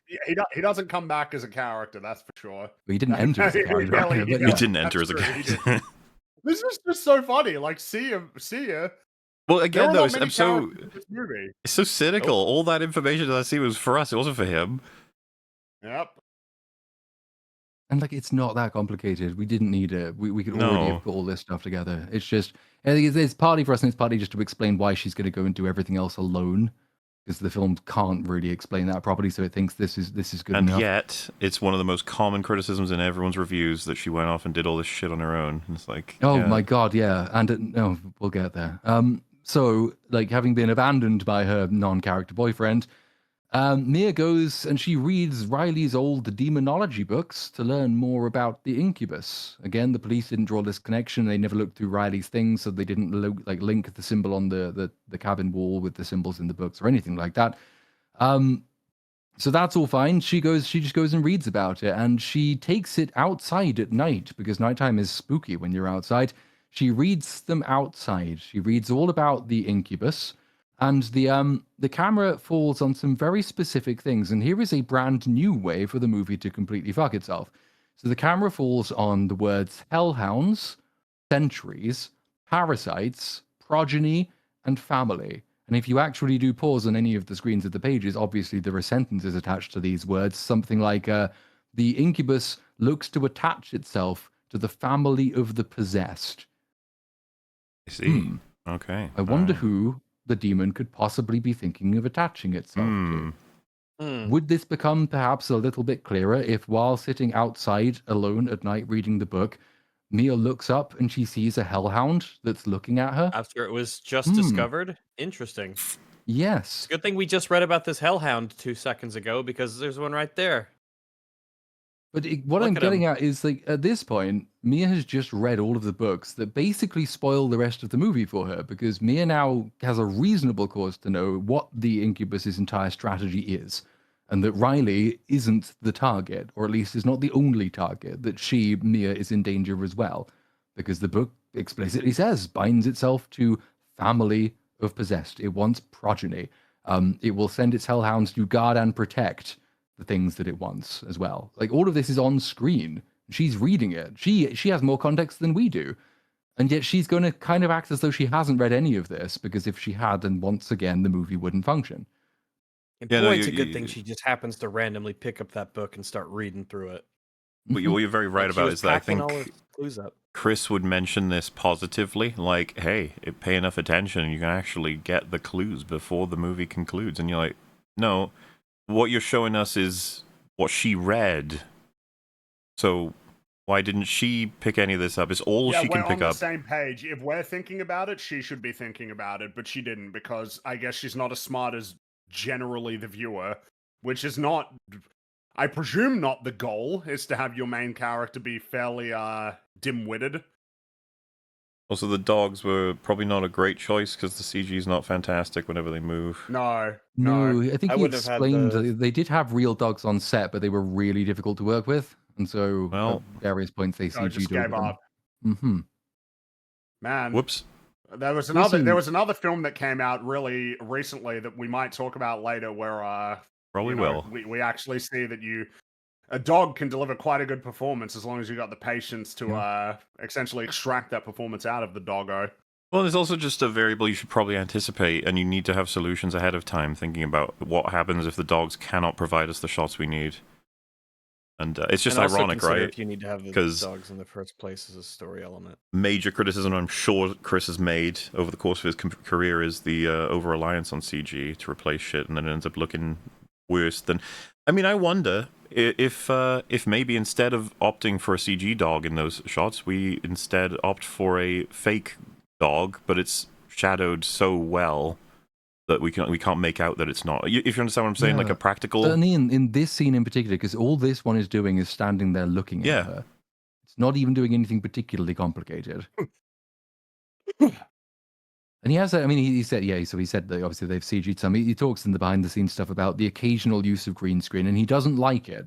He doesn't like how long it takes, doesn't like the kind of work it entails. Stuckmann is more of a fan of practical than anything computer generated, but he says that in certain instances there was just no way around it, which this is not one of those instances. Like, there are many ways you could have done around it. Also reminds me a little bit too much, I think, of The Omen, because The Omen has quite prominently featured hellhounds and does quite similar beats where essentially it's like the menace of strange dogs, which is fair enough. The Omen does it better than this movie does, so it's a comparison I probably wouldn't have invited. But yeah, then she, like Riley, or Mia even, looks at it and it looks at her, and then she's very slowly goes back inside. And it's very tense. Is it going to go after her? Is it going to leave her alone? It leaves her alone. Yeah. Yeah, so she goes back inside, and she watches the prison episode on the tape again. She sees the cell number of the prison, which we already knew. We knew it from the beginning of the movie. We knew it from the interview with the prison warden. We know it's number 37. Everyone already knows it. I'm predicting what'll happen, and I'm the less knowledgeable audience member watching the movie, and I'm like, oh yeah, this is what'll happen. This will be the thing that you find. You know, my favorite element of the whole thing is she pauses the video, right? So people at home, so you can see it. Can you see that? It's got the pause. It says 37, and then Chris felt the need to zoom in slightly to show us. It's like, you see? Do you see? Do you see? Do you see? Yeah, I got it.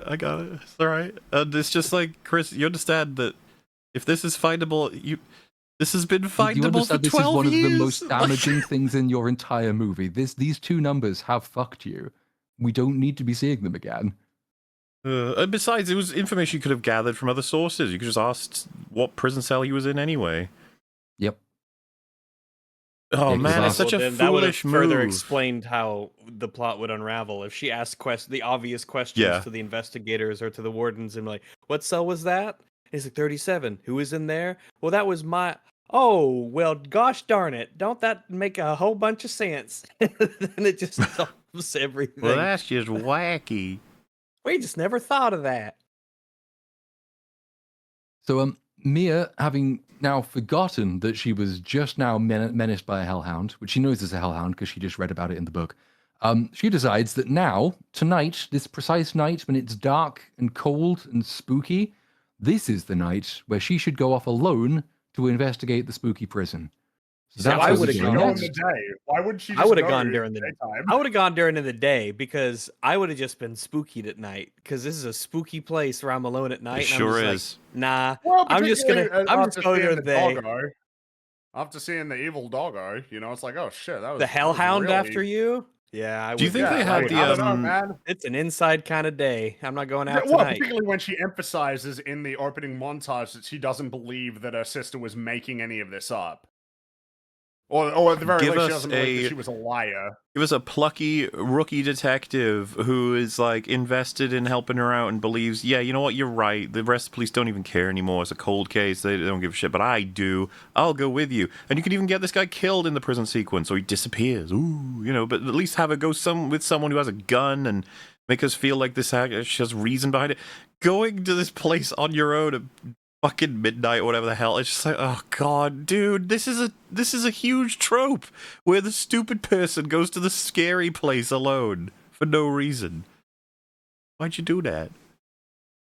Yes, and like I've heard the prison sequence itself praised a little bit by comparison with everything else. I think primarily because of the way it's shot, which means it's dark and it's spooky. Yeah, there's right, sure. Decent, yeah, there's some good shots here. Yeah. Yeah, it's a good location. It's like the location scout did a good job. It's a great place to set. There's so many things you can do there. We don't do many of them, but you know, we could imagine interesting things happen. All she really does, and this is why I said that the intro will be so top heavy and the rest is so sparse in terms of a breakdown, she just sort of wanders and then she carries on wandering and she carries on wandering and it's dark and it's cold and it's spooky and she carries on doing it and she carries on doing it until she gets to the cell. Then the movie again takes a massive shit, and so she goes in and she sees a bunch of information, really useful information, just scrawled all over the walls. There's a bunch of rot, for one thing, that's a bit of a giveaway. Two suspicious-looking footprints in the rot on the floor where Wilson Miles, I think his name was standing looking out the window during the riot. She sees her initials with Riley's initials drawn on the walls. That's suspicious, isn't it? Isn't that suspicious? Might make you think that you're in part of this plan, Mia, but no. And she also sees the mark of the incubus. It's just scrawled on the wall. So again, well, yeah, that's no less than two paper trails anyone could have followed. Yeah, the words Almighty Tarian written on it, and it's like, oh yeah, it's a demon. Yeah, there's like a demon cult thing going on. Like, oh, okay, I gotcha. That's yeah. Then it gets really cold. Why did Keith David not mention any of this? I don't know. Yeah, he just said like the people in the prison said there was something demonic going on. I never actually looked in the prison because if I had looked in the prison, I would know there was something demonic going on. I guess I like the subtle demon standing in the corner in the dark. I think it looks kind of creepy, I guess. And he's just kind of back there standing. Sure. Yeah. I thought it was neat. Yeah, because you can't really, it's like you can only almost just about make it out. It's not so obvious that it's like, oh, obviously demon standing in the corner. It's more like, yeah, and it's what is that in the darkness? She's in the middle, so it's not conspicuously like the camera turned to a side, and he's in the dark corner, and he's behind there just standing, and I'm like, okay, that's kind of neat. Shame about the rest of the film. But that's like, good. You did the one thing I thought was kind of neat. Moving on. And then he jump scares her with a weird amorphous sound, which we saw earlier in the Stuckmann montage.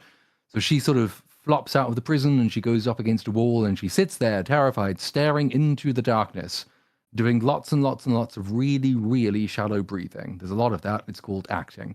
And she continues to do that until she gets jump scared a second time by a hellhound. Oh, they're in the prison. Yeah, they're right next to her, and she starts to run away, and we get a quick shot of the hellhound, and then you see a demon's hand on the hellhound, almost as if he is restraining it from following her. He's holding it back. He's holding her back. Which makes me wonder. It does make you wonder, and it should probably make her wonder as well.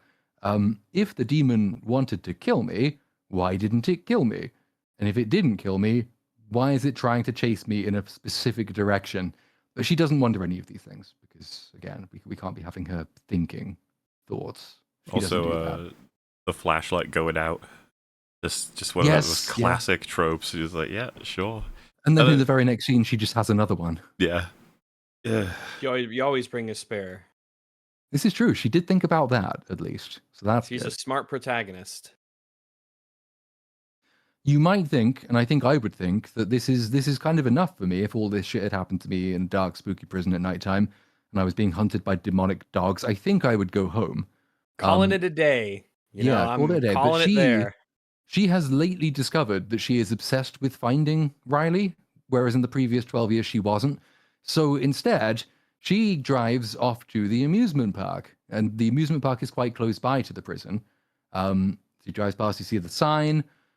Gets out of the car at the amusement park, she gets her new working torch, and then we kind of redo the prison sequence. The prison sequence was long, spooky wonder, jump scare, and then the woods sequence outside the amusement park is long, spooky wonder, jump scare, but she sees more initials on the trees, just a bit of a cry, demon dog turns up, And then the demon dog this time leads her off in a specific direction. And once again, if I were her, I'd be thinking, no, fuck it. At the very least, I might follow Well, it he's long nice enough now. to know The where. doggy's nice now. It is, but even then, a demon dog is leading me somewhere. What's at the end of this place? It can't be good.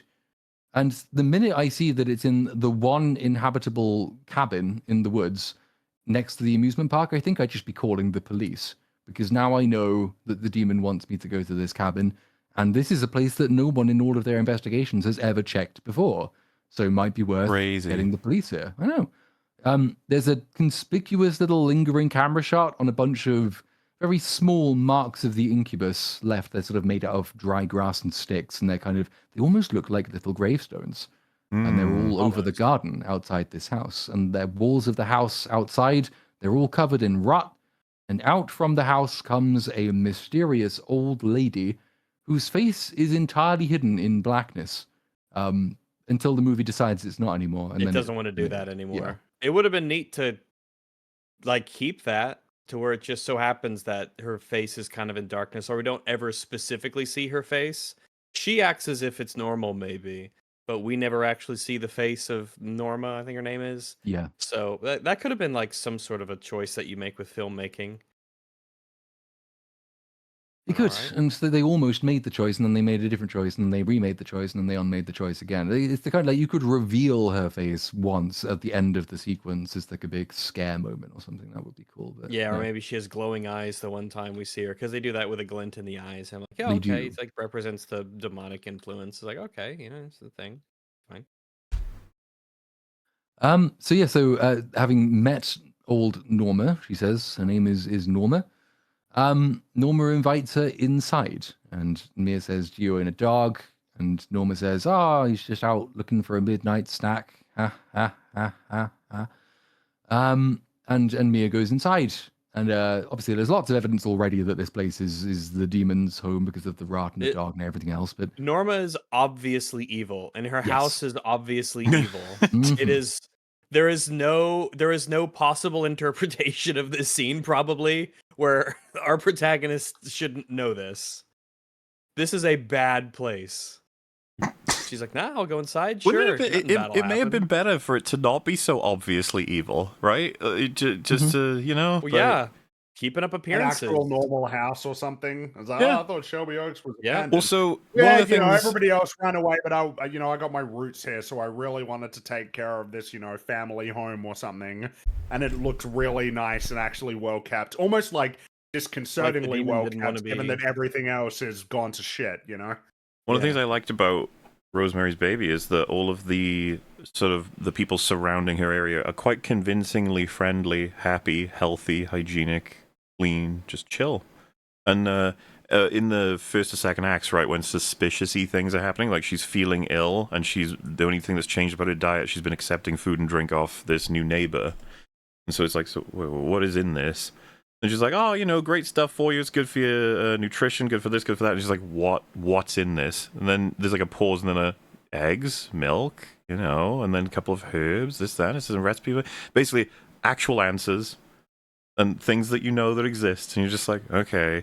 So it's sort of stuff that keeps you on edge, because you're like, well, that makes sense. I'm just a little worried. And it's the way they build the paranoia in that movie. But being like, okay, so... I don't know if you're good or evil, obviously evil person. It's just like, I'm thinking about it. Plus just the aspect of the demon doesn't want to be discovered by regular Yeah. people. So it has a tactical, hypothetically a smart demon, so not this one. But, a demon would have a vested interest in people just seeming normal and being normal. And also that kind of adds to the horror, the fact that what lurks underneath the surface of a very normal seeming person is actually, spooky demon. Yeah, I don't know. It feels kind of lame, because again, this is why we were saying she felt very Smiling Friends. It's like, you need to go and help poor little Desmond. This fucking lady, and it's just like, or that there's a selection of people. One of them's a Satan worshipper. You're like, I wonder which one. And then of course they would subvert it because it's funny. But this film is like, no, it's her. Yeah, She's obviously absolutely her. Which, by the way, spooky evil one. This surprised me on first watching, because I already knew ahead of time that this was the end of the film, as in she goes into this house and this is where the major end of the film happens, and I was like, what the fuck, where How long is she here for? It's like, yeah, it's a while. A long while. It's because we need to do another of those scenes where all of the information is given to the audience by virtue of Mia looking through books of photographs and things like that. So that's how all of the mystery of the backstory is now filled in. First off, Norma offers Mia a cracker, and Mia's like, no, I'm not taking anything from you, you moldy old hag. Then they go through and they have a little sit down, and Mia shows Norma a picture of Riley and says, have you seen this girl? And then she hears a noise upstairs. And she says, do you live here alone? And Norma says, I don't live here alone. I live here with my son. And Mia turns around. She looks at a picture on the wall. And shockingly, to no one whatsoever, it turns out her son is Miles What's-His-Face, the guy who shot himself. The prisoner. Oh, who saw that coming? Besides everyone who did. Well, there was no other characters for it to be, unless we were just going to add a new character. It's like a Scooby-Doo episode where the person in the mask is the one person they meet at the beginning of the episode. His old man Jinkenstein, and they're like, "Yep, he's who you met at the beginning, so it will be him." Yeah. I mean, the reason why it has to be that way is because if they said no, it's Phil, you're like, "Who's that?" Oh, it's just. We could explain now, I guess. It's like you have no choice. It can't be that, so it has to be the one person we know. It's like, cool. Mm-hmm. And then Norma somewhat sinisterly asks Mia if she has any children, and Mia says no. And then Norma says, would you still want one? And then Mia tries to distract her, and she says, actually, I would like a snack after all. So Norma goes and shuffles out of the room, and this gives Mia time to look through... From one cracker to another. From one cracker to another. This gives Mia time to look through a bunch of photo books that are just lying around, because why not? And in these photo books, she sees the unfortunate tale of what happened to Riley. There's a picture of Riley with Miles Watson, and they dressed out of something from, I don't know, the Wicker Man or like something. There's weird, cult druid cult going stuff. On. Yeah. Mm-hmm. Then they see a picture of a pregnant Riley, and then a bloodied Riley, and then you see the guy burying something in the garden. Then you sort of see the same thing again, and then there's lots of little things buried in the garden, and it turns out that there's just probably a bunch, maybe half a dozen, of dead, murdered babies in the garden under the mark of the incubus, which was the one drawn on the mark of the cabin right They next wouldn't be to the murdered, prison. right? Or because one of my questions is how the babies died. Oh, I assume they were still they're there. supposed to be the Cambr. They were failed. Oh, so failed the demon. experiments. Oh, the demon. Yeah, like it didn't take whatever. I don't know. It just didn't work 6 times. Yeah, Or that the one demon? came out Okay. wrong. All right, I guess if that's how it works, that's how it works. Well, I don't know that that's how it Cambrian works. Yeah, I have no success idea. rate, but it can be. I don't know. It just seems to be how it works. I guess it's really Yeah. fair. I just was curious. You needed the one the first time worked in Rosemary's Baby. I'm just saying that demon knew what he was doing. That demon knew how to make a baby that was alive. Sure did. Oh boy. Read the instructions. That's all you need to do. Norma comes back into the room, and it's like, "Mwahaha, I am evil." Didn't you guess? Norma says that Riley was once strong, like I was. There's some questions about all of this, which we can get onto later. So you should be proud of her. And then Mia says, "You tell me where she is right fucking now." We screams it. I feel like we gotta. Yeah, she. Man, I feel like when that take was done, Chris was like, "Man, that was fucking So great, powerful and Loved it." emotional. And I definitely felt try hard. Really, it's kind of the one. It took me out of it a little bit. Like it felt like obviously the intention is, wow, this is really intense, but when I watched, it's like, man, really feel like I'm watching an actor right now.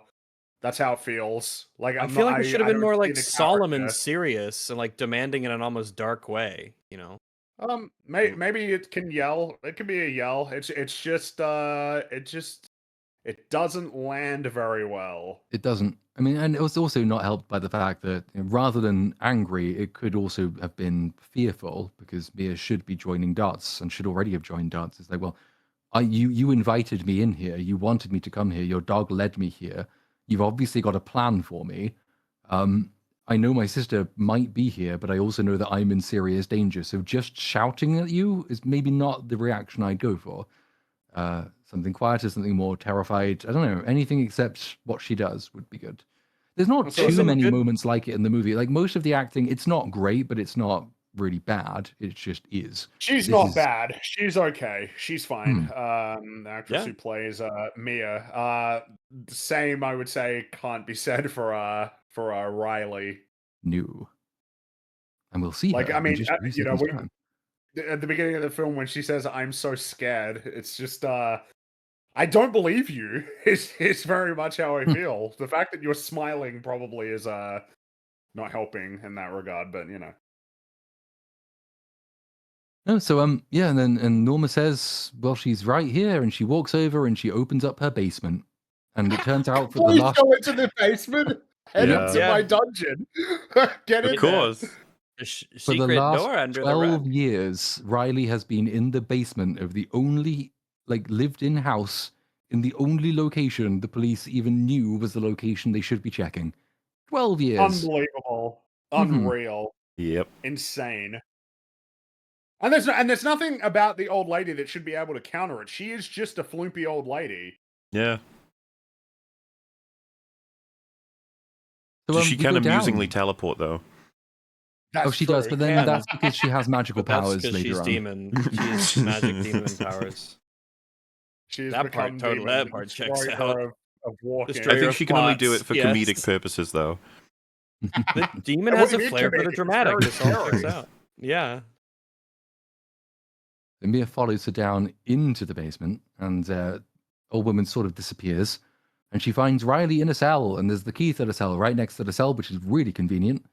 So she lets Riley out. She says, I'm going to protect you. I'm going to protect you. And they start leaving the basement, but Well, they she look leaves her around and, knife. oh, She shit. leaves Oh, her. she leaves. She brings a knife with her.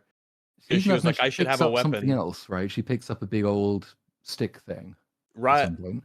Riley picks up the fire poker, but Mia, who has brought the knife from the kitchen, she leaves it on the floor as she's taking Riley out of the dungeon.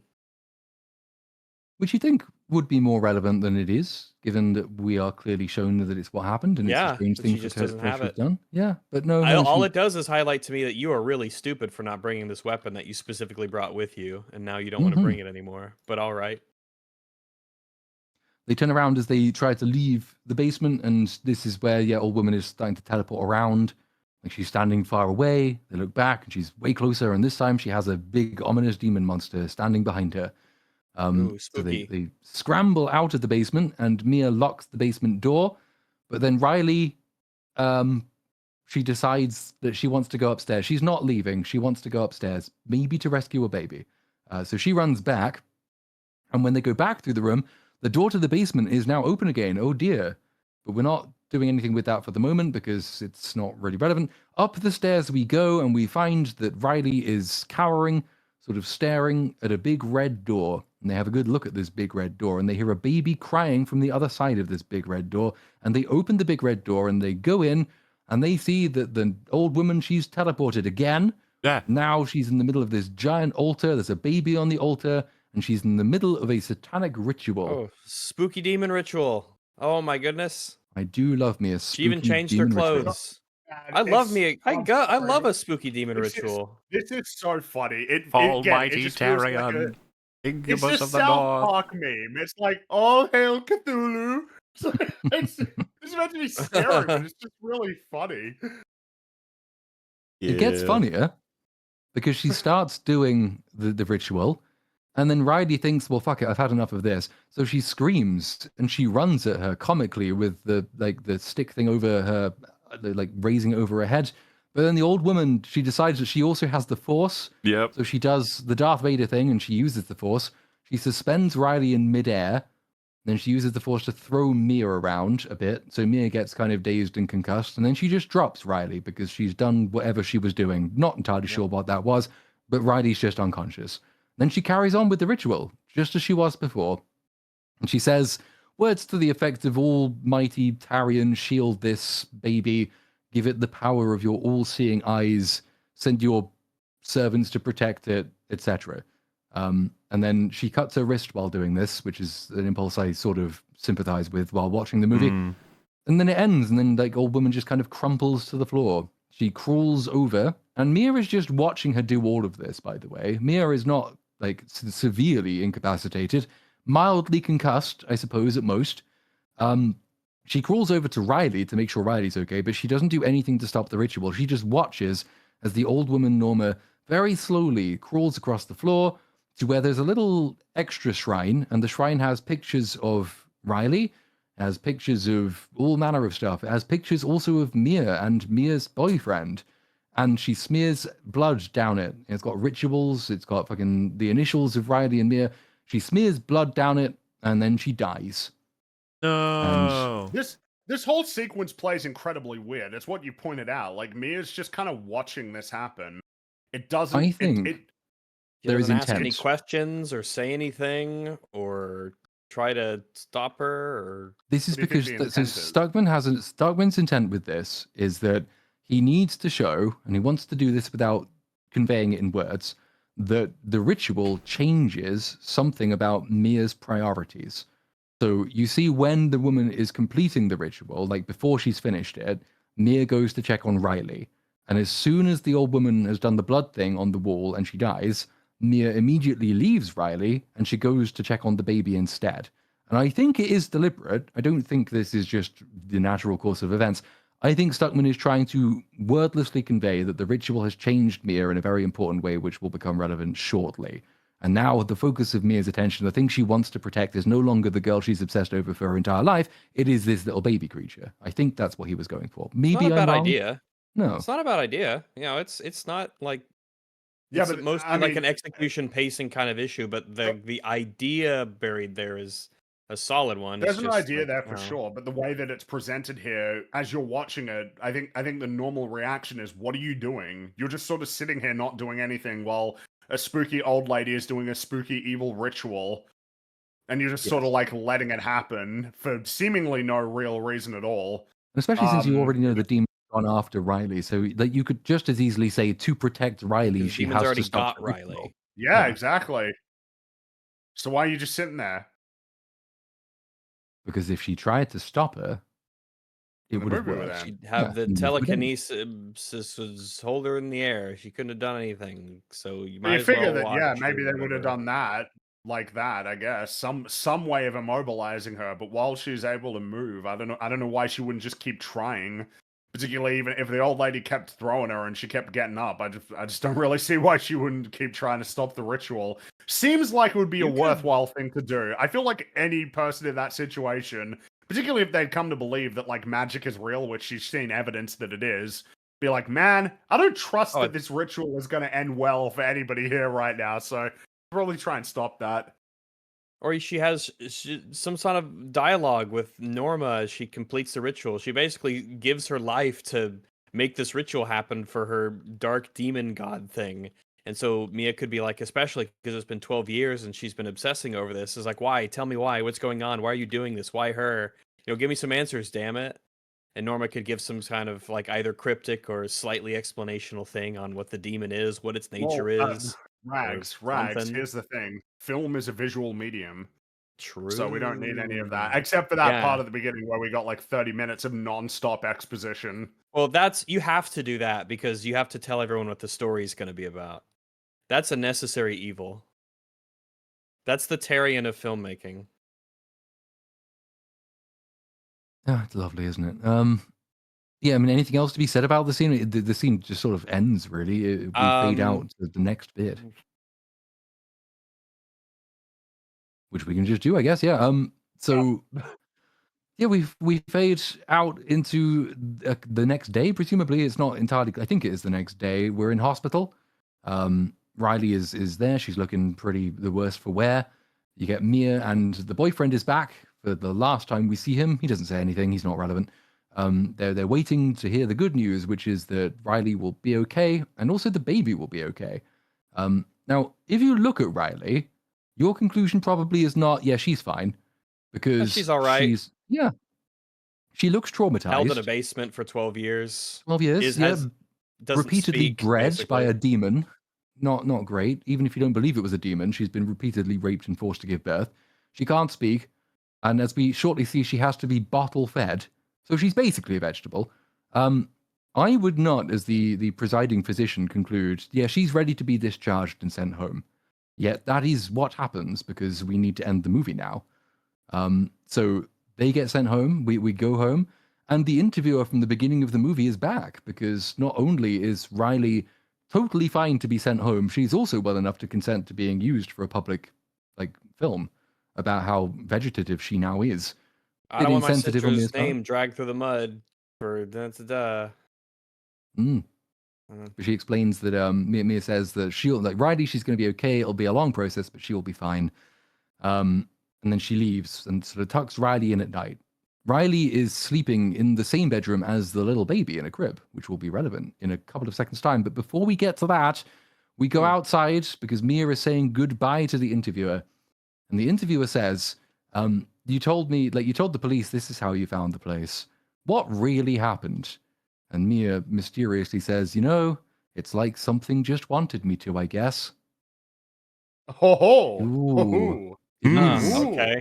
Well, that's quite a lot. If you are not actually super possessed right now, this should be like the moment where the eureka moment where you realize that all of this was orchestrated and you've fallen into the demon's plan or whatever. Mm-hmm. That's not what happens in the film because she's stupid. But yeah, because that is the problem. This one moment is the only forgivable time for it to happen because the very strong implication is she has been possessed. But the problem is that conclusion could have been drawn an hour ago and wasn't. So really, she should have known this, and it should have stopped her getting to the place where she actually ended up. But back upstairs in the bedroom, Riley isn't happy. She doesn't like this baby at all because it's demon spawn. And she picks up a pillow and she takes it over to the crib. And she kind of hesitates for a moment, but she's resolved. She's going to have to go through with it. She's going to kill the baby until Mia walks in. Mia walks in, and Mia says, "What are you doing? Stop." And Riley turns to her and says, "I'm sorry." And she tries to kill it, but then they get into a fight because Mia jumps at her, and then they have a big old scrap. I love you, Mia, and that's it. Yeah. She does, yeah. They have a big old scrap, and somehow, and I've watched this a couple of times, and I've slowed it down, and I've tried to work out exactly what's happened. It's basically impossible. Somehow, Riley winds up falling through the bedroom window and out of the house.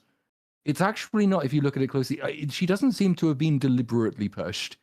And Mia's reaction to it is horrified, genuinely horrified. She doesn't want this. She didn't mean to do this. She didn't actually try and kill Riley.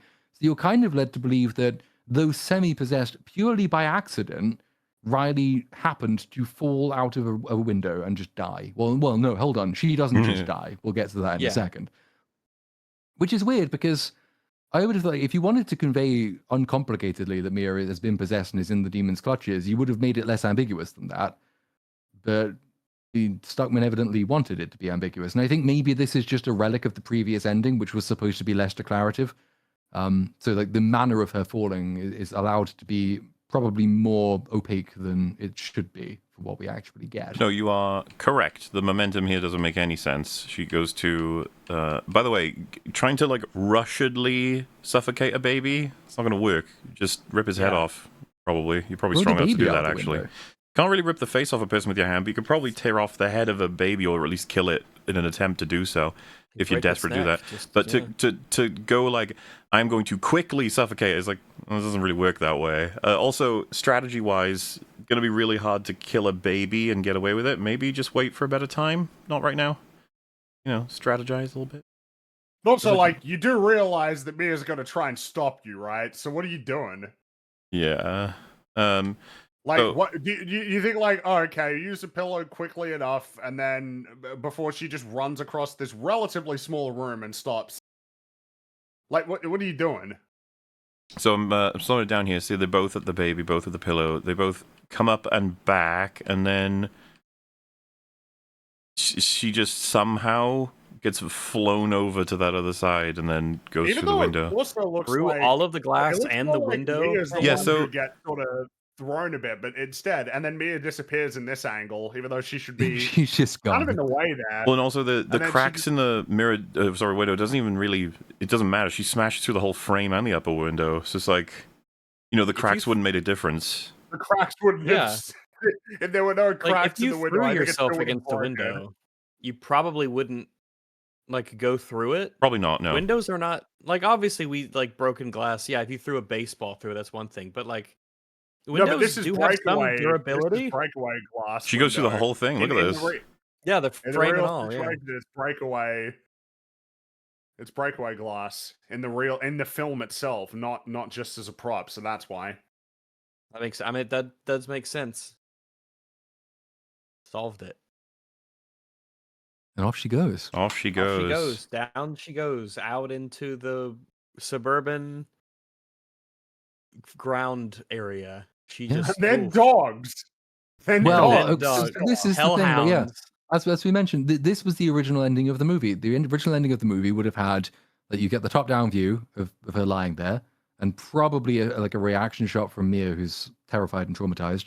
Then you cut to a distant shot of the house with sinister music playing, and it's like, oh, was that deliberate? Oh, is the demon here? Is that what's just happened? The end.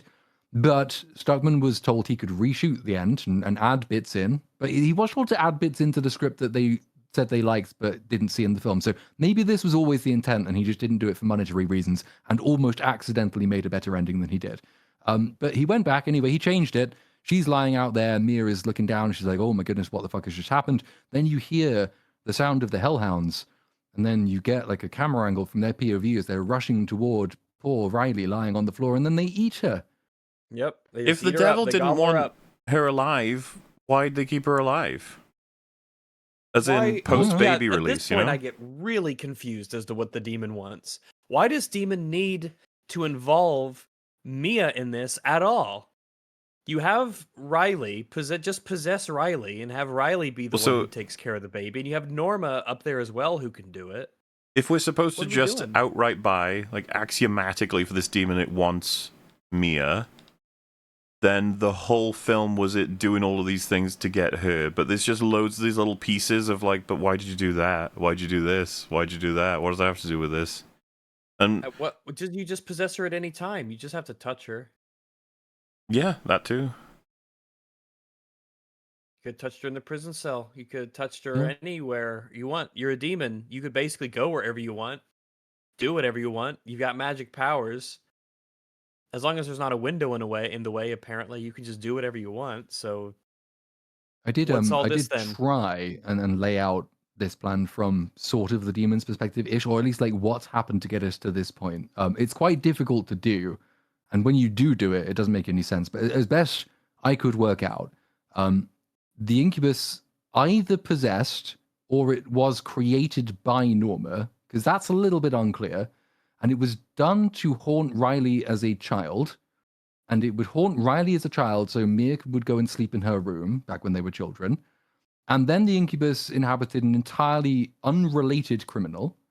And then he would and his somehow... mother, I guess. And she may have summoned it, though, because she's summoning it in the scene in the movie. So did she summon it? Despite the summoning.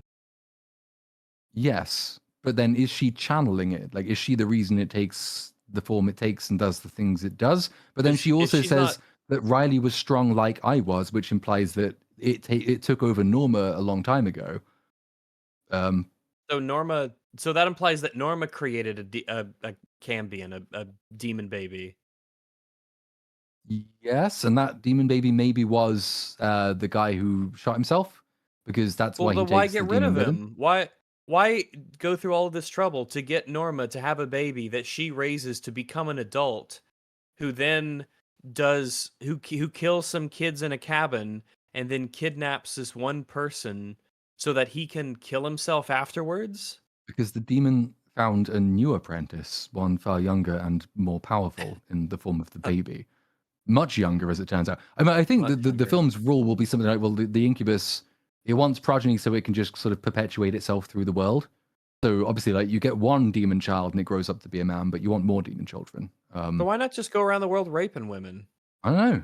Why pick that one specific one? You probably don't even have to. So a lot of chicks are probably into that, like demons, showing up, right? I think they joined Jared Leto's cult, so I imagine they will. Well, yeah, they had a cult. They were dressed up in like the druid cult stuff. So like, just find all those ladies and give them a bunch of demon babies, and they'll just do it. They'll be like, "Yeah, this is fucking great. I get to have a demon baby. Boy, that's so awesome." But then, I mean, that's just all the baby side of things. But then, of course, you get to the fact that like it haunted Riley, but it haunted Riley to attract Mia. Then it used its previous baby, the guy who shoots himself. But it definitely He did want a uses him baby. to kill Riley. Yeah, it did. No, it definitely wants a baby. But It then it definitely uses wants a him to baby with kidnap Riley. Riley to get more babies.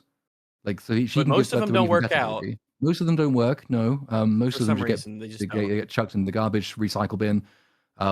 Then it wants to keep Riley in prison, and then it wants to lead Mia to rescue Riley, and then it can have Riley fail to kill the demon child rather than just killing Riley, and then it can have Mia accidentally knock Riley out of the window, and then it will have its dogs eat Riley, and all of this was done so Mia could become like the surrogate mother of the demon child, because it knows that Yes. Mia wants children, and therefore she will be the best caretaker of the demon baby. But she needs I'm to be not possessed, convinced though. it makes. She needs to be possessed first for that to happen.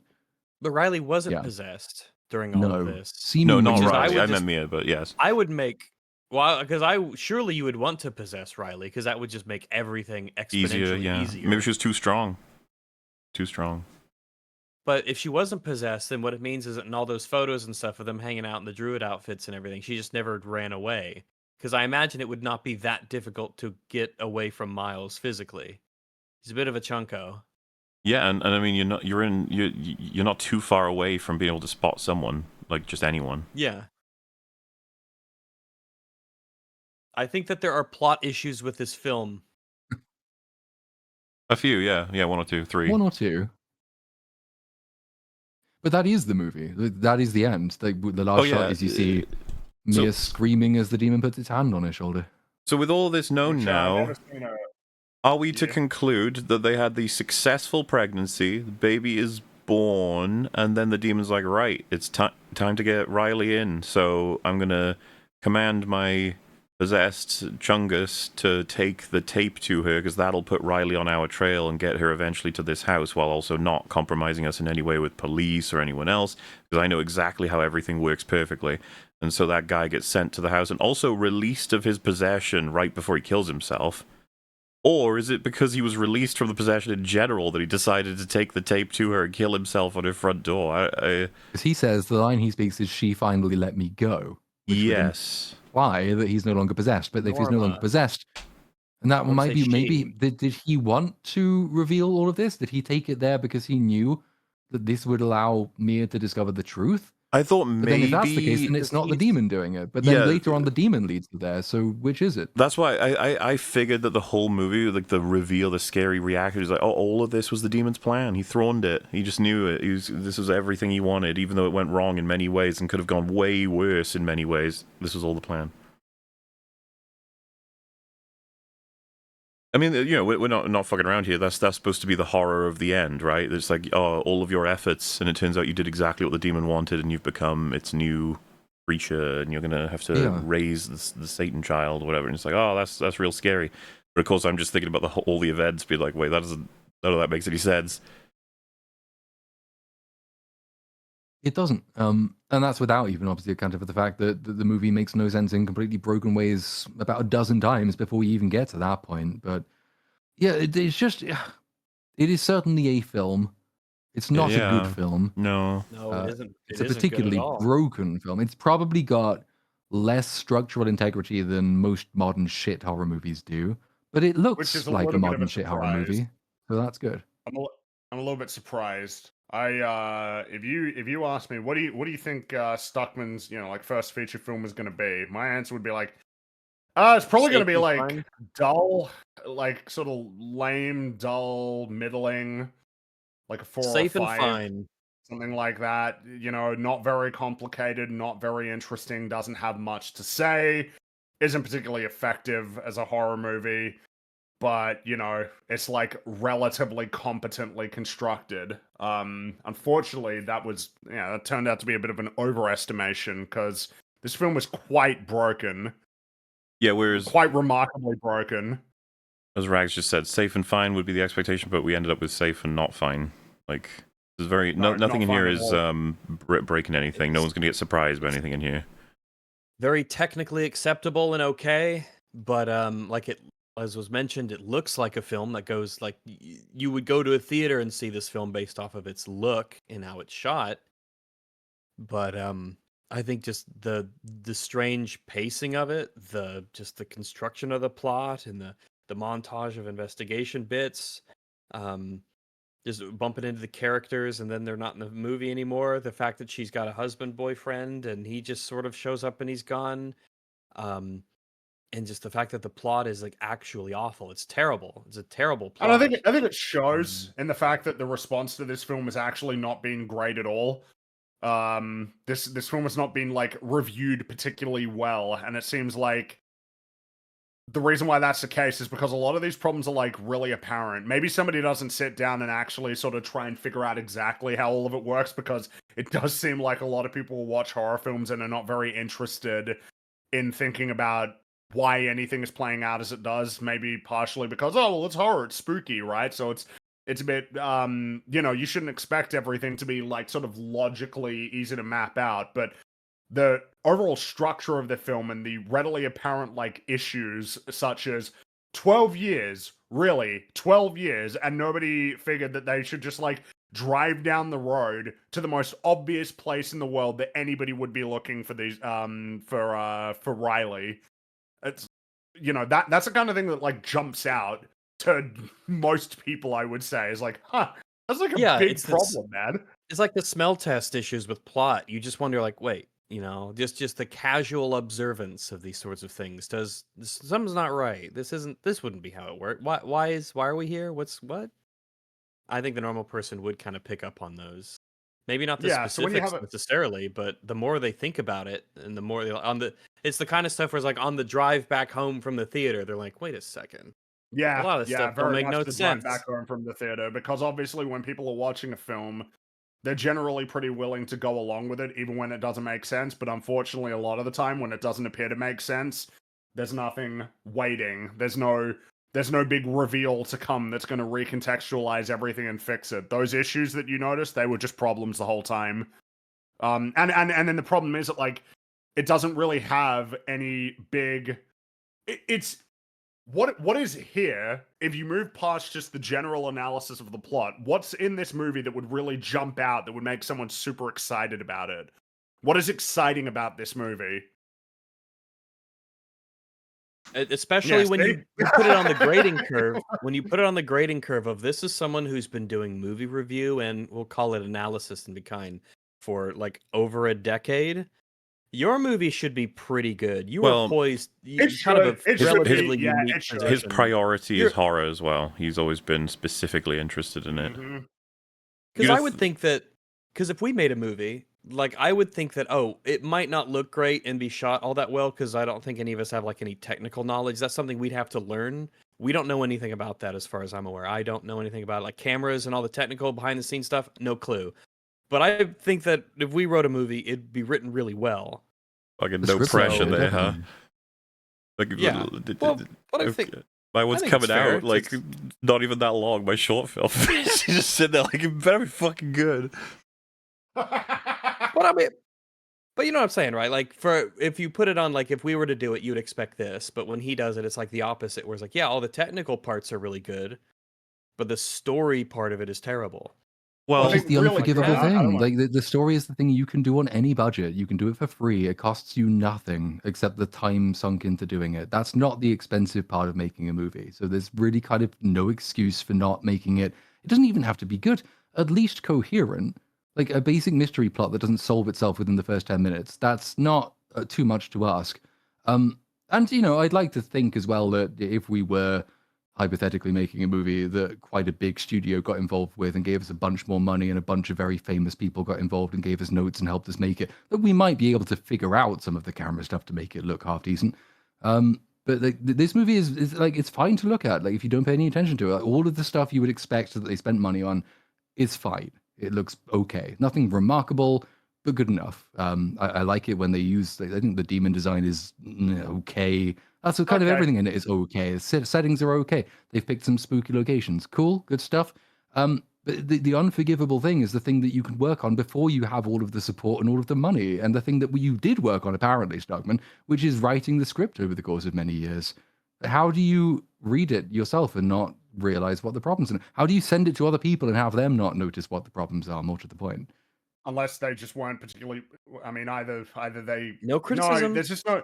There's with that. That's kind of the problem. Is it's just there's no way. There's no way because of the fact that so many reviews have like noted. Man, film kind of like falls apart there. Which obviously I would say is kind of accurate because it never really was put together in the first place. All of the story is very much in that first 30 minutes, and it's already like dysfunctional. But the fact that there are so many reactions, like, man, yeah, it doesn't really follow, like, it doesn't really make much sense, my man. Like, how is it that nobody noticed? How is it that there was no feedback on this? What were the notes for the script? Which I suppose, because we can continue giving... this conversation while moving into phase 3, I suppose. Yes, right.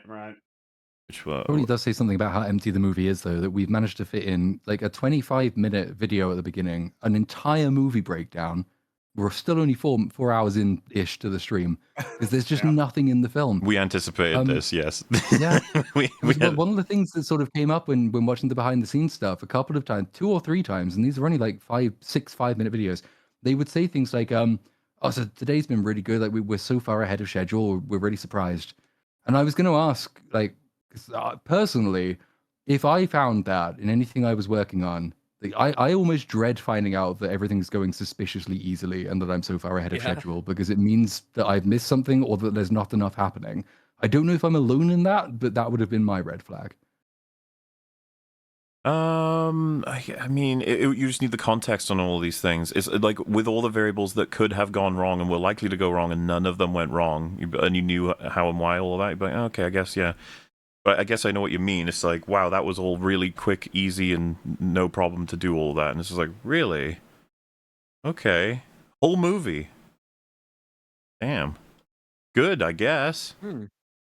Because I consider what he has made is extremely low variable. There's not many things that can really go wrong making something like this. But all of them did. Well, I was about to say that the dogs was just like that went wrong. I was like, oh, well, whoops. But yeah, the major thing would be the script. That unfortunately went wrong. Yeah, if you want to jump back into that watch together, we're going to check out. This is, if anyone's seen Platoon's video, this does come up in it, and I do recommend. But Mr. Flickinger, friend of the Stuckmann, did do a review of the film, but there's 2 things specifically that he says that I wanted to take a look-see at. I'm going to watch the entire thing. You do want to check it out, though. I think his channel's called The Flick Pick. Unless he's got 2 channels. I'm 100% sure. Okay, what is going on? Watch Together's just like messing around. I think we're good. Okay. So, yeah, this is to what Platoon was just saying, but we'll hear it from the horse's mouth. Stuckmann and I would hang out all the time, and there are some ideas I saw in his new movie, Shelby Oaks, that I saw come to fruition up on the big screen that I remember him talking about, or sort of reading through the pages of some of his earlier scripts from even 10 years ago that I saw in this movie. The idea that he's been tooling with this for a decade is mind-blowing almost to me. I agree. That's unbelievable. This is insane. The problem I would expect a script that's been worked on for a decade to have is going to be overwritten. Every last small piece that could have space there's something in it. Yeah, you need to remove things from it. Yeah. It's too developed. We have to scale this back for the medium. Which can happen. Maybe what he means is that he had the idea for this and mentioned it for over a decade, but the actual construction of what it would be, the script and everything, that didn't actually take shape until... Well, yeah, and you say that, but he goes on to say that he would see him typing the script. For example, there's some evil, demented animals that you might see here and there, and I remember that was an idea he had many, many years ago. By the way, I just say, I did initially misread the sign on the back wall, and I thought it said something else, but... And I remember... he used to stay at my house, and I would wake up in the afternoon And you would go to my guest room, and he was in there sitting Indian style in the bed on his laptop, typing up notes for a script or coming up with ideas. So the dude has been dedicated for a very, very long time. That is unfortunate to hear. It's unreal. That's That is- unreal. That is insane. That's a tragedy. It's exactly what you said. You figured that if somebody was working on it for 10 years, it would be like bloated and filled with like crazy Yeah, like 3 shit. movies in one or Like, something. Yeah, like overflowing with all of these ideas that you're cramming Truly in the because next Lord of the in Rings. part because you're unwilling to let anything go. You can't get rid of anything. You can't delete it. You came up with it. You liked it. You don't really know how to moderate. That's what you would expect. Not that after 10 years you have a film where most of the story takes place in the first 30 minutes, and the remaining hour of the film is just like hollow, totally hollow, barren, empty. Yeah, to really emphasize, like, there are so many portions of the movie that just don't take any advantage of the time code. There's nothing happening, or it's repeat information. It's just like, damn.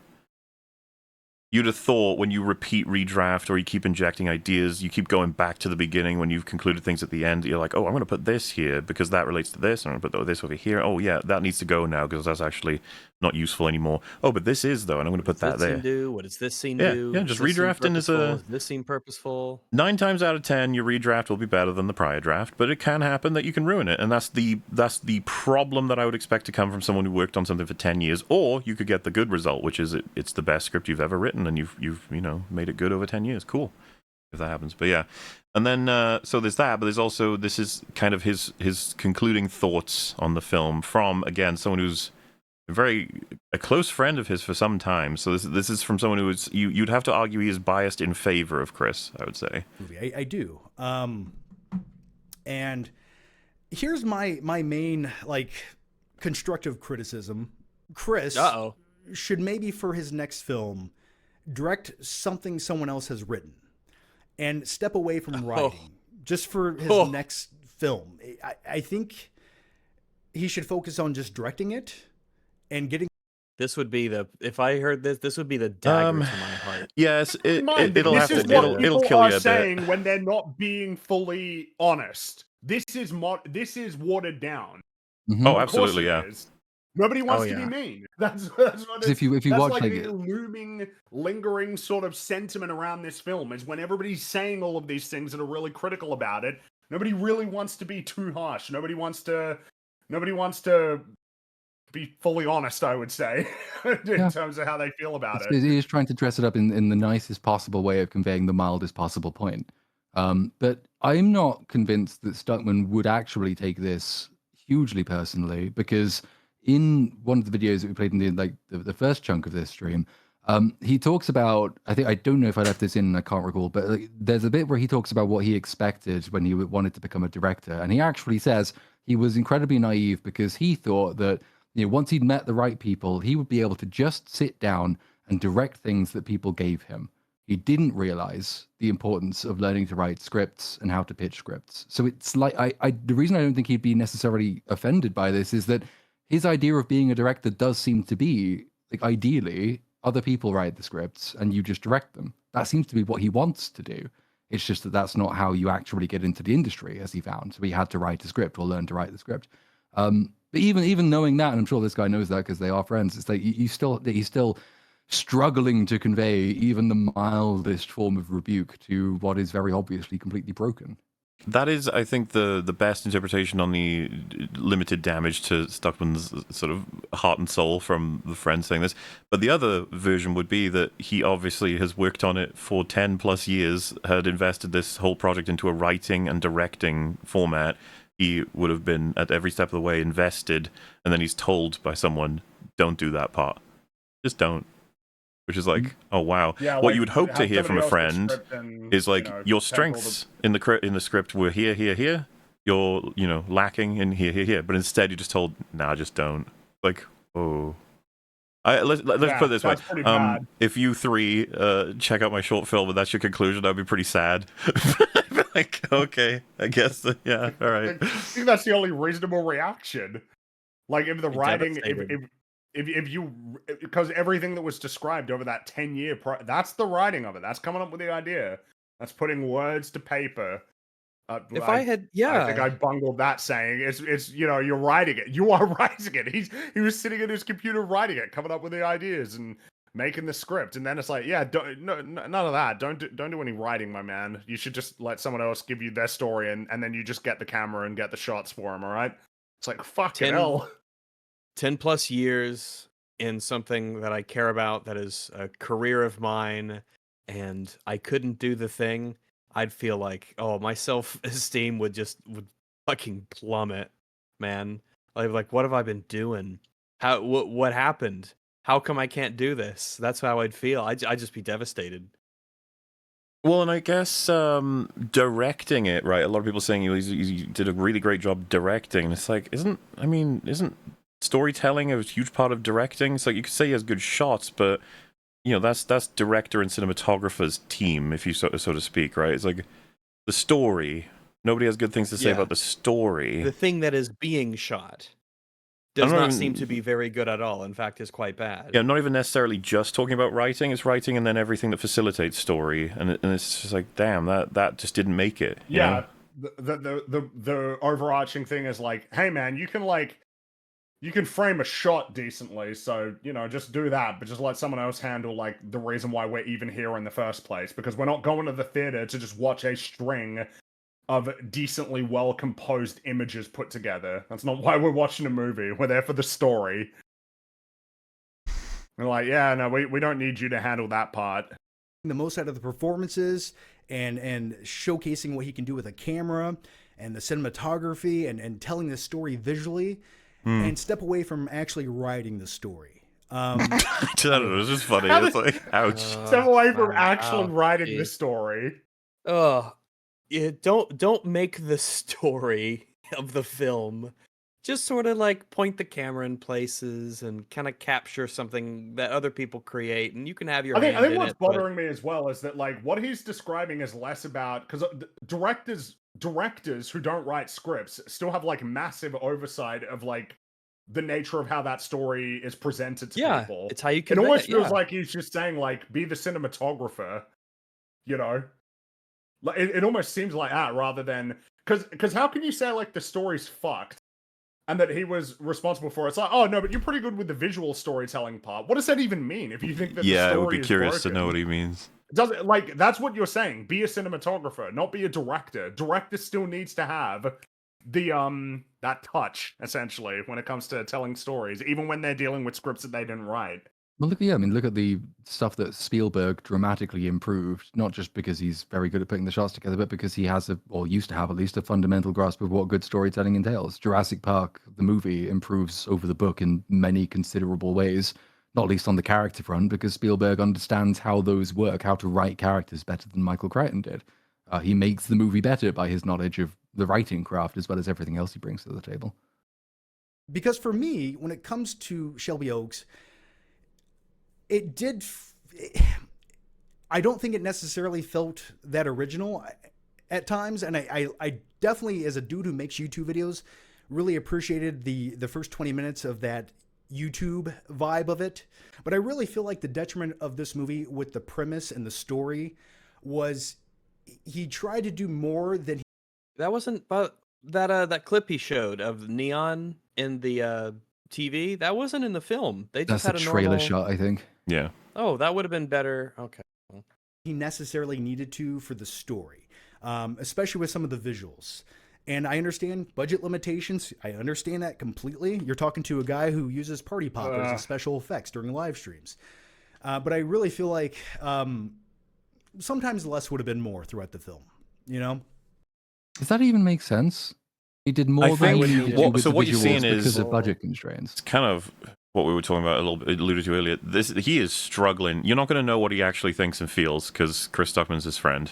All you're getting here is a garbled sort of selection of things that you can sort of draw stuff out, which I don't blame him. I wouldn't have made this review if I were him.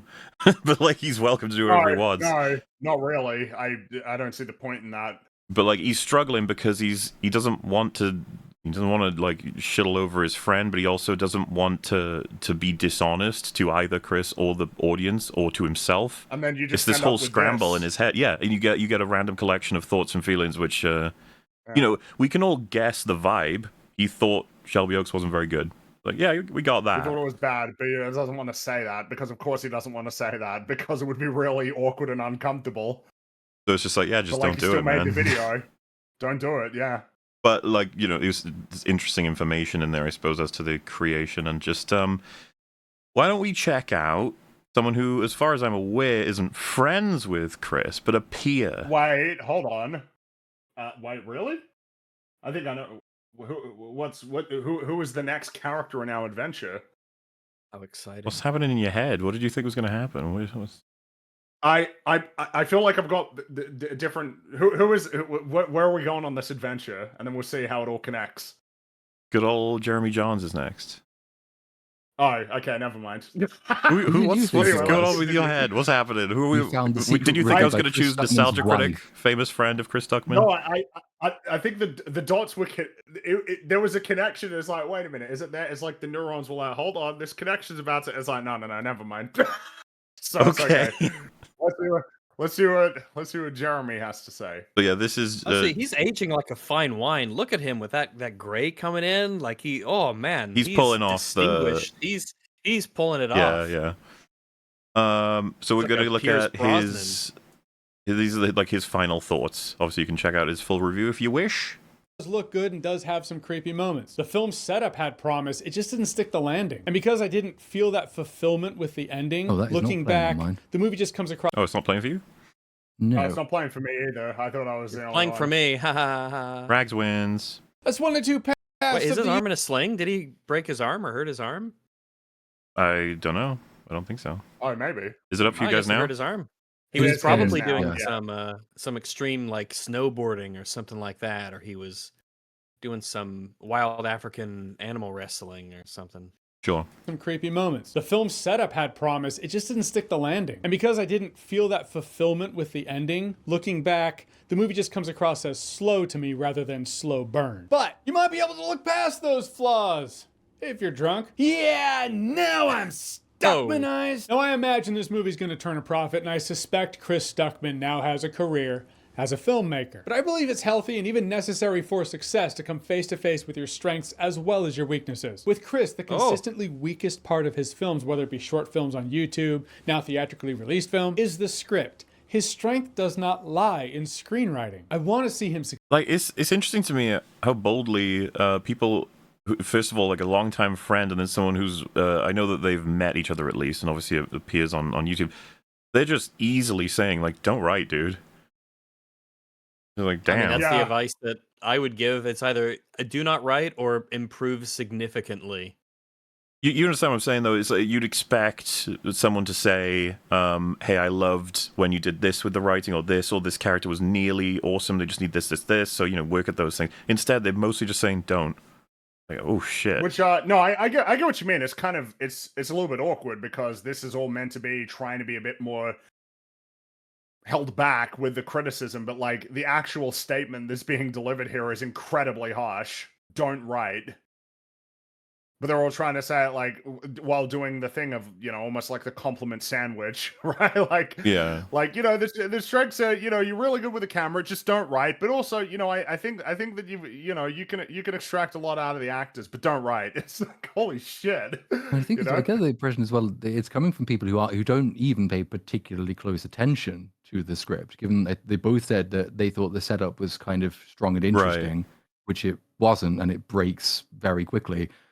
But even given that, they say the strength is not in the writing. So people who aren't looking very closely recognize the writing is shit, which is probably the worst of all possible outcomes.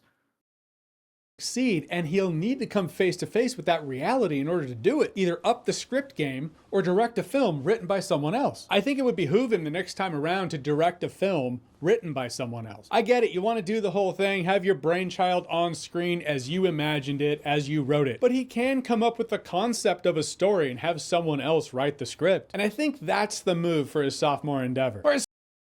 You know, that's something that, like, everyone can do for the most part. I'd say come up with, like, a general kind of premise, but have somebody else actually make it.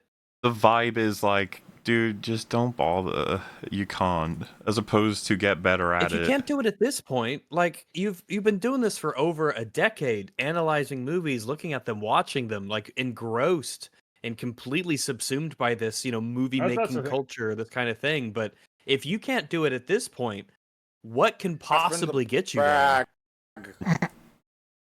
Oh, that's what. So this will be our final Yeah, so this place is to visit. this is where the connection was. I thought you were gonna say that that Stuckmann was a friend of Red Letter Media, and my mind was cast back to wasn't it? Well, so yeah, we watched could do something, the right? Yeah. So There's last time we definitely a covered, connection here, isn't there? I don't know when it was exactly, but we have covered on EFAP, and so many in chat would know that Red Letter Media have got a history with Chris Stuckmann, where he was a mega fan, and they had a casual conversation in the opening of one of their videos where Rich Evans referred to him as a prick, as a casual nothing joke or whatever, and Chris took it very badly. Where he uploaded a video on his phone where he was like, I've supported them for years and they just called me a prick. And it was like, okay, but it's obviously a joke. Well, also like, sort of compensating, like, no, I love Red Letter Media, and we're on good terms and everything, and it's great. But I just, yeah, he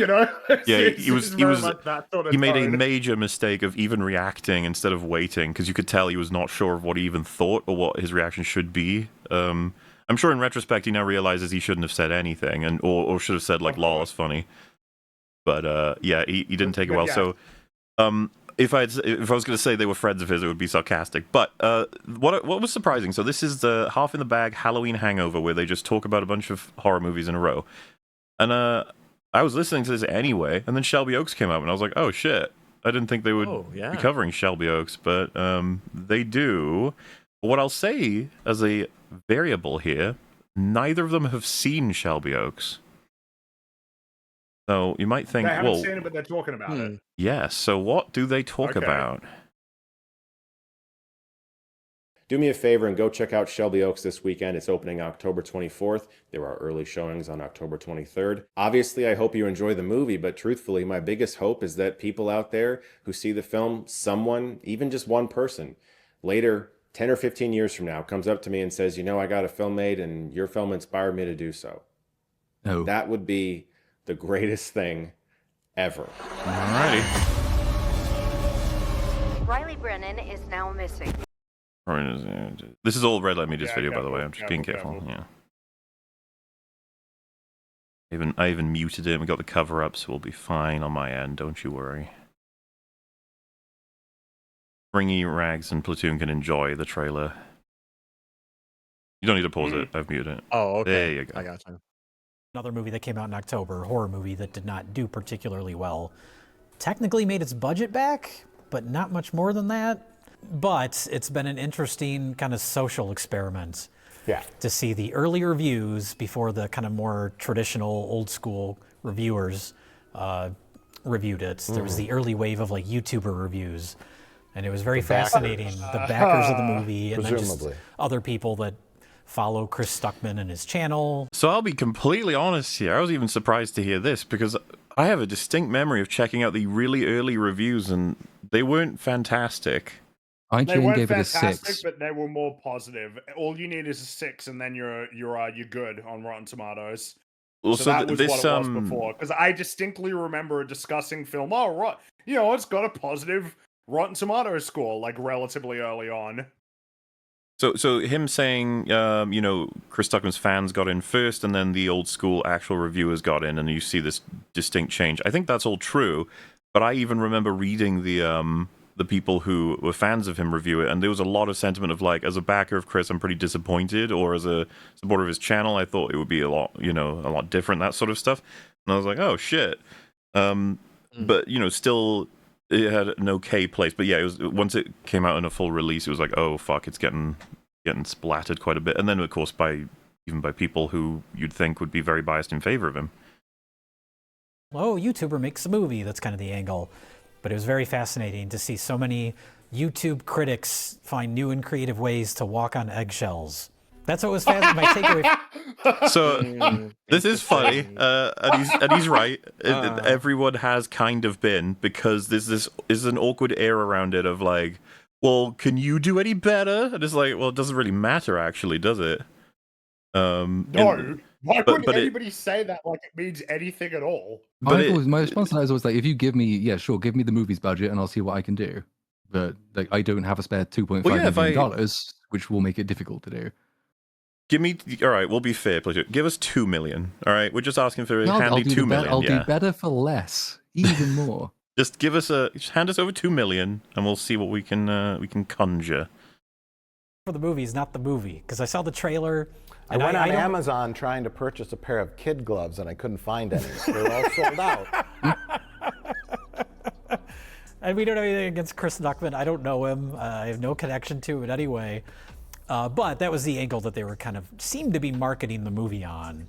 They put in like and I'm picturing like a general audience seeing the trailer where it's like from visionary filmmaker Chris Stuckmann, and people being like, "Who's that?" Like a general audience, because those early wave of reviews were like, yeah, very positive. Rotten Tomatoes approved, whatever that is, when it's in the top like 95%. Certified fresh or whatever. But then once it actually hit theaters and the more traditional reviews came out, to watch that thing just drop. It did drop. Yeah. It is not rated well at the moment. That is certainly the case from what I have seen. It is not rated well at all. Of all the people who loved it as well, it's usually more focused on visuals and atmosphere, not story. Well, right now the aggregate score on Metacritic is 4 out of 10. Yeah, not great. 5.6, 55% on Rotten Tomatoes. Well, 55 on Rotten Tomatoes, yeah, but that's again that tells you something that of the positive reviews, they ain't very positive. They're just positive enough that you get over into the fresh territory. And then the movie comes out over opening weekend to see the audience score just drop. And then that was it. Like it made its budget back that opening weekend, dropped out of the top 10 or whatever after that. And I think to me, that's since our whole conversation is about theatrical versus streaming, that movie feels to me, and again, I haven't seen it, but it has that feeling of like, this would be a really great direct-to-shutter movie, direct-to-streaming movie. But I think they were kind of hoping that angle of like, YouTube reviewer makes a movie would bring in an intrigue an audience more than it actually. Well, maybe they don't know, but maybe they don't know. But Stuckmann has made it very clear in prior things when he was talking about making movies that he's very attached to getting it in theaters, like almost to a degree. They know a little that. bit like strange. They're gonna make fun of him for it. They're also gonna. I mean, so what he's saying here is that's what I guess Neon decided to use as a benefit when they should probably have known better. Like, it's a YouTuber that's become a filmmaker, and it's like, yeah, general audiences aren't gonna give a fuck. I don't think. Not really, no. I mean, I guess we have proof that they don't give a fuck, which I'll get to when we get further along in this, because we're going to discuss the box office a bit more. It wasn't just a YouTube reviewer makes a movie, it was the most funded Kickstarter for an indie horror film. And so you have that on there, and that's a selling point. And then Chris Stuckmann is a very popular YouTube critic. He only has 2 million subscribers, which seems like if you're going to try to pull this stunt off, you need another 0 or 2 after that. Yeah, he's not wrong. 2 million subscribers is not going to translate to a huge amount in theaters globally, at best. like for a global audience, 2 million people. You know, it's a lot of people, but 7 billion people on the all planet. of them going. And how do you market that in a way that doesn't actually kind of ostracize you?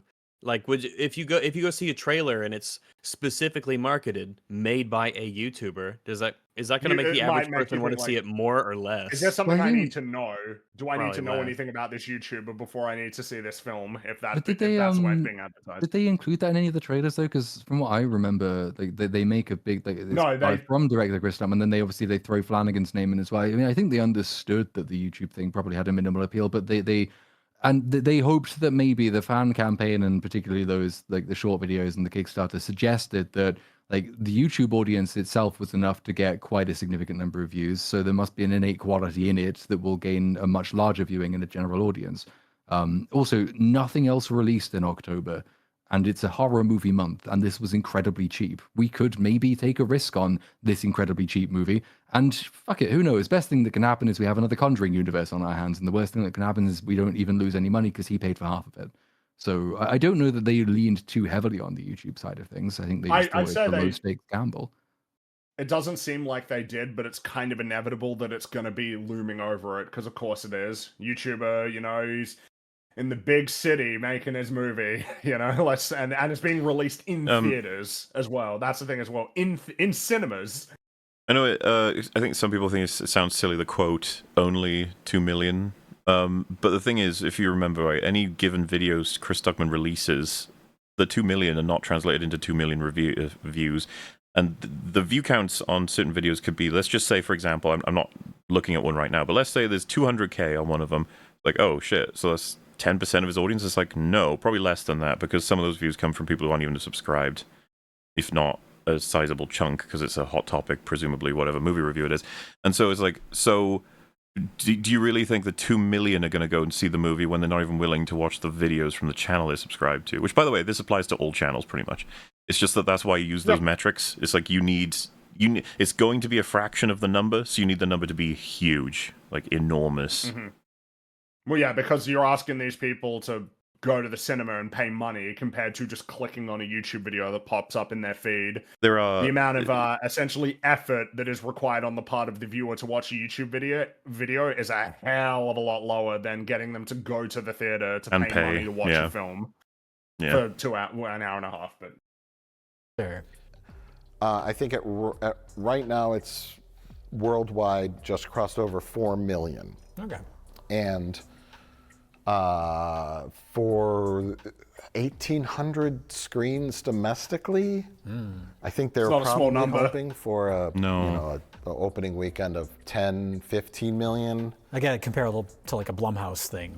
So we'll pause here for probably a chunk of time now. This let's have the box office discussion. So Shelby Oaks, if it was on let's just round it to like a budget of, was it 2.5, 2.8, between there, around there, budget, between and then box office million, of currently something like 5.5, 5.6? 6 million. Yeah. Well, actually, Wikipedia rounds it up to 6 million. I think it is lower than that. Yeah, it's 5.5 we could just million. be kind and say, yeah, okay, let's just go with 6 million. Yeah, 6 million. So let's say 2.5 lower end and 6 upper end. That's still not great. It's like it's kind of like. And by the way, if everyone says like, well, you have to account for the fact that a lot of that comes from fan funding. This is still sort of math work that gets done for the potential of the future of his career and movies made by him, right? It's like, well, that money translated into that profit. It doesn't matter where the money came from necessarily, but when you make calculations for the next attempt. Come from next time, yeah, because next time it's not going to be crowdfunding. Next Now- time it'll be a studio. Or if they do crowdfunding, it will probably be less. Yeah. It was seen as and still touted as a pretty big success, and that he's got a great career ahead of him. When what they're alluding to here, and I've heard them talk about this many times because horror is something that Jay is obsessed with, and Mike's pretty on the up and up with, so they talk about box office a lot. Horror is, you get different rules because, specifically because horror allows you to be hyper successful. And so if you fail to be hyper successful, it doesn't mean that you're a failure outright. It's just kind of notable. Now, the comparisons, he's just chosen Night Swim right there, which, as far as I'm aware, it's like a haunted pool, which you can imagine is pretty low budget. And it's, it's the model. It's you crap out a pretty simple horror film and it gets, good results because why not? That one. Have you got the figures?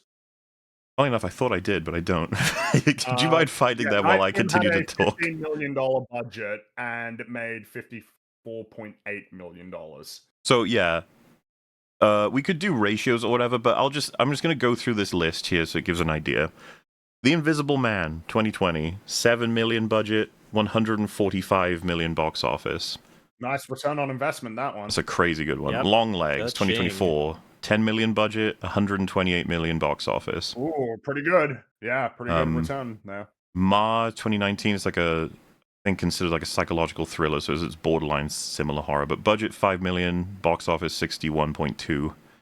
Yeah, that's still pretty good return. Crawl 2019, 14 million box office. 14 million budget, 91.5 box office.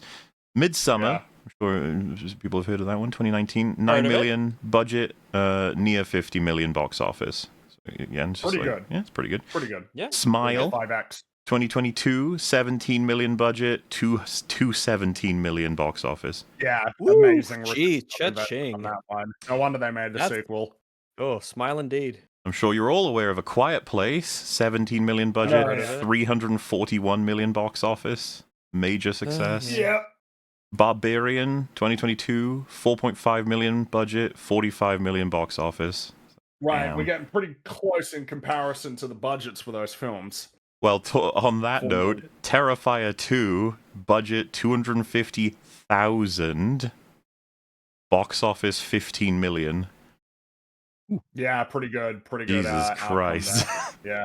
Skinamarink, budget 15,000, box office 2 million. Skinamarink? Yeah, that's actually on my list to see. I haven't seen it yet, but Talk to Me, Yeah, I'll watch it, 2023, 4.5 million budget, 92 million box office. And of course, that's a really relevant one because they're Yeah. YouTubers. Raka. Yeah, and that's a Australian close YouTubers. budget. I know it's not the same, but it's close. Like It's you know. close. It's close. Yeah. Heretic, budget 10 million, box office 60 million. And then just as a reminder, after you listening to all of them, Shelby Oaks, budget 2.8 million on my estimations, and box office 5.6 million. Like, Well, and of course, That if you is- want a comparison to another debut film for a horror director that released in October of this year, Good Boy, which I think we all recommend. It's a good I movie. $70,000 budget, $8.5 million at the box office. so, with all of these pieces of information in mind, do you understand? Like, this is not said with malice, jealousy, frustration, or anything. It's just, and as they're putting it, because I agree with them, not a good result. In fact, kind of a bad one for Shelby Oaks. You put it theatrically worldwide, and it's on a pretty small budget, and half of it comes And from not even a studio. Then And the it's- director has a YouTube channel. yeah, with- there's like he a does have cross promotion-y YouTube thing channel. going on. He has an audience. He does have one. But it's in the zone. It's in the realm. All it needs to do now is kick off. It has the same potential as all these other films, ones with way lower budgets. It can just kick the fuck off and make loads of money. It can just do it as long as it's good enough to do it, and it just didn't. And it didn't to the point where I've spoken to several people who've never heard of it, even though it was releasing in my theater, my local theater. It just didn't. It didn't catch on. And I mean, you know, we've gone through plenty of reviews. We did that whole build-up of how he kind of sees making things and how he sort of feels. And then the film itself, it's not really surprising. It's not a film that's very easy to be passionate about or to spread through word of mouth. Most of the praise, No. I think, is mostly motivated by wanting to support a YouTuber who's pursuing his dream, which is cool and great, and do more. It's just it didn't turn out so great, that's all. And like And I I mean, just- what's the point of pretending that it did turn out great? Because that's, I mean, the reality is obvious. It didn't. The people who were the most inclined to be kind to it said don't write. And the people who weren't inclined to be positive were really quite negative, and it didn't make much money. Yeah, I Um, would be, Yeah. Could've made a bit more I mean, I don't there. know, man. Good Boy is an obvious success story. If you had barely any money, a really cool idea for a story, reasonable execution of it. It's got its problems for sure, but it's reasonably well executed, and it's quite a novel idea for a film. The idea that the dog is the POV character, and it has something to say.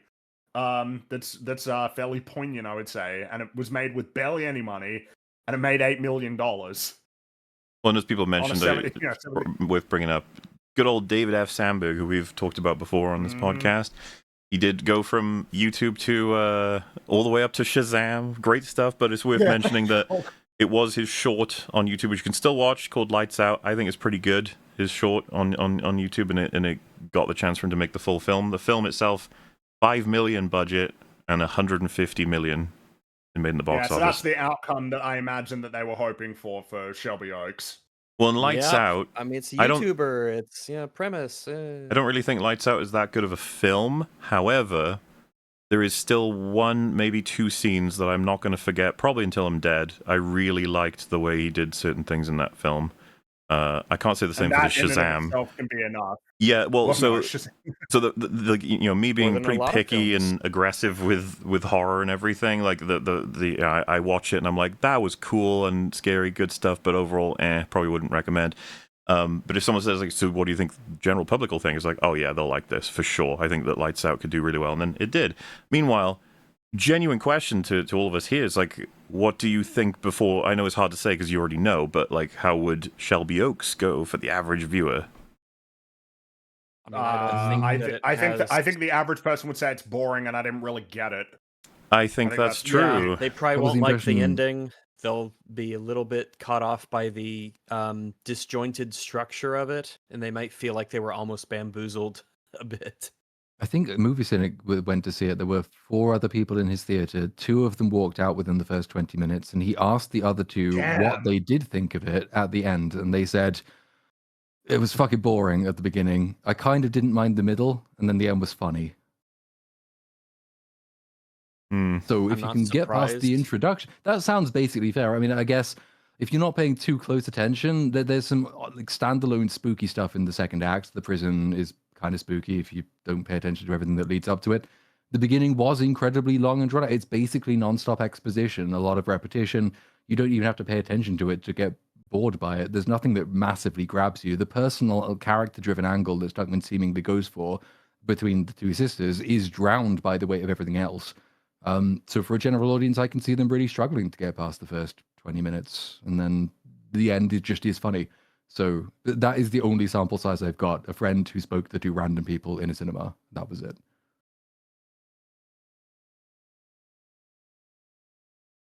And so we can continue. It's a typical Blumhouse movie. Budget's 5 million, makes 10 million, 15 million, and then we're done. To me, and that's the thing, is like, I'm not going to look at it like, oh, I have to support Chris Stuckmann because he's a YouTube film. I just watched the trailer and I was like, this does not look intriguing. And then the title, we've kind of been goofing on the title because it sounds like a retirement home. It doesn't. There's nothing intriguing about it. I'm inclined to agree that Shelby Oaks is not a. It's a little bit floopy. A horror movie in a retirement home would have been better, though. Actually, it would have been. Yeah, that feels like it could be a really cool movie, especially if you do have the smiling friend's old lady and she's the protagonist. Yeah, I've also heard it said, I think on Real BBC, it sounds like a breakfast cereal or a retirement home. It's like, Jesus. Yeah, I don't know. Shelby Oaks. Shelby is like a very nerdy word. I don't know how else to call it other than that. Shelby. Well, you'll appreciate what Mike's about to say about this. About the entire movie, nothing really drew me in. It was like, oh, this looks creepy, or this is an intriguing like premise. The cinematography looked great. Oh, it might be a little bit later, but you'll know what I mean when it comes up. I like ghost movies. I like that kind of horror. So I'll probably watch this when it comes out in streaming just to check it out. But yeah, the title and the name of the group called the Paranormal Paranoids. It's just it all felt very silly. I also thought Paranormal Paranoids is just not a good name. I know it's a fictional thing in universe, but still. If you're trying to evoke the idea that they truly do believe in the paranormal and that they are presenting these shows and recordings to be real, like supernatural encounters, I doubt they would call themselves that. If the point of the film is that they are obviously joking, it's not real, it's just for fun, or it's like an in-universe parody group, then it works. But they're not portrayed as that. To me, and that idea of ghost hunting groups, it feels very 2010. It feels a little dated, the found footage, the mini DV tape. But the initial wave of reactions felt like it was less of a review of the movie and more, we should be happy for him that he made the movie. That is absolutely a part of it, and I don't blame people for feeling that at all. No. It makes sense. It makes it's sense. Quite natural. I mean, Hollywood is an incredibly closed shop. It's very difficult to break into. YouTubers tend to be the sort of typical come from nothing type story. You make a success of yourself, you get your shot at the big time. It's a good human interest story. Like I'm happy for him that he got to make it. Said it in my video. I hope he had fun doing it. Clearly lots of passion went into aspects of it. It's a real shame that it was shit. Yeah. Years old, I saw a series of movies that made me want to make movies. It was Sam Raimi's Spider-Man, Spielberg's Minority Report, and M. Night Shyamalan's Signs. I'm just amused by how that depreciates. It's like Spider-Man from Raimi. He's like, oh yeah, you know, like Minority Report, Spielberg. You're like, I mean, yes, you know, it's just of all the Spielberg movies, that one. Like, okay, and then Signs. You're like, oh, okay, those were the ones. Okay, yeah, fine. As soon as that camcorder arrived in the mail, I spent my entire teenage years making hundreds of short films and features with my friends. Like an actual review of the movie was like the bottom of the list of priorities, which is not, in my opinion, not the way it should be. In this whole phenomenon, the last thing is the movie. Yeah. And everything else surrounding it. And that was the marketing attempt. This is really special to me. I am very proud of that because we live in a world where cinema is under attack. What? Cinema is under attack. What does that mean? Cinema is under attack from who? From the fact that a lot of people aren't going to the cinemas as much now because a lot of these films have been coming out and been shit. But whose fault is that? Cinema is under attack. From what? Itself? Like, is it like a... Yeah, I guess so. Yeah, I'd need him to give me more on that one. I took some comments down. Oh. And some reviewer was like, gave it a bad review. And one of the comments stuck out to me, and it said, whether it's good or not, putting people off by urging them not to waste their time supporting theaters and original horror films for first-time directors because you didn't like their movie is the complete opposite of what we should be doing. Don't you think? So I love that argument. If you have a bad experience at the theater / watching the movie, don't support that theater and the movie. Keep your mouth closed so the next people can get in. Like, fuck that. Yeah, no, like fuck that. I think I've talked somewhere on some stream about it, but The Long Walk, when I saw it in theaters, there was a guy on the seat to my left, and he wouldn't shut the fuck up. He had like his own commentary for the whole movie the whole time, and he'd keep looking at me randomly. By the way, I'm silent when I'm watching a film in the cinema most of the time. There are exceptions. I like the idea. It's just, I imagine him being fat. He wasn't fat. For some reason. It would have been better if he was fat, though. Never mind. But he kept, I just imagine, and then looks over at you. Yeah, like it was clear he was like waiting for me to start talking about the movie with him, and I was just like, bro, I'm trying to watch it. I'm good.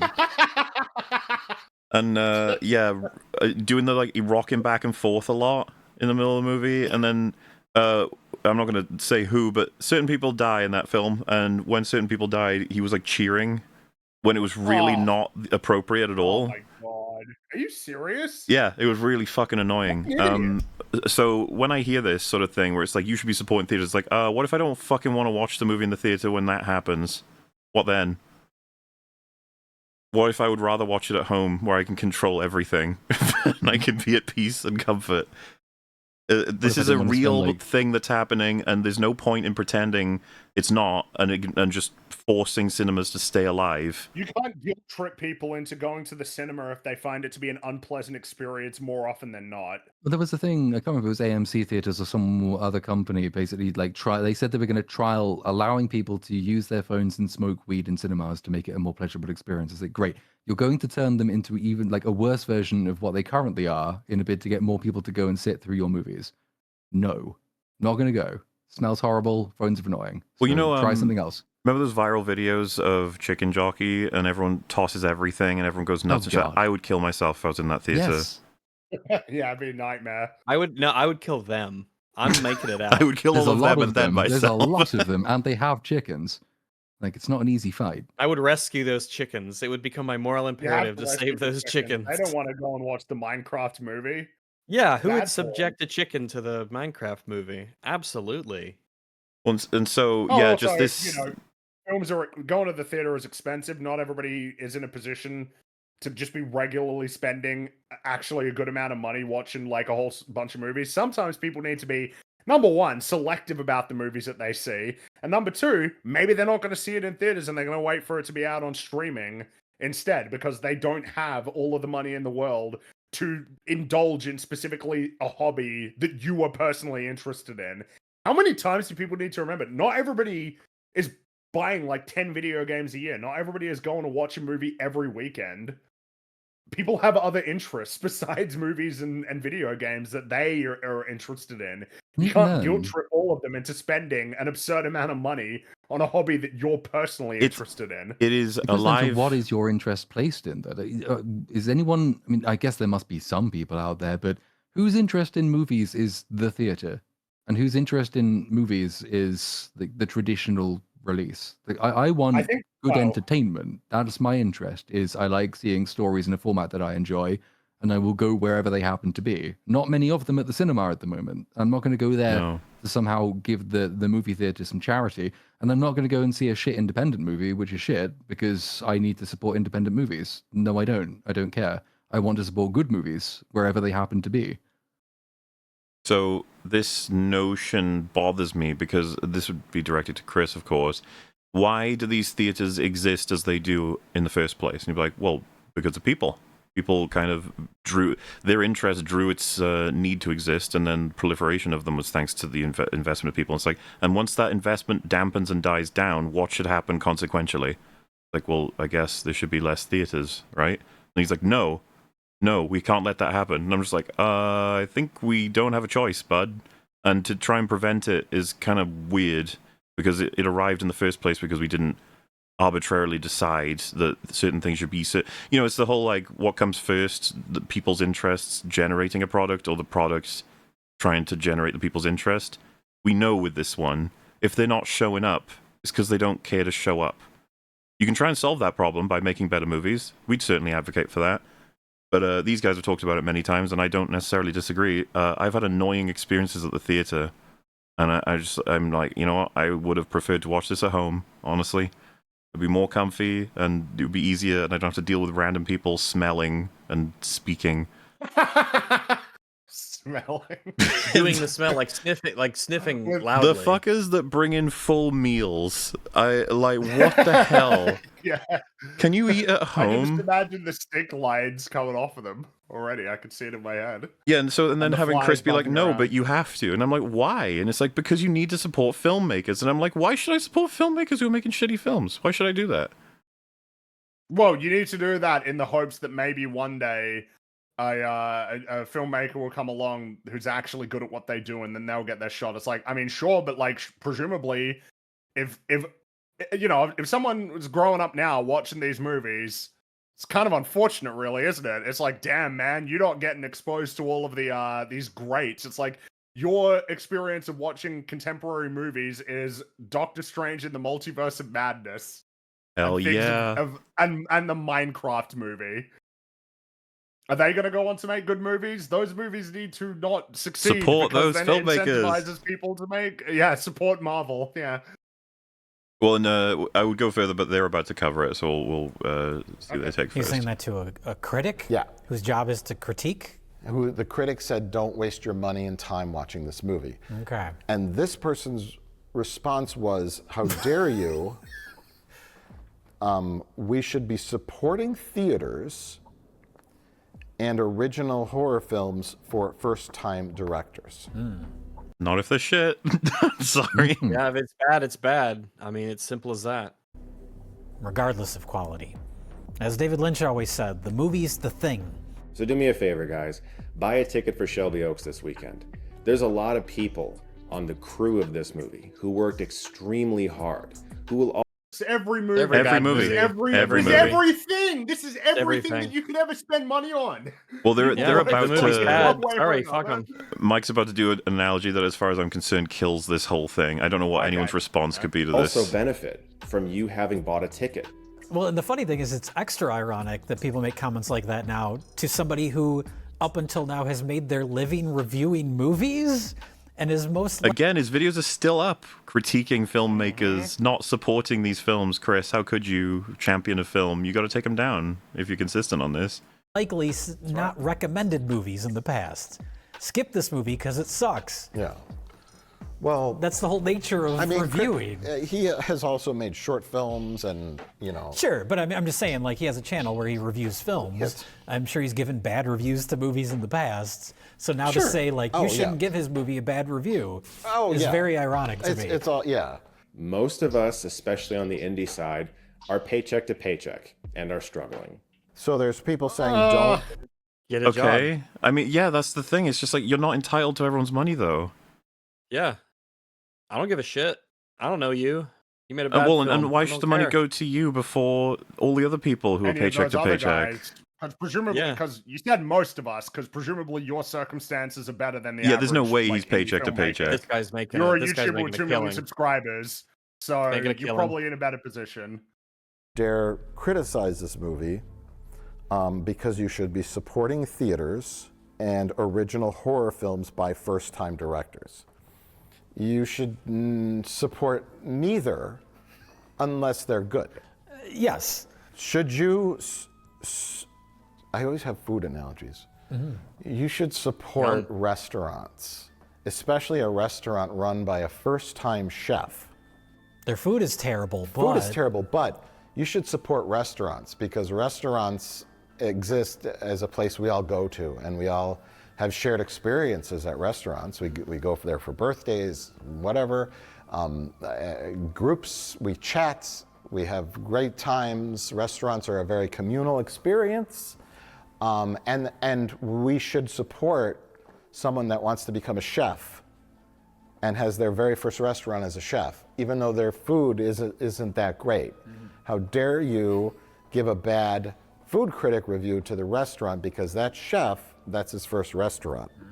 Same kind of idea. To me, that's just, it's open and shut, it's over. Yeah. There's no response to that. Well, it's the reason why, I mean, food is a good one because everybody understands that when it's food. I almost wonder if it's the visceral fact of, like, a bad meal. It's like, Jesus. Like, there's kind of no escaping that. There's no deluding yourself. Well, some people might argue, it's like, well, that could be like a health issue, though. And it's like, okay, fine, the food's cold. That's all. It's just cold. Yeah. Mm-hmm. Am I allowed to say that, or is that rude to the first-time chef? Yeah.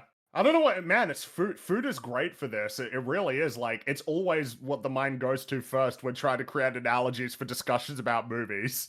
You don't need to be a good cook to say that the meal is bad. Everybody, it does feel like it is just because everybody more or less accepts, yeah, of course, and you paid for it, and you're expecting something good, and if you don't get something good, it's normal to complain. You know what they don't do, Fringy, when you say, hey, whoa, my food is burnt, or my food is cold, or my food is not the food I ordered, or blah, blah, is that they don't go, what, are you a chef? How do you know? Yeah, nobody says that. Nobody says that because that's stupid. That's just stupid, and everybody knows it's stupid. You don't need to be able to do better to know that it's burnt or cold or not what you ordered, and you're entitled to say that because you paid some fucking money for that shit. Yeah.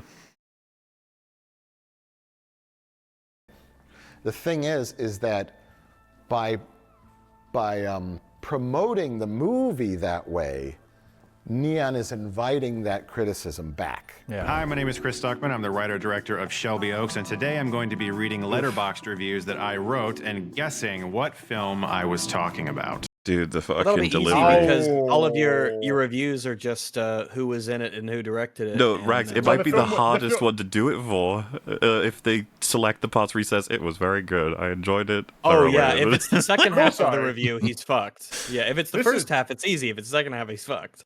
This is very awkward. So the film was advertised with him reading old reviews that he's given for other people's movies. Well, as they said, it Maybe was they're all promoted positive. and marketed as like as a YouTuber who's made a movie. He's transitioned. He's a big YouTuber and he's entered the. Which again, I agree with him. Probably a mistake, guys. That's not Even if gonna. it wasn't a YouTuber though, I think it would. It's. I mean, again, not wanting to be unduly mean to him, but you kind of want people with personality to promote things and people who are obviously Yeah, enthusiastic. like James Gunn. So Yeah, it's James funny Gunn, you for say what, that. Like, all his other fault is a good promoter of terrible products. He ticks all of the boxes that you'd imagine a sterile computer asking to conclude that, but he doesn't actually satisfy the requirements. It's like, so you know, is your format talking directly to the person? It's like, yes. And you have to provide like entertainment. It's like, yes. So it's like a vlog style. It's like, yes, okay, that should be perfect for marketing. No. You're like, huh? Why not? You know, like, because he's not actually very good as a presenter. He's not energetic not or charismatic or spontaneously interesting. entertaining. Yeah. But you wouldn't know that. You'd assume the otherwise from his channel. You'd be like, he's of course ready to go on this. He'd know exactly how to do this. Original movie made by a YouTuber. He self-funded the movie by Kickstarter, and he's a YouTube critic on blah, blah, blah, blah. And if they just released the film, change the title. Definitely change the title. Shelby Oaks reminds me of Shelbyville. Oh, hey. We had to get Simpsons in here, of course. We didn't even have to do it ourselves. Shelby You is just a got silly citric acid in my eye. You'll pay for that, Springfield. Lemon of Troy, right? That's the episode.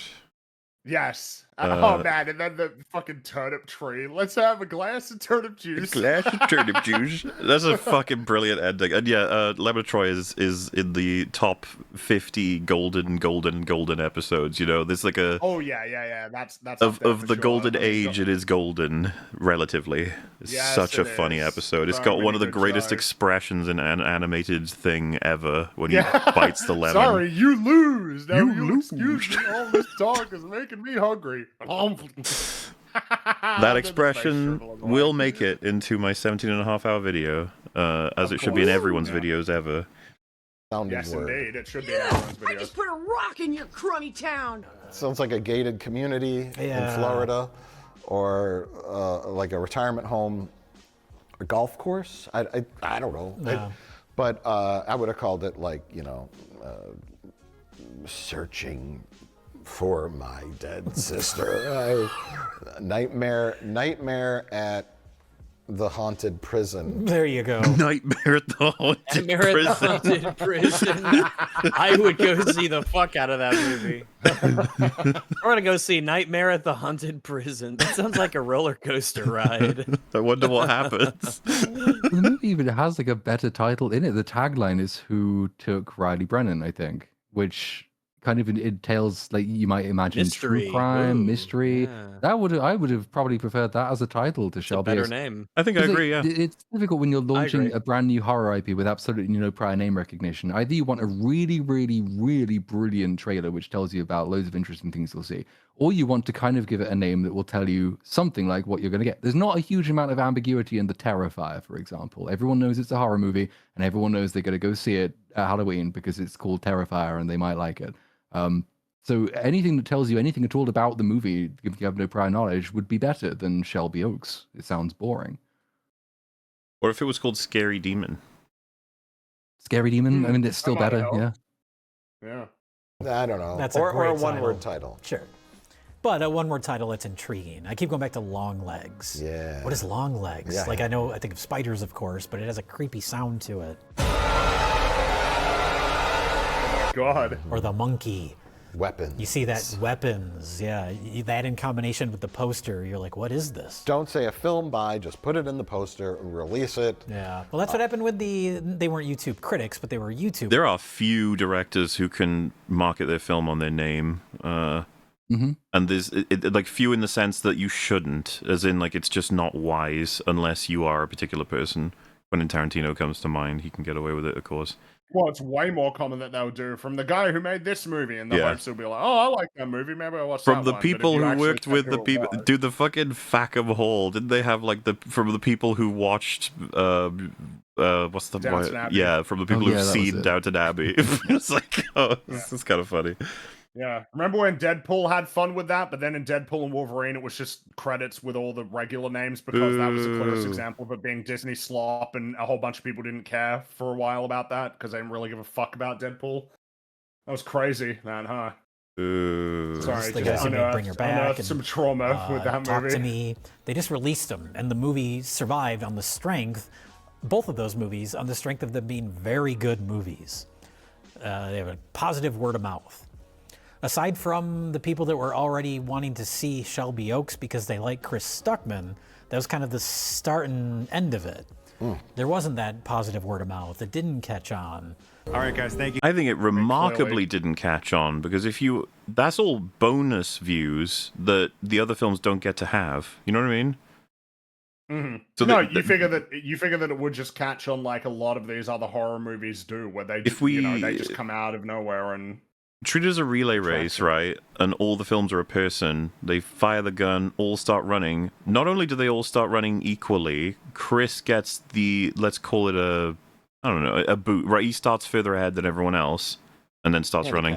And he managed to fall like way closer, well, way before most of them. A lot of his contemporary competition. Let's just put it that way. It's kind of what I was trying to get at with the box office. It's really not a great result. Obviously not a great result. I think it's just undeniable. Obviously, I'll be curious to see what happens next for him. I don't know. It would be interesting if maybe he did only direct a movie. We see how that works out. But I would have just... My gut instinct is that he really wanted to be a writer-director, not just a director. I think that makes a lot of sense. I think it makes a lot of sense that you want to be a writer-director, It's like your Tarantinos. The guys who are sort of all-encompassing in the film. Like, it is really, truly, fully... that. I mean, M. Night Shyamalan is kind of another example of that as well. It's usually those directors are the ones that tend to get like more name recognition whenever they're able to succeed, because it's like, yeah, that is their movie through and through from beginning to end entirely. And also then on a more personal level, I'm sure that he is motivated and interested in doing writing, coming up with the story from scratch, developing it, writing the screenplay. That's probably something he's interested in, even though it's a little bit hard to believe, given that this was the script that he made after 10 years. Thank you so much for playing along. Go see Shelby Oaks in theaters. Because nobody knows what a Shelby Oaks means.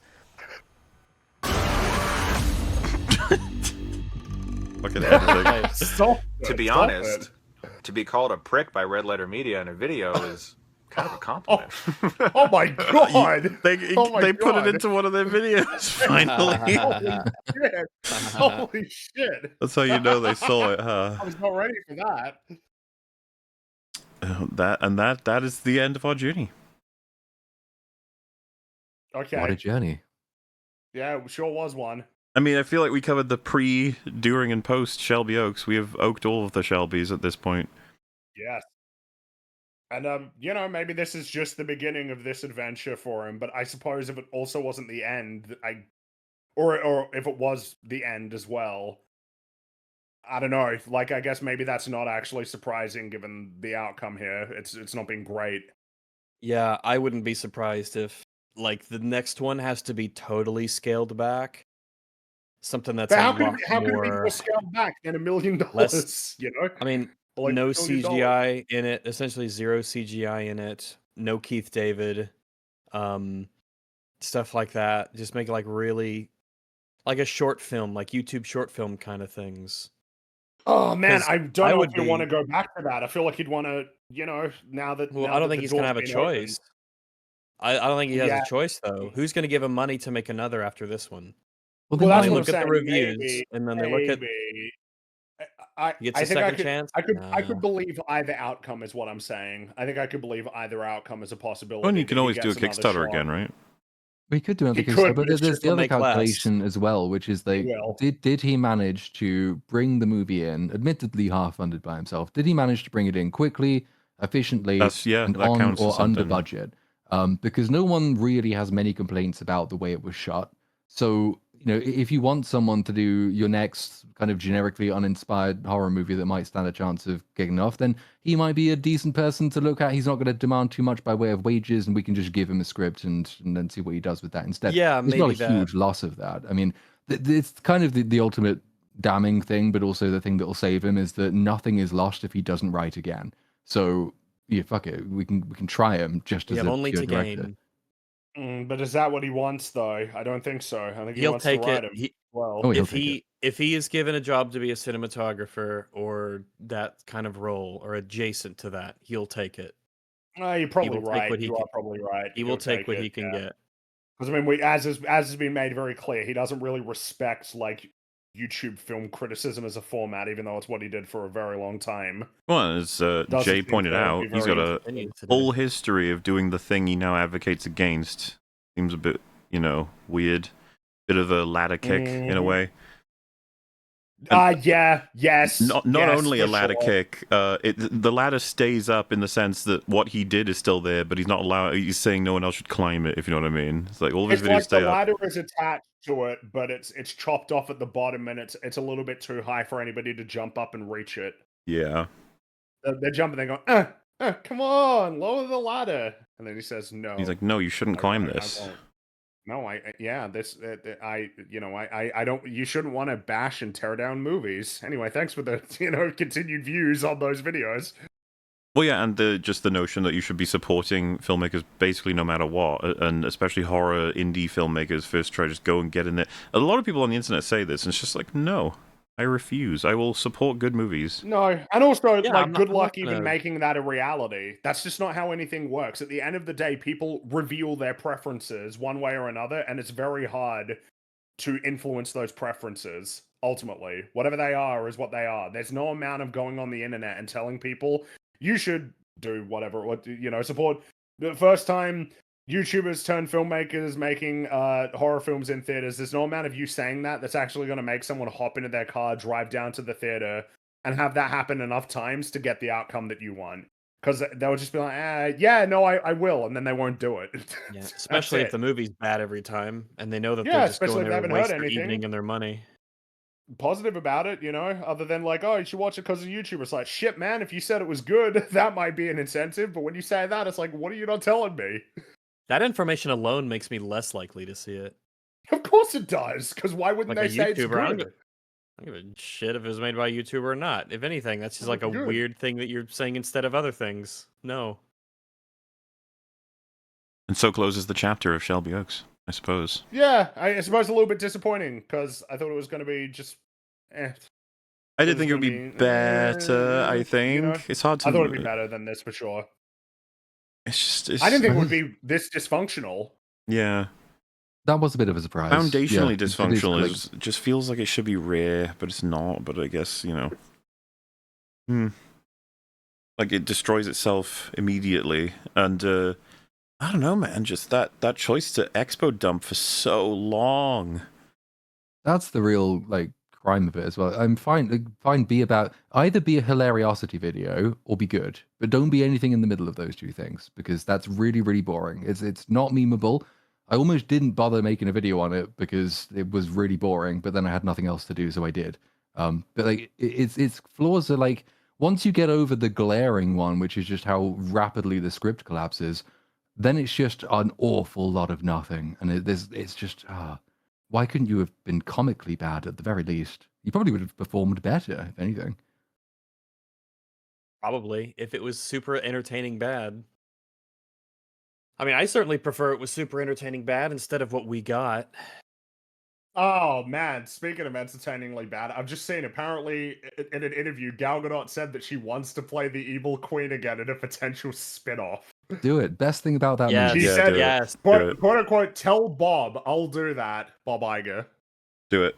Bob, do it. Approve it. Just her. And make it a super musical, like it's just non-stop singing. Yes, lots of singing, and you're not allowed to use any auto-tune. Tell her, artistically speaking, this would be the deal. greatest thing she could ever do if she just uses her real voice. No stand-ins and no auto-tune. She does her own stunts. Hell yeah. Well. Which for might just be speaking is considered a stunt. And so wraps this episode of Every Frame Reports. Thank you all so much for watching. Before we go, why don't we all share what we're up to right now with different projects? Go right ahead. I'm just working. Yeah, just kind of working on stuff. Things will be happening. Similar. YouTubers, it demonetized my Shelby Oaks video, and it age restricted, and it demonetized my Predator video. So I now need to make another video, and there's nothing out. So I might join Disparu on the All's Fair train because it is quite funny, and then that will just be a short thing which will be out this week. But then probably nothing major until whatever releases in December. Well, Pluribus is coming out, but I'm not. Avatar's coming. I'm not watching it until it's all out, and I have a decent recommendation from a couple of people. But from what I hear, Pluribus is interesting and cool. What about that It show? What do people think about that one? I'm Don't hearing care, mixed haven't seen it. things. Mixed things. Oh, and Stranger Things is out in like a week. It sure Oh, is. good. It Yeah. sure is indeed. Now for me, I've been trying to do a gaming stream on every Monday, but this week it's going to be Thursday because there's no open bar. Drinker is out, so we'll do one of them long bar type situations because I'm not going to do 2 per week. I got stuff to do, right, fellas? So not Monday. I'm on Thursday for those wondering where I am at when I don't turn up on Monday. I guess the other relevant piece of information will be next Saturday, there is no EFAP episode. There is, in fact, my vidya coming out from 1 p.m. GMT to 6:30 a.m. GMT the following day. I guess, for anybody who still doesn't believe it's happening, there will be a 17.5-hour video coming out. It's going to be long. It's all about Star Wars Outlaws and some stuff about Ubisoft as well. So, see you there, I suppose, if you can make it. That'll be a challenge, I'm sure. The log in the baking, but it's on its way out. And then, yeah, we'll be back the week after that with your regular scheduled fappenings. I guess I'm trying to think. Is there anything I've missed? Not doing anything else, are we, right now? What? No, I get what you mean because like it feels like there's got to be something else related to the video, but no, I guess No, I think that's it's it. coming Yeah. out. Right. Well. What an adventure it's going to be for you guys. Yeah. It ain't short. It's huge. No, it's not. Wait, really? I wouldn't have thought that a video that is nearly 3/4 as long as an actual day is short. Well, again, thanks for watching, folks, and we'll see you in the next one, whatever it may be. But for now, bye-bye. See you later, everybody. Have a good day. Bye Bye-bye. bye. See you later. Yeah. Get